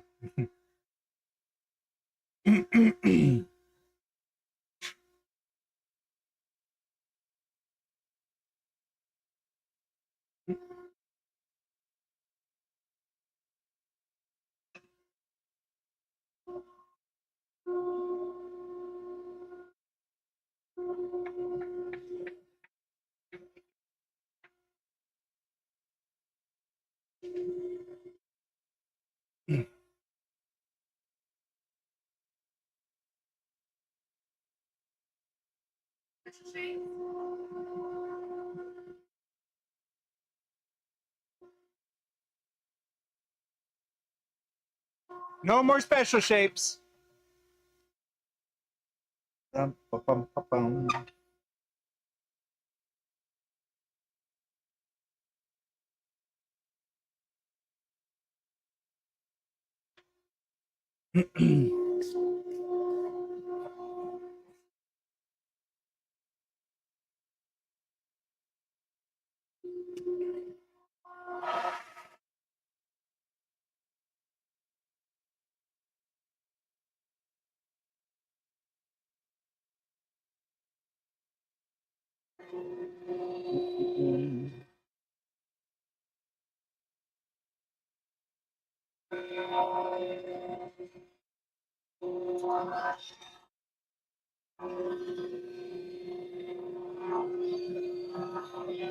Yes, that's interesting. I don't know what I would do.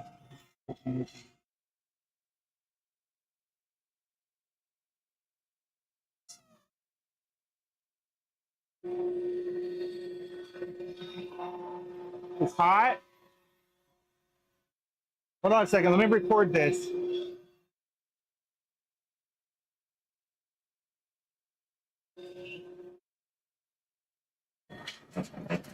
Finally, got warm enough.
Morty's still there. Morty's still there.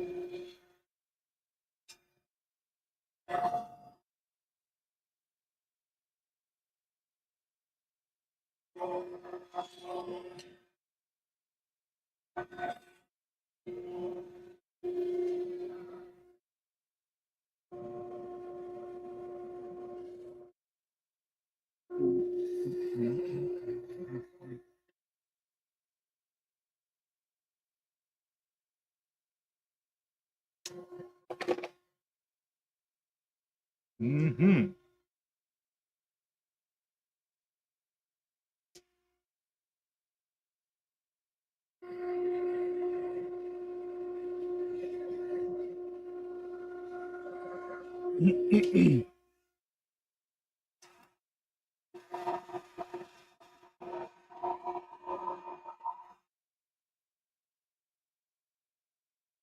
I don't know what kind of person it is that is interested in working with all kinds of people.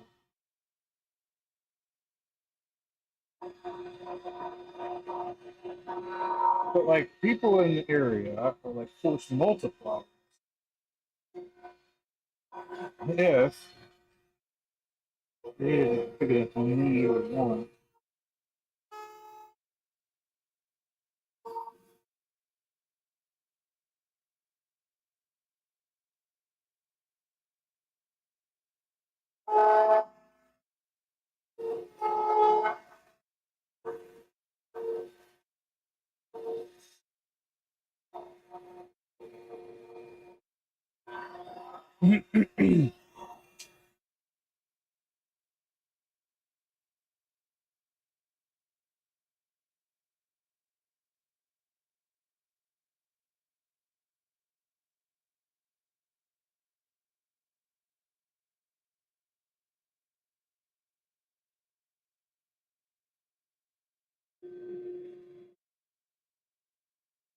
I'm not sure if we're on the agenda for Cali, but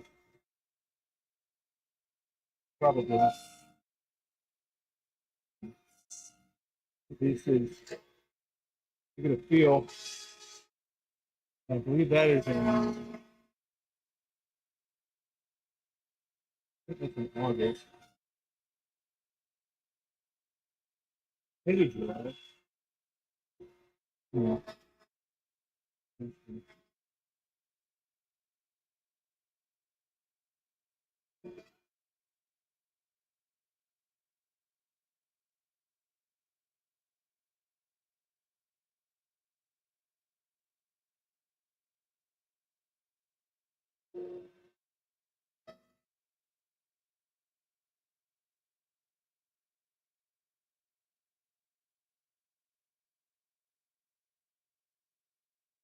I guess that was kind of the ring of thought, huh? The reason I was thinking about that.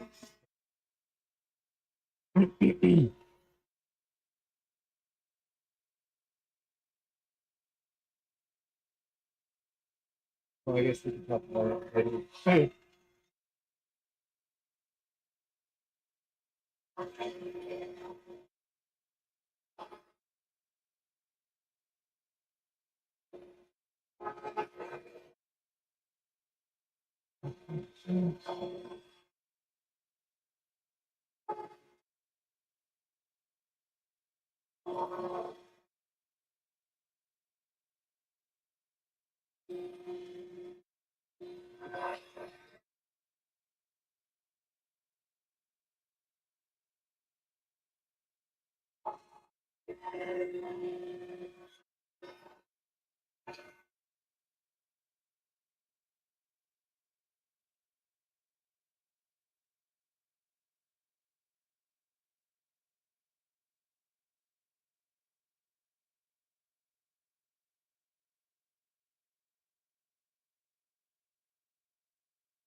Hmm.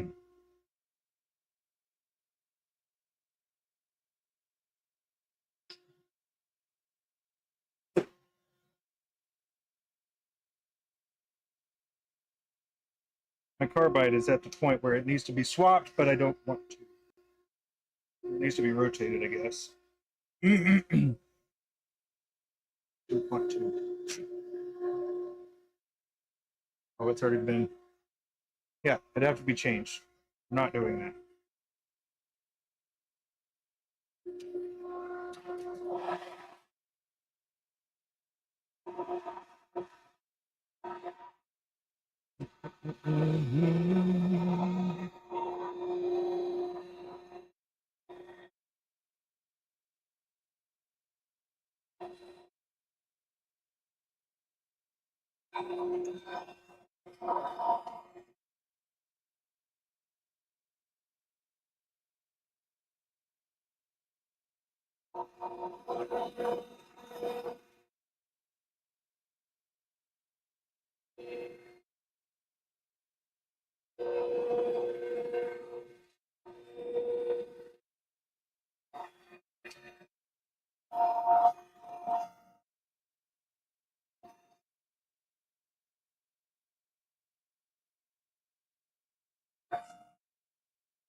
Got 3 more cuts.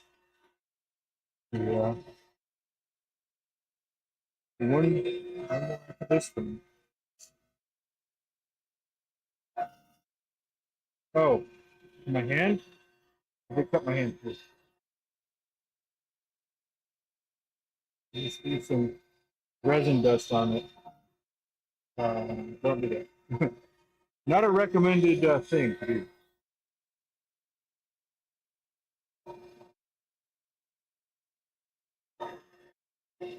But yeah, the carbide will last a couple, 2, 3 more. Then it'll be time to change it, which will be fine. And the muscle memory won't be based on this.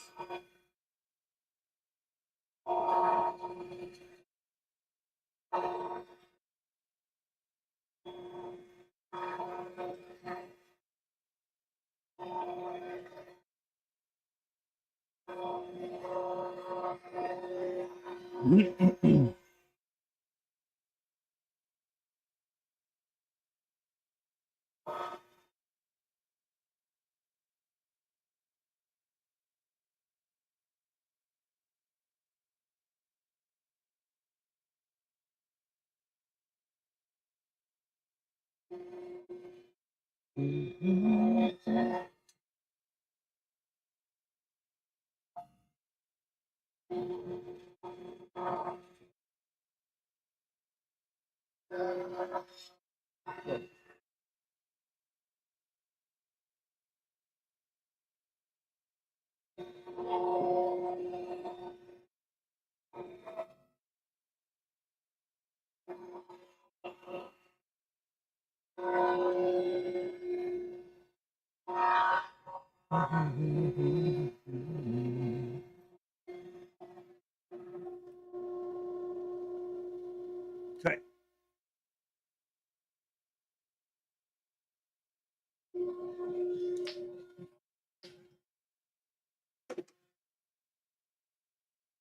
You know, wouldn't it be cool if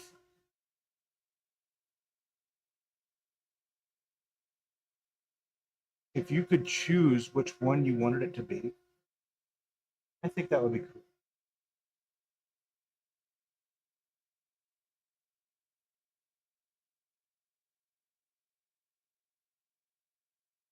Like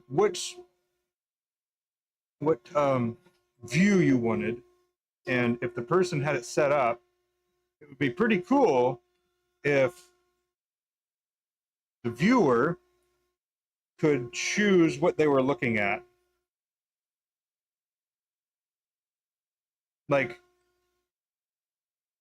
the cameras are just set up, right? And I don't actually do anything to change the view. It would be more like a choose your own adventure of what you want to focus on. Cool to change, like you could change scenes. I just think that would be pretty neat. You could be like, oh, I want to watch more of the lathe. You do that. I want to watch more of the overview of the workshop. Do that. I want to watch. I want to watch a very how he's standing, what he's doing with his hands. You do that. It would be pretty cool if it had a button you could choose to view.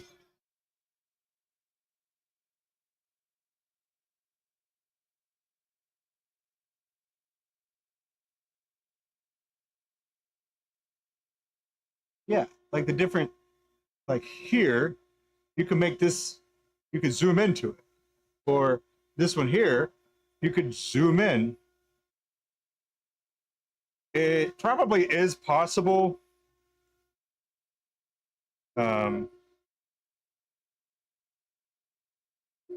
but I don't think people would like it in some cases.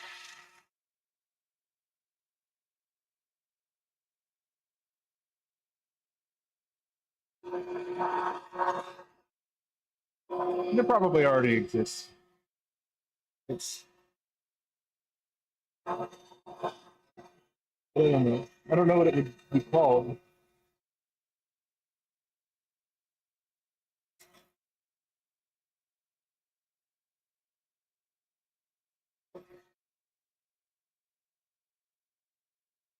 Like something that I would think about is, you know how people always say, man, I'd really like to be a fly on the wall. Well, what if you kind of could be? What if you had control of a camera that was in here, and while I was streaming, you'd be able to watch wherever you wanted to, as if you were in control of the camera? That might be cool. I think that'd be pretty cool. A little weird. Uh, yeah, we just need the technology. If only we had a camera that could pivot and follow.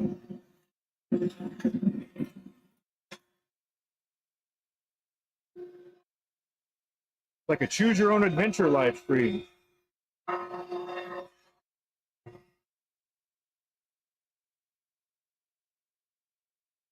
I've also wondered how this could be integrated into like the VR headset.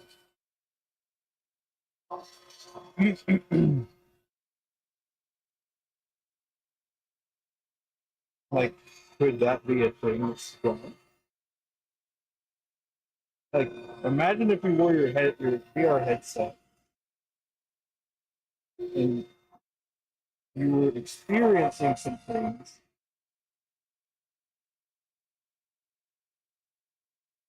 I guess the techniques wouldn't be able to, but if you were seeing it like it's the exact way I was seeing it, and a helmet cam doesn't work or a head cam doesn't work. I tried it. It's very unsteady. It moves a lot. Even if I try not to move my head, I think I can go back and forth.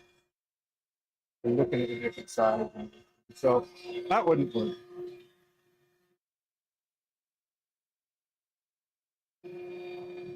Okay, yeah, see? That's a better take on it. If you had like specific positions that it could move to, which I know that the Ozbot webcam does that. You can have preset positions. I don't know how many, but basically it'll focus on this, or it'll turn all the way basically there. Wherever you have it set, it will do that. Pretty neat. That way you could use like a stream deck and put it where you want it to be, basically. If you didn't want it moving, that is. Otherwise, they'll just track you. Which is pretty neat.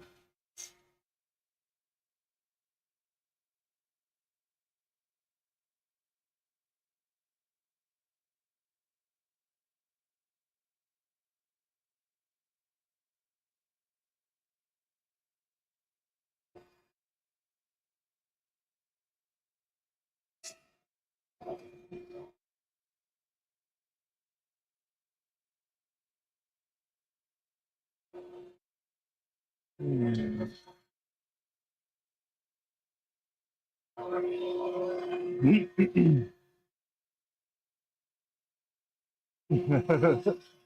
Hey, no worries, man. I appreciate you hanging out for the stream. I'm probably gonna bounce off of here shortly, but I'll be back on the night.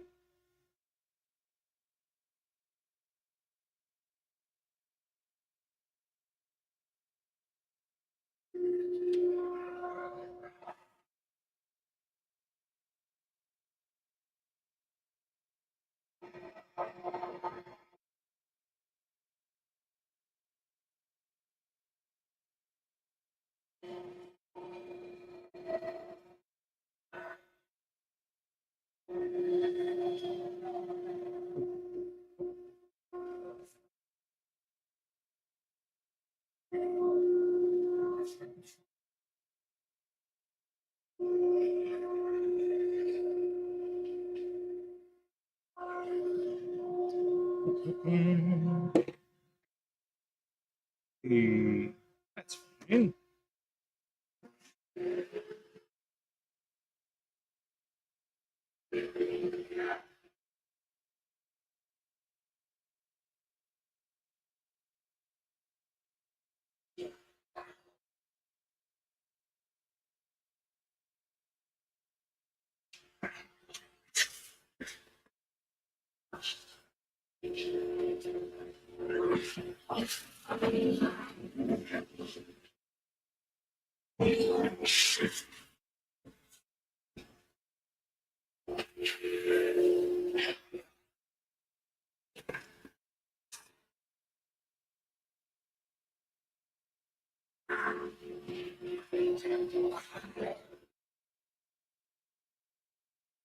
Do a little cleaning, truck maintenance, you know. Go ahead and get ready for maybe a little pin making action tomorrow. See what tomorrow means. Is it going to be Saturday and pin making, or a snow day? Who knows?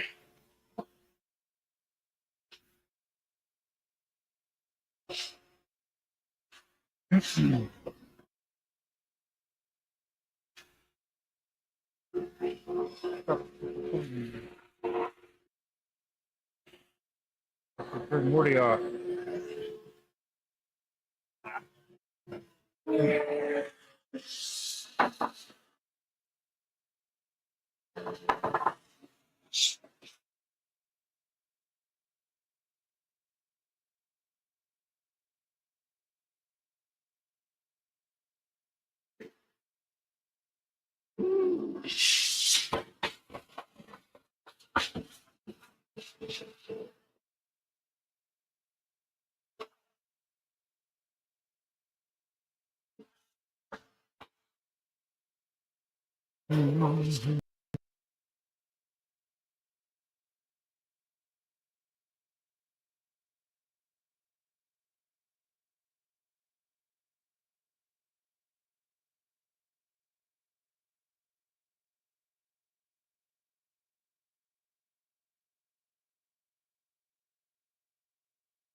All righty.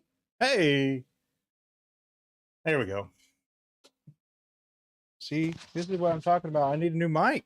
I gotta grab a new mic. It was only a 5-hour stream and I went through both of them. That's not really cool. I mean, only, 5 hours, pretty long time, but you shouldn't be running out of